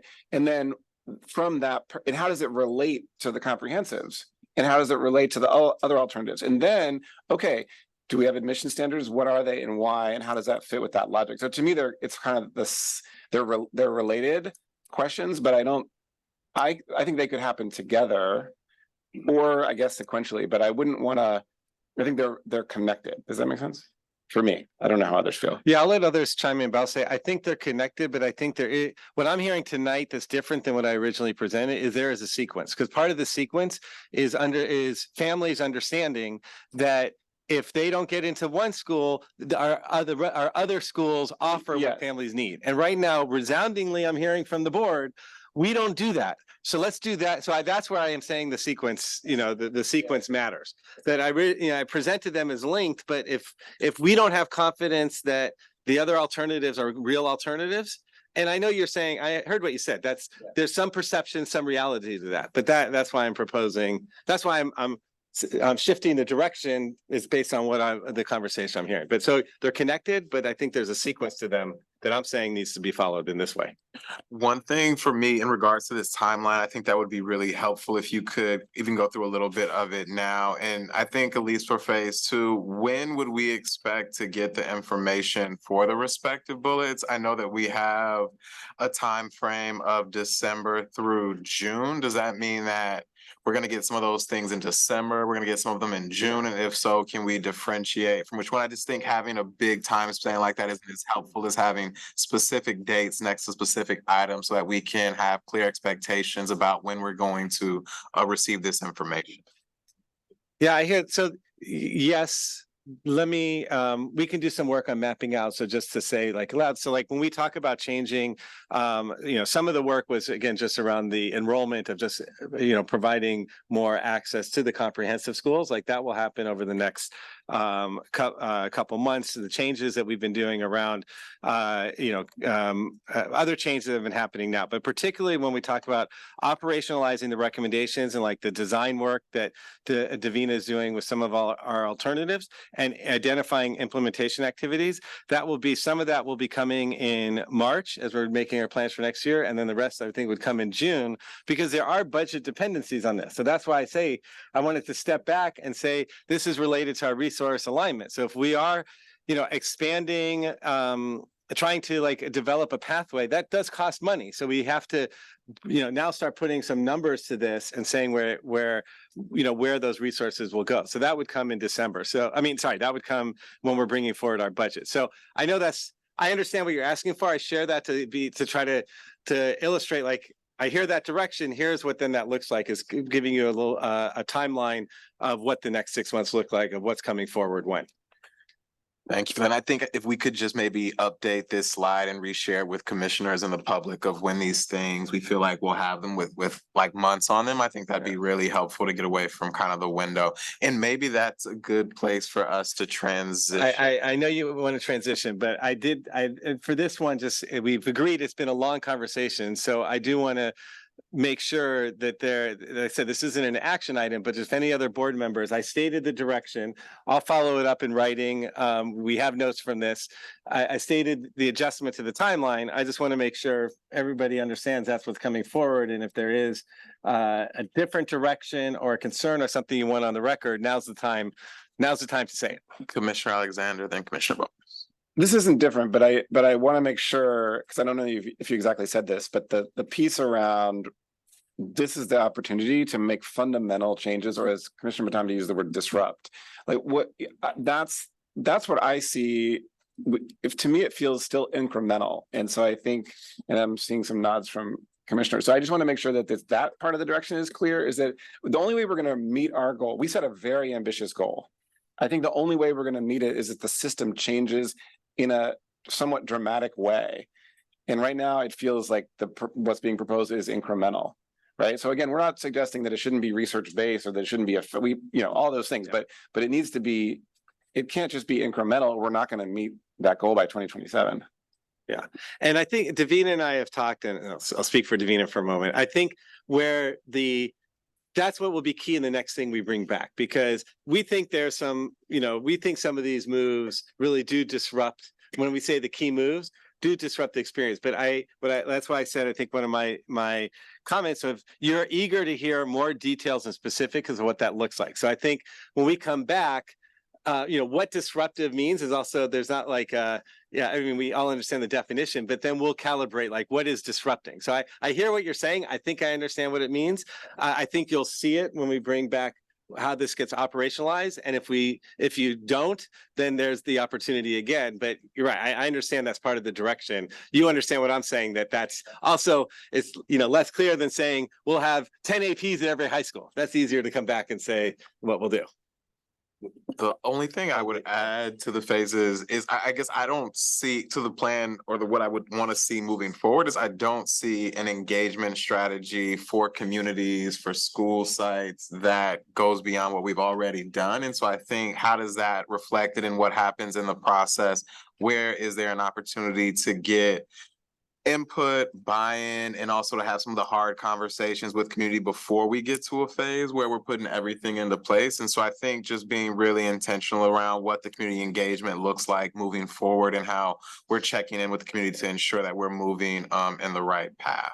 So I do want to be clear. I think as part of the direction and next steps, we do need a map out more specifically what the next 6 months look like, because Davina and the high school team have done incredible work of bringing those teams together at the schools. And so we need to show what that work has looked like.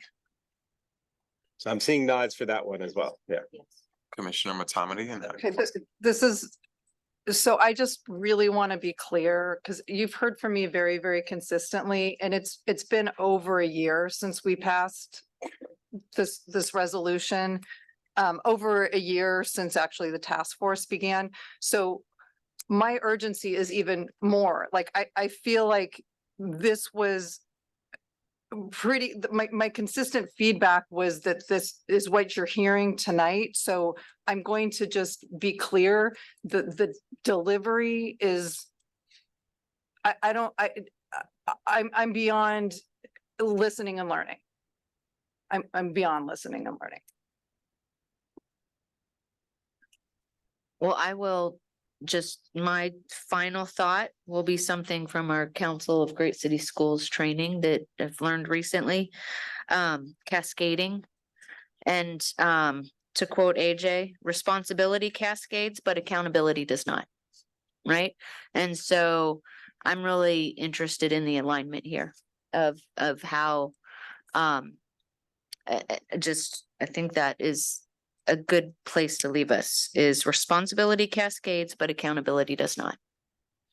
So we look forward to being part of this journey. All right. Thank you, commissioners, for your comments. Thank you to staff for your presentation and your responses. With that, we will move from item G1 and we will go to item G2, and I will call on the superintendent to introduce the item and the presenting staff for this discussion item. Let's go. Go. Okay.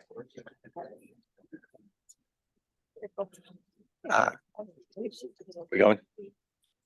Okay. What's the death? All right. Okay. So, thank you. So, we have one of our goals is around math achievement, particularly in the 8th grade. It's an area where we're, again, significantly off track from our outcome. And we've talked about needing to look at our practices in the classroom. You can hear me continually emphasize what's happening in the classroom. That's our curriculum, the instructional practices, the approach to teaching and learning.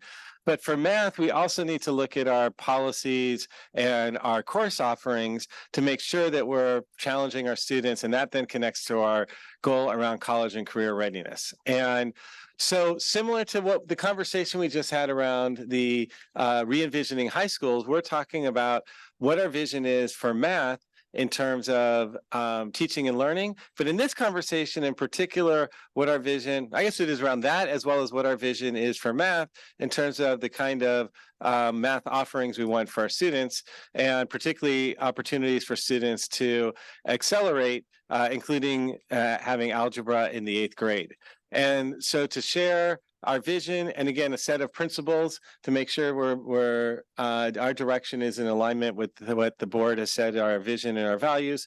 We're going to briefly share 10 minutes or less that with, and I'd like to introduce Dr. Carlene Aguilera Fort, our Associate Superintendent of Educational Services and the Ed Services team, to present.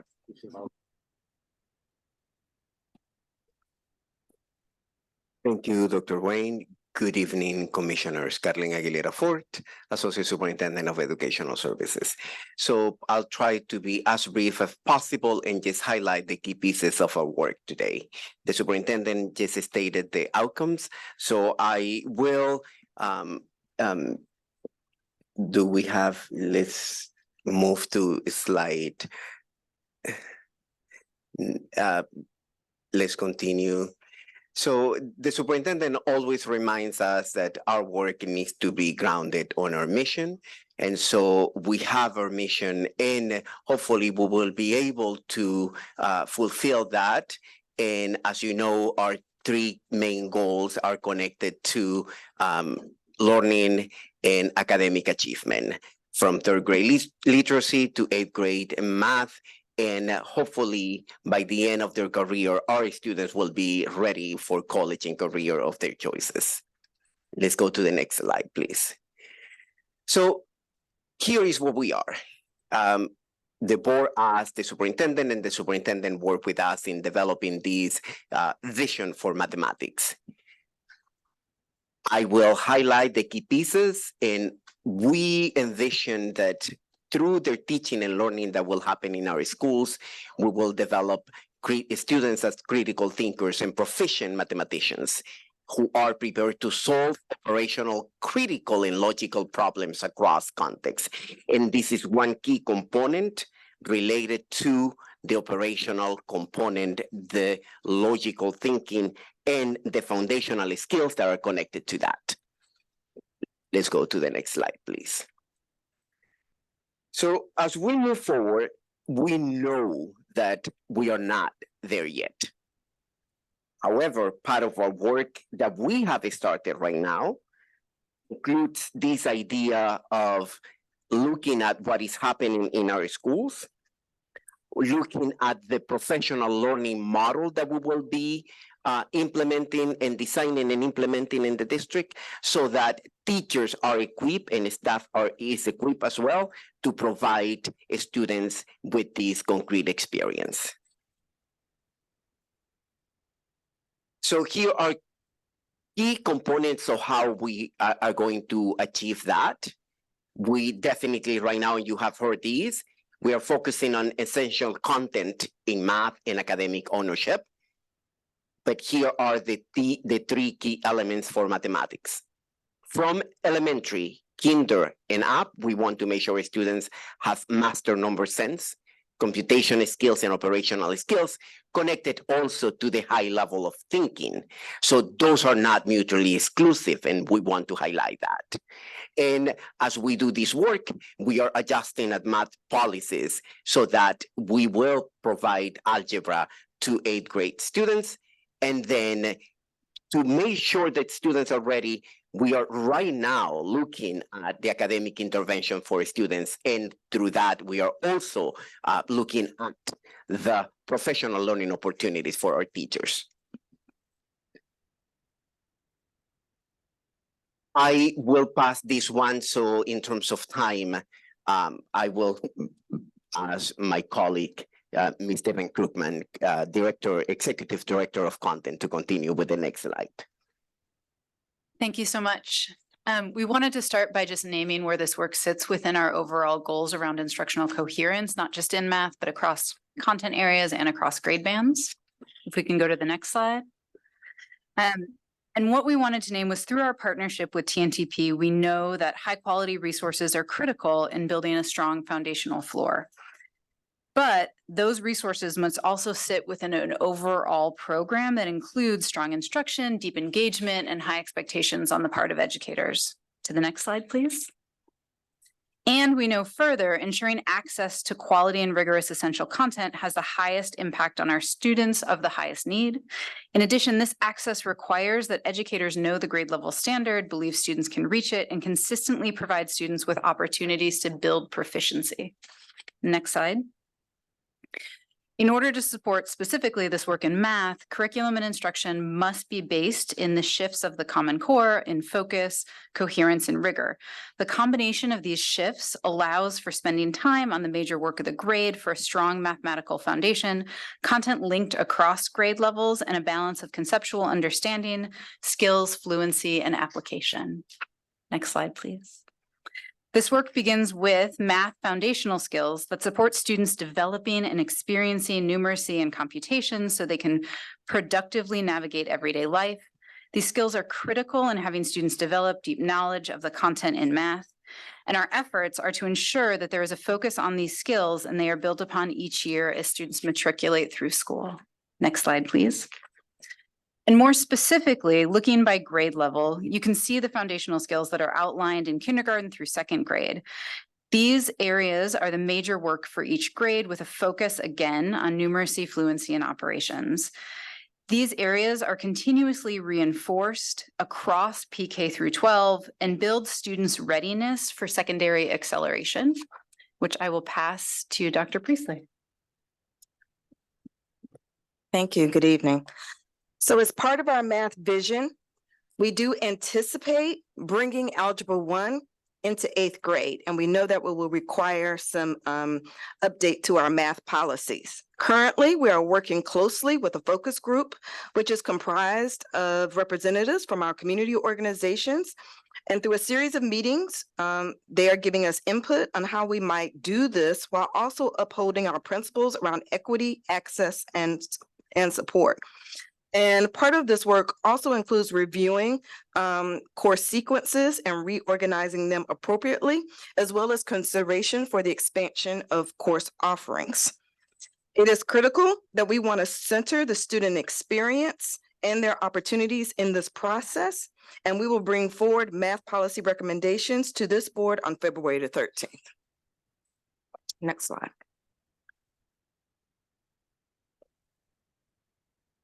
Both of my colleagues have already in some form or fashion alluded to these guiding principles, but they are certainly worth repeating.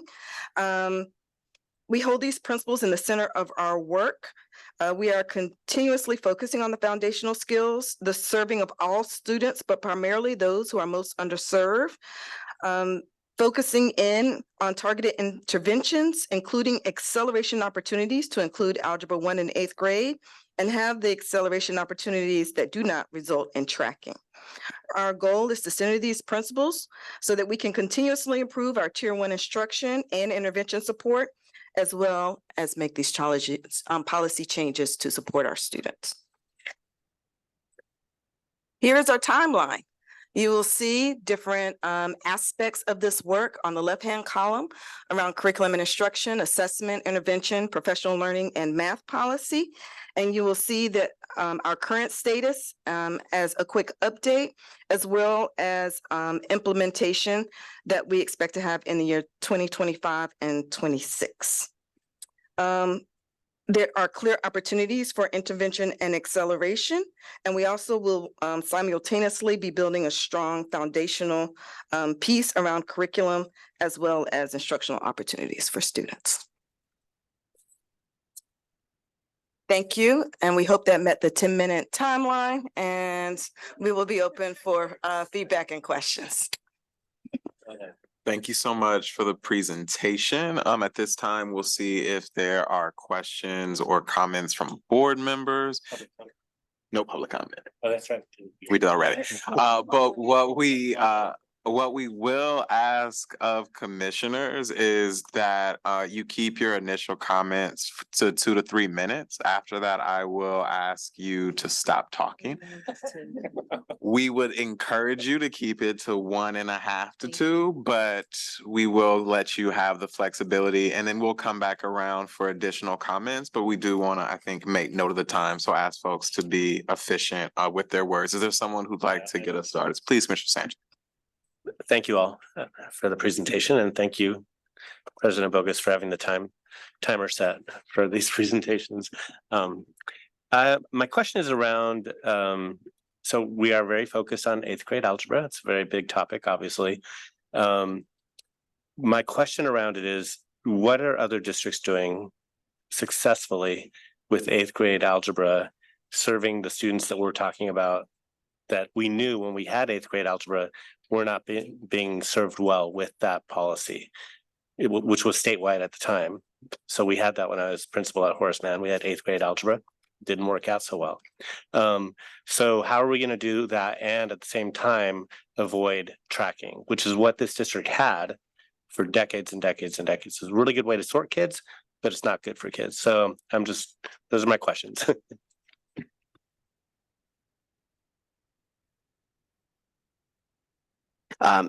Two pieces to that question. One, we are still researching what other districts are doing.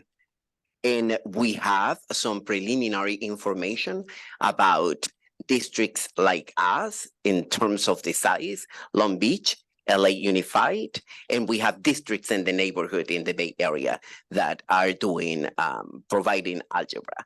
So we don't have that concrete information because that's part of the work that is taking place right now. The task force is meeting. This is the second time they have met. So we do have, and we can provide you via email through the superintendent, some of the findings that we have so far. But all of those are not explicitly yet provided because we are still in that process. Okay, then the second part of the question was around tracking. So how do we do this so we don't default into a tracked system?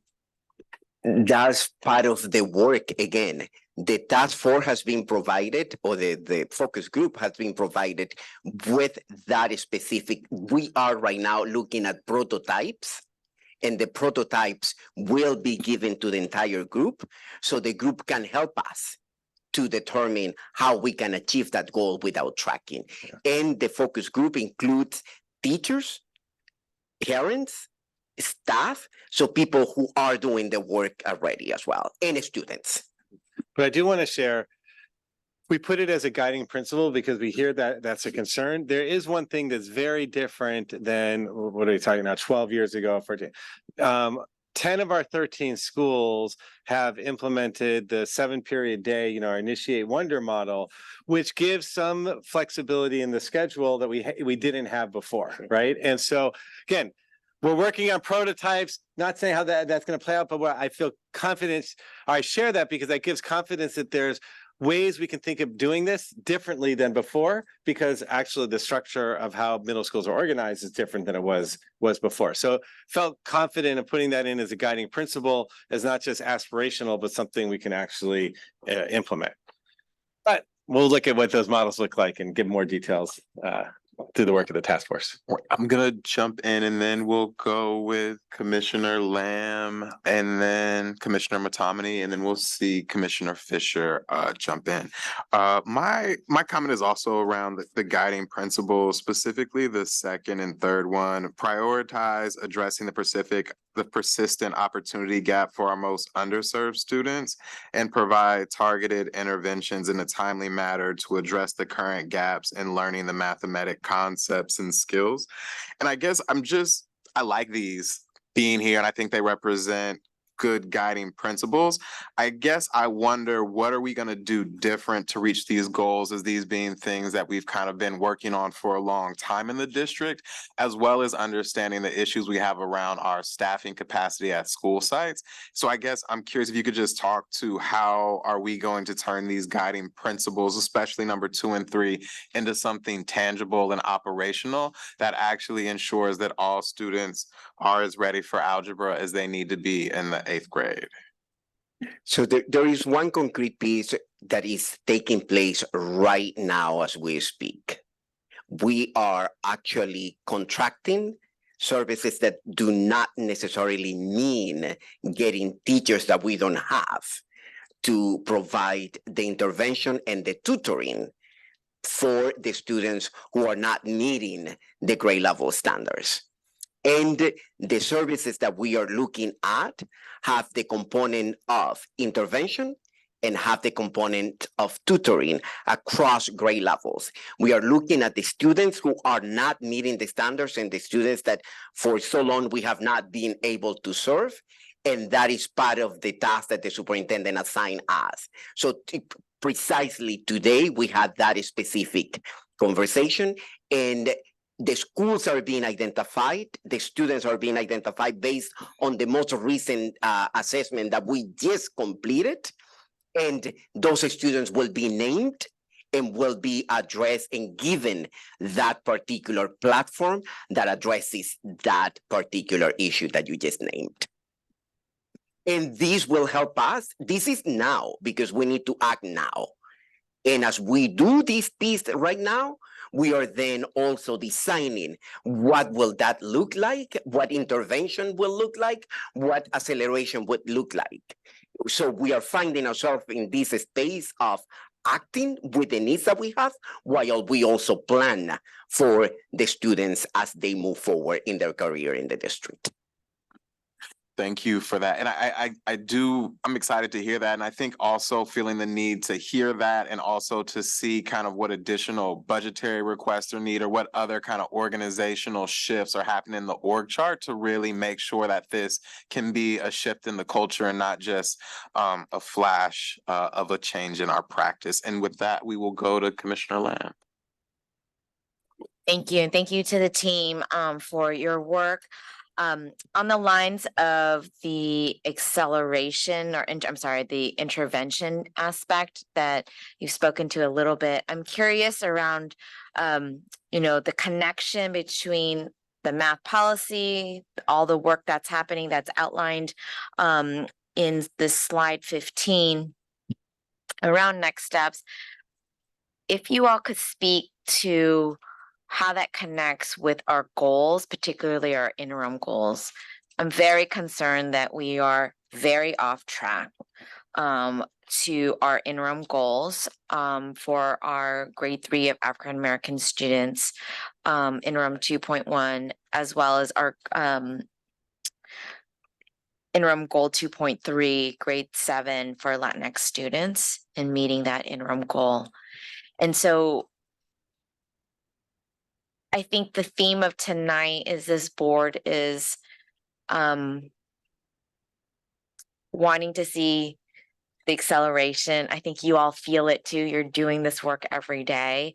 And so if we can just speak more to what the reality is, where the vision, where we want to go by 2025, because 2027 is just around the corner. And it's saying that we're going to improve in our interim goals by 20 points. And we're so off track already. So can you just have an opportunity to speak to that? Glad to. It's a great question. I want to address, I think, I've heard from the commissioners tonight, we know we need to start early, and something can't happen in middle school in 7th grade and 8th grade. What are we doing all the time before that, before students get to that critical place where we have some decision points? So one of the things we are being a lot more strategic about, and Dr. Aguilar-Ford just mentioned this, naming the student, where are the gaps, finding them, addressing the need early and consistently, and forming a plan for those students so that when they get to seventh grade and eighth grade, we're not seeing those, big gaps that we know are existing.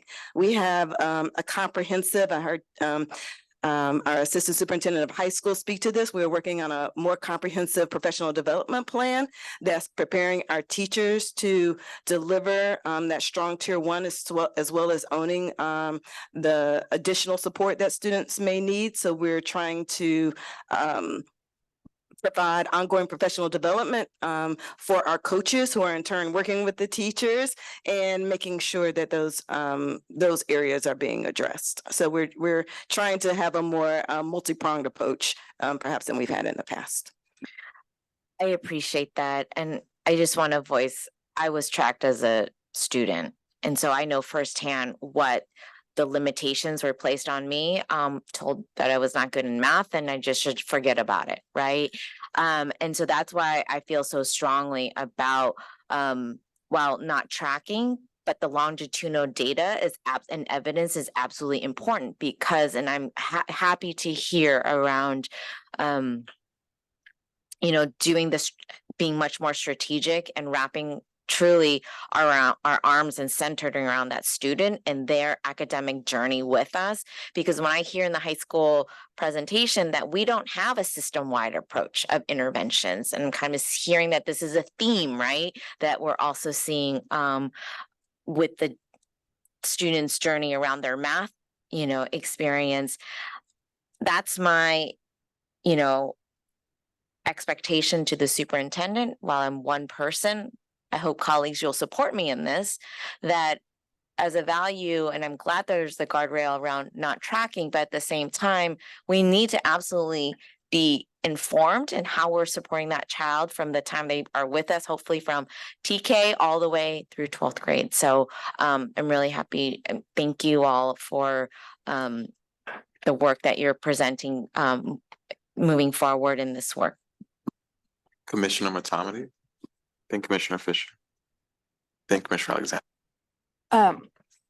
So Superintendent, can you clarify? It sounded like you were suggesting that one of the options would be doubling up for students or having them take an elective space to take algebra when you said taking advantage of the 7th period. Is that on the table or are we talking about are you suggesting doubling up either during the school day or before or after school as the solution here? No, I'll let the team speak to what if any, of the prototypes we're talking about at the task force. I was just speaking to the fact that having 7 periods does give some more flexibility in the school day to to provide courses. So I mean that could be one way to do it. But there's other ways as well. It gives us it gives us more flexibility than just having the 6 periods.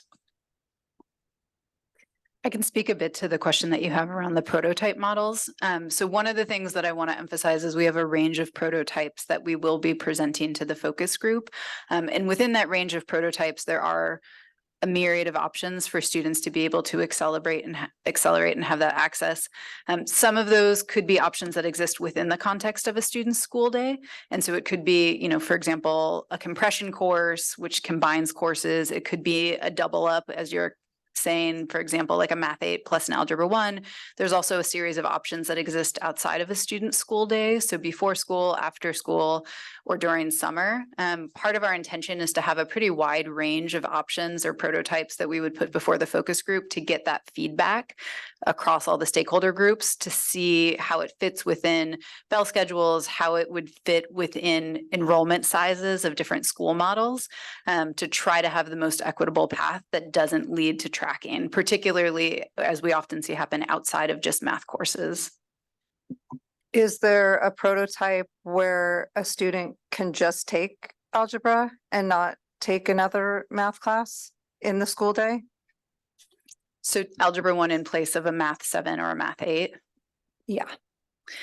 We do have options that look at that. To the comment that was made earlier around separate districts, we have a series of districts. There's almost as many prototypes as districts that offer it. Some of them do skip courses, and some of them do compression, which is combining courses and dropping some standards.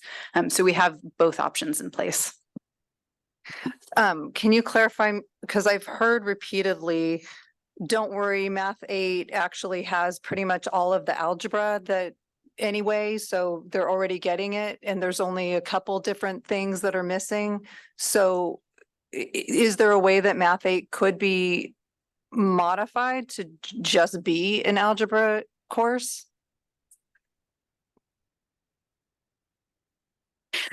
So just to give a little bit of a standards history. So historically, where we saw that algebra for 1 and 8th grade was prior to the Common Core adoption. And part of the Common Core adoption was changing the course sequence. Where we see that happen most dramatically is at the middle grades level. What is defined by the Common Core is Math 8. I think for lack of a better term, can in some ways can be considered predominantly pre-algebra standards, although it does include standards from other sequences within math as well. And so part of what we want is the greatest likelihood of success for students. And so we want to make sure that they've had the opportunity to demonstrate proficiency in all of the standards that will build that success in Algebra 1. And so where you see districts who are doing things like compression, they're hanging on to some of those 8th grade standards in order to build readiness for the Algebra 1 standards. So what we want to look at are all of those different examples. We don't see many districts full scale dropping Math 8 for that reason. We do see some examples if you look at other districts where they may have dropped Math 7, which is a more like cross-disciplinary math course. So would you say that there's any is there a disposition towards having it be an elective type thing or a before or after school versus just being the math class that a kid can be enrolled in order to have algebra? I would say that's the core work of the focus group and what we hope to get feedback from all of our stakeholders on. And I do also want to note, I mean, this focus group is different than the previous committee we were talking about, just in the fact that there are middle and high school math teachers on it. So that's part of, Devin Krugman, you hear, is our executive director of content and knows it well, but we're going to be hearing from some of our department chairs and math leaders on this as well. Commissioner Fisher, then Commissioner Alexander. Thank you. To build on a lot of what is already said before, particularly Commissioner Lamb, I think I too was tracked, but in high school, it was more, my pre-calculus teacher told me, "You're a girl, when are you ever going to need calculus?" Right? I went on to become a mechanical engineer, so screw him. But anyway, that goes back to, sorry, my comments tonight are not, it's late. Okay. So, yeah, right. So I'm glad that we have so going to slide 9, why the essential content and academic ownership. That 4th data point of, our students can improve by 7.9 months more academic progress when their teachers have higher expectations. So to me, that shows, that aligns very much with the CSACE work we're doing and the PIR work and making sure, that in talking about tracking, like we eliminate the implicit bias. Right? We eliminate the racism. We make sure that all of our teachers are warm demanders. They have those high expectations, right? And that top down, we are setting that expectation that everyone can be a high achiever, right? So, and I'm excited to see that work happen in multiple spaces. But I think in that vein, my 9th grade son is taking an algebra lab on the weekend, and in talking to his teacher, one of the challenges that he's finding is in the first couple weeks, he really struggled to figure out where all the students are because he couldn't start with algebra. He's going back, and now he's working on PEMDAS with the kids now, order of operations, right? And he's having to do this student by student over the weekend because we don't have a system in place to provide him with that data. We don't have that foundational understanding of where our students are, you know, and what the gaps are. We don't know.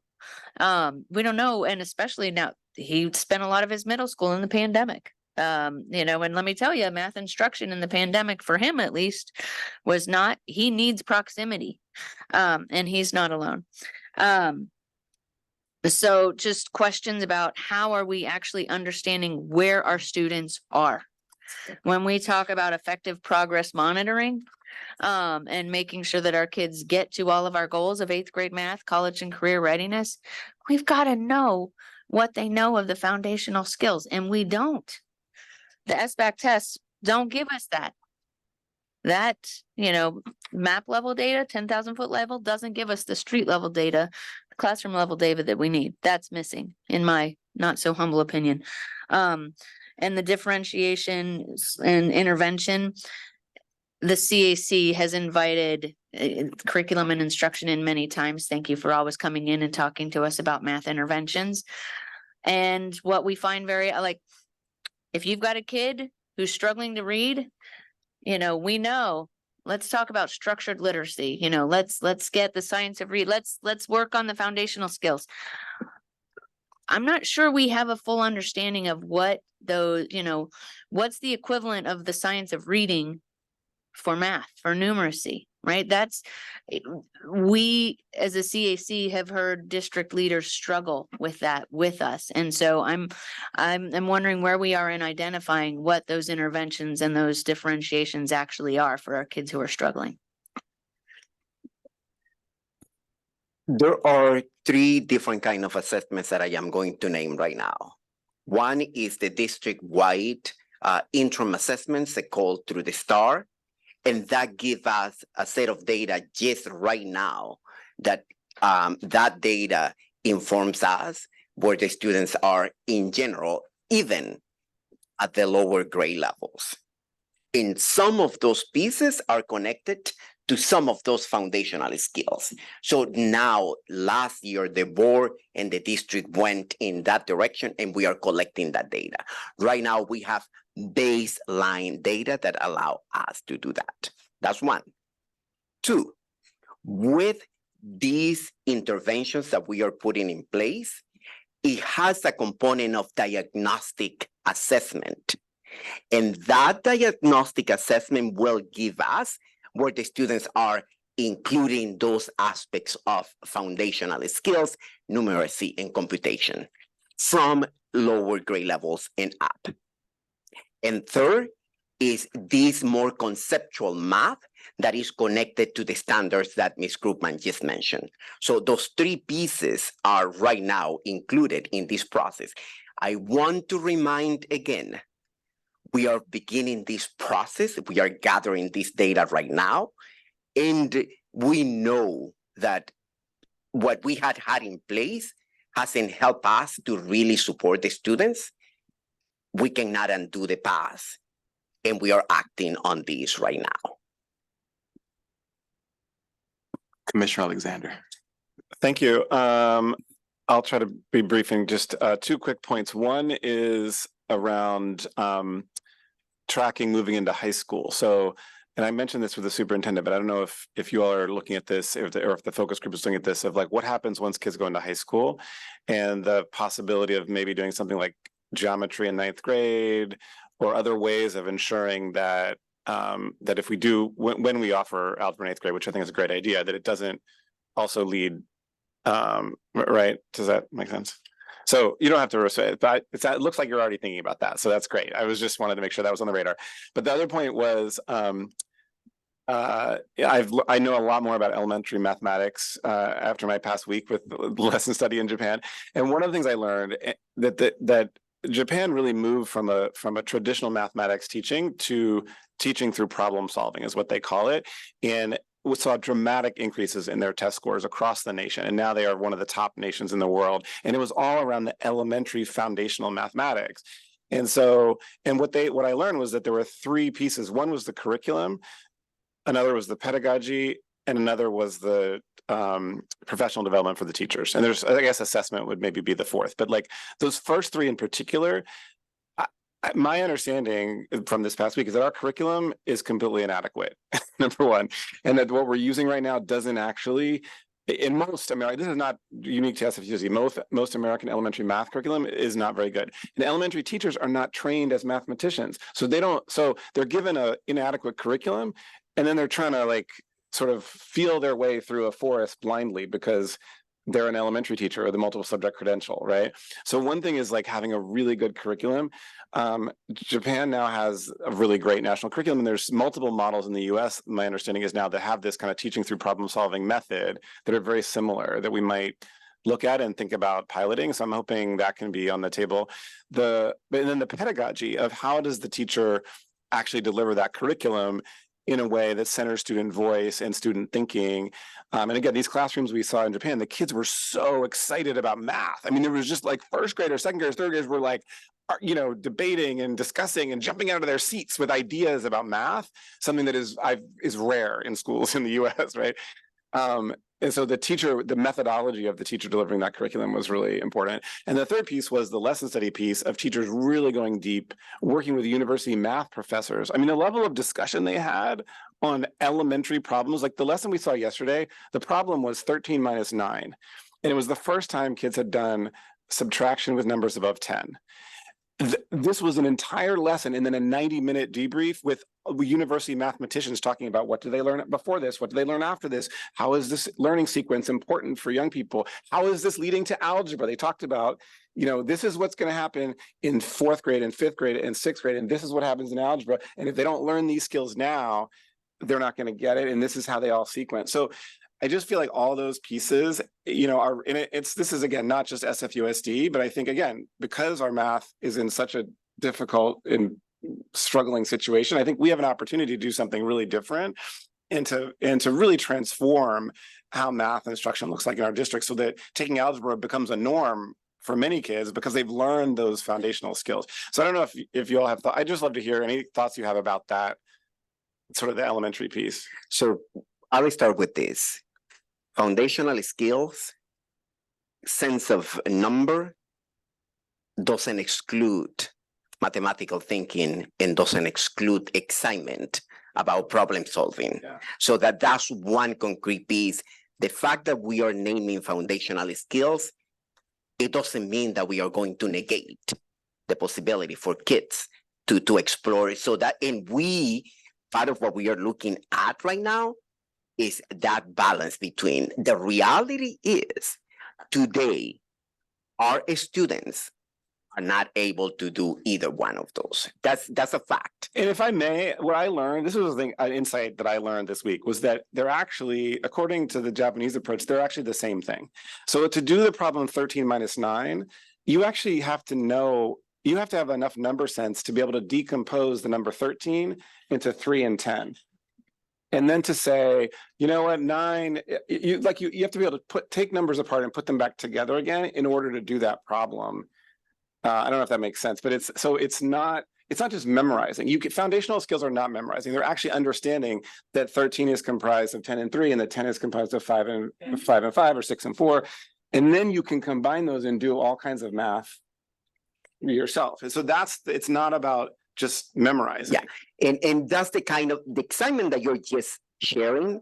Is that the excitement that we want to see in the kids? But to do that, we are also looking at the right coaching model. And that's why our executive director for professional learning, Dr. Hernandez, went, because she will bring those lessons so that we can create a universal professional learning and professional coaching model across the district. Because another fact that we know is coaching models in the district as of right now vary depending on who is the entity providing the coaching and who is the entity providing the professional learning. The superintendent has tasked us with really looking at what will be the professional learning model that we can have across the board, and every school and every teacher will have access to it. Therefore, every student will benefit from that excitement and that content learning that the teacher is doing. Thank you for your response, staff, and for your presentation. I think at this point we are. Yes, please. Just clarify, so before February 13th is when you come forward with the proposal. So when will we have an update on the prototype and what's happening in between now and then? We we will actually be back in January to report out on progress towards goal number 2. And as part of that progress, we will be giving updates on all of the actions that we said we would take last spring, which will include an update on the focus group. It will also, which we're very excited about, include a presentation on the K-8 math audit, which is the move towards curriculum adoption. So that will be January. And will that also include an update on MBT?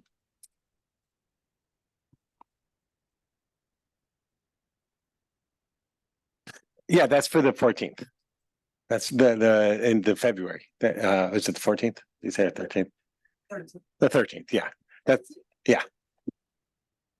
All right, once again, thank you so much. And we will move to our next item, which will be H1, appointment of the Resource Alignment Initiative District Advisory Committee. And I call on the superintendent to bring forth the staff who are presenting. Thank you. We have shared about this year going through a process of resource alignment. And as part of that process, since the resource alignment involves making major decisions, we want to make sure we're honoring our guardrail on engaging the community in major decisions that impact them. We laid out the way we're engaging the communities at various levels, including reaching out to school sites, to the SSEs, having town halls, surveys, but as well having a lead committee to help us representing various stakeholders to help us look at the feedback we're getting and the proposals we're developing and give us feedback and their feedback and perspective on that. So we've gone through a process to recommend members to the District Advisory Committee. So I'll turn it over to our Associate Superintendent of Operations, Don Kamalanathan, to share about that process and who we're recommending to be appointed to the committee. Commissioners, good evening. A very brief presentation tonight on the Resource Alignment Initiative District Advisory Committee and our recommendations on the appointments to that particular committee. As the superintendent said, in keeping with our guardrail and our intention to consistently engage with the public, we do recommend the creation of a core committee. And in this instance, the District Advisory Committee would serve as that core committee for all the proposals contemplated under the Resource Alignment Initiative. We received 71 applications from across the city, many different neighborhoods, and within your staff memo, there is a hyperlink to a mask list of all applicants, so folks can see that information, of course, without revealing people's individual names, addresses, etc. And as we met, as there was a small committee comprised of the superintendent, Commissioner Boges, Commissioner Lisa Weissman Ward, and also Commissioner Sanchez. And we reviewed these 71 applications. In that review process, the applications were masked. Neither the superintendent nor commissioners could see the identity of the individuals, but instead just the information that folks submitted on their applications, including the seats that they self-identified as being appropriately qualified for, as well as other personal background information.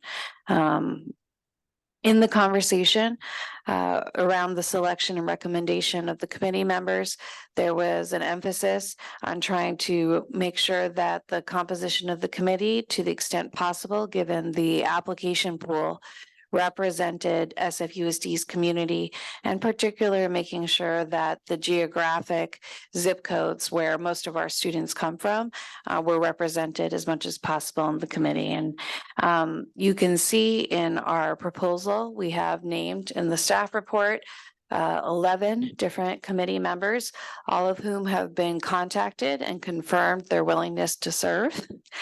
And many of whom were able to attend a preliminary orientation where we walk through their duties, responsibilities, and expectations. for their participation.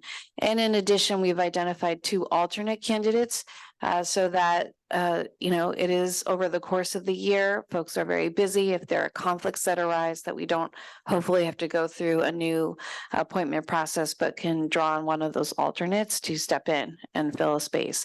Alternates will be invited to participate, though, in all meetings.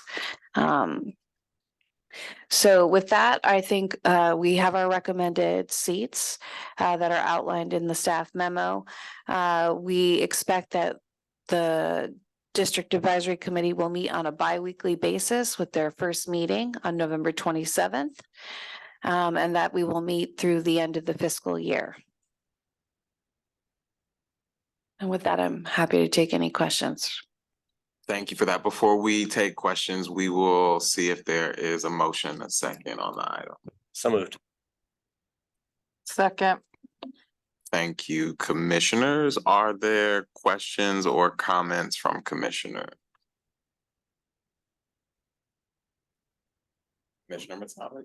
Commissioner Matomedy, then Commissioner Bo. I just want to say thank you to my colleagues who spent the time to do this.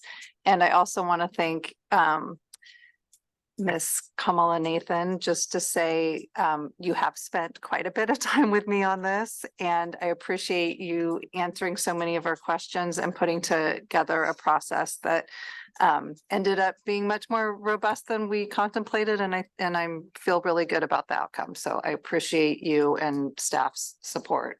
Thank you, Commissioner. I also want to give a shout out to Hong Mei Peng, who also helped staff the committee.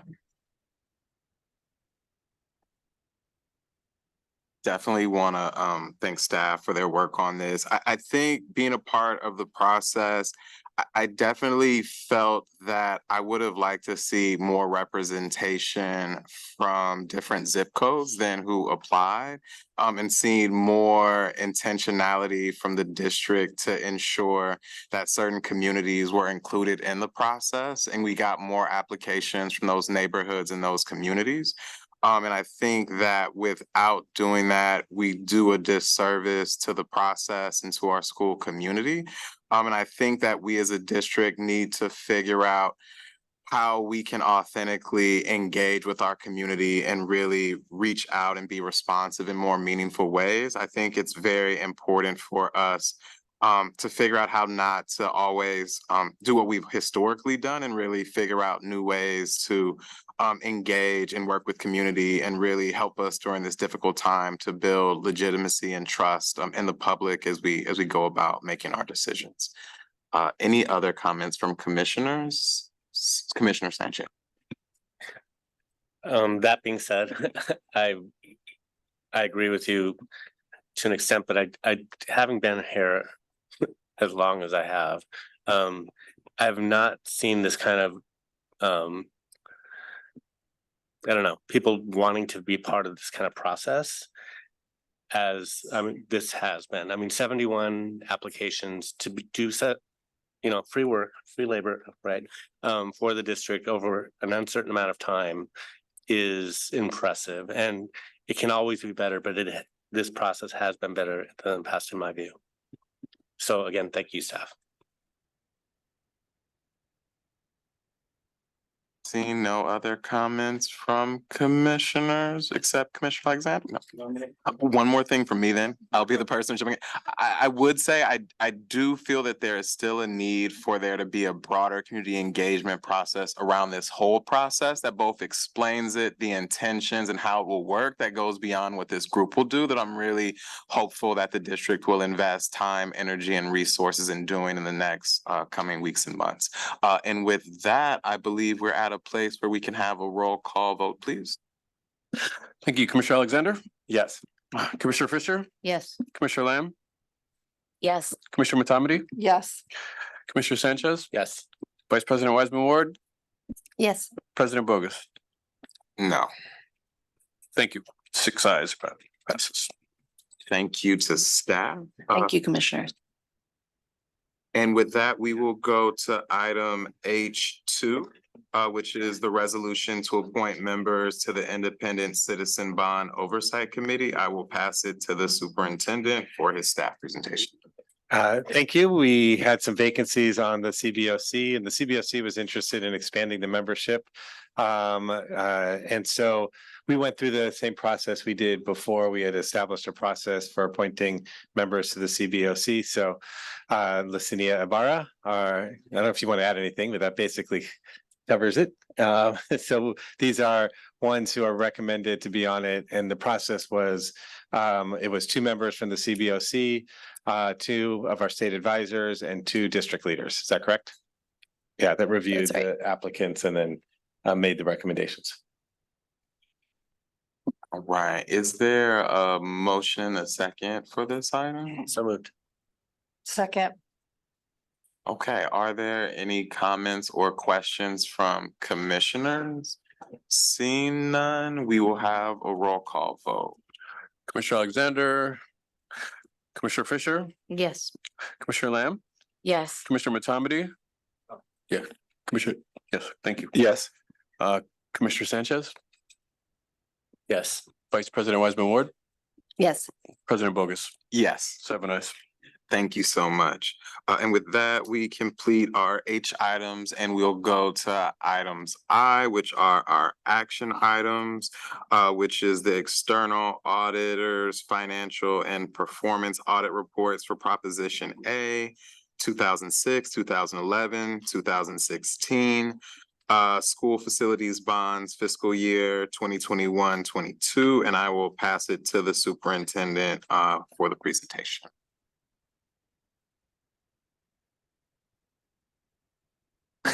Sorry. I was looking at this is an action item and I'll turn it back over to Licinia to share about the audit. Great, thank you, Superintendent, and good evening, Commissioners. Lucina Iberri, Director of the Bond Program. You've now seen, I think, 3 of these independent audits for the bond program this calendar year. This one is the final outstanding audit to bring the bond program current with the Prop 39 annual independent audit requirement. If you have been, I'm sure you all have been reviewing closely these audits, and you might notice a stylistic difference between this one and the last few, and that's because we do have a new auditor. Christy White is our new auditor, and David Ruiz, says Heather Riley there, but actually David Ruiz from the auditors is here if anybody has questions they'd like to direct to the auditor. This audit was brought before the CBOC both in October and November. In October, the CBOC accepted the financial audit, and in November, the performance audit, and both audits were clean, did not find any, there were no material findings. And that's okay. Okay, and that's it. That means I'm done. So great. But yeah, so David is here if there are any questions for the auditor. And this was Christy White. That's right, Christy White. Mhm. Yeah, so just this is just to say we had been behind in our auditing, so you're getting the subsequent years and getting caught up, but this is the first one done with Christy White. That's right, yes. Okay, thank you so much for the presentation. Can I have a motion and a second from commissioners? So moved. Second. Thank you so much. Are there comments, questions from commissioners at this time? Seeing none, we will call for a roll call vote on this action item. Commissioner Alexander, Yes. Commissioner Fisher, Yes. Commissioner Lamb, Yes. Commissioner Matomedy, Yes. Commissioner Sanchez, Yes. Vice President Wiseman Ward, Yes. President Bogus. Yes. Thank you, 7 ayes. Thank you so much. Thank you to staff. With that, we will go to item J, which is the consent calendar. And I will ask for a motion and a second on the consent calendar. So moved. Second. Thank you. Any items withdrawn or corrected by the superintendent this time? No. Thank you, Superintendent. At this time, we would ask for a roll call vote on the consent calendar. Commissioner Alexander, Yes. Commissioner Fisher, Yes. Commissioner Lamb, Yes. Commissioner Matomedy, Yes. Commissioner Sanchez, Yes. Vice President Wiseman Ward, Yes. President Bogus, Yes. 7 ayes. Thank you so much. And with that, we will go to item K, board member reports. Seeing none. Yes, please, Commissioner Lamb. I just wanted to report that we attended the Council of Great City Schools national convening in San Diego last month. And I was able to represent SFUSD on our governance work. I was on a panel with 2 other school districts around from Tulsa as well as Charlotte. And we highlighted our work around the self-evaluation.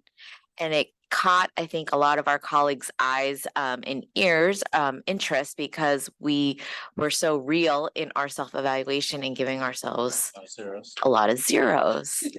But I think it sparked really great conversation and just again, the recognition of the really intentional, measurable work that this board and this body has put in and now being featured on a national level with our colleagues. Thank you so much, commissioners, for your hard work and for your report out. Did you want to? Well, no, just since I think didn't also Commissioner Fisher, did you complete the course? If not, I'll stay quiet. I'm almost. Okay, I'll wait till you There's a complete. couple more weeks. All right, thank you. With that, we complete item K and we go to item L, which is informational items, and we'll make the superintendent. No, I was just saying nothing to report. Nothing to report. We will make note that in the agenda, you will see the quarterly report on Williams complaints attached, as well as the annual report on Williams complaints, as those are our 2 informational items, 1 and 2. And with that, at 11:46, we adjourn this meeting. Wow.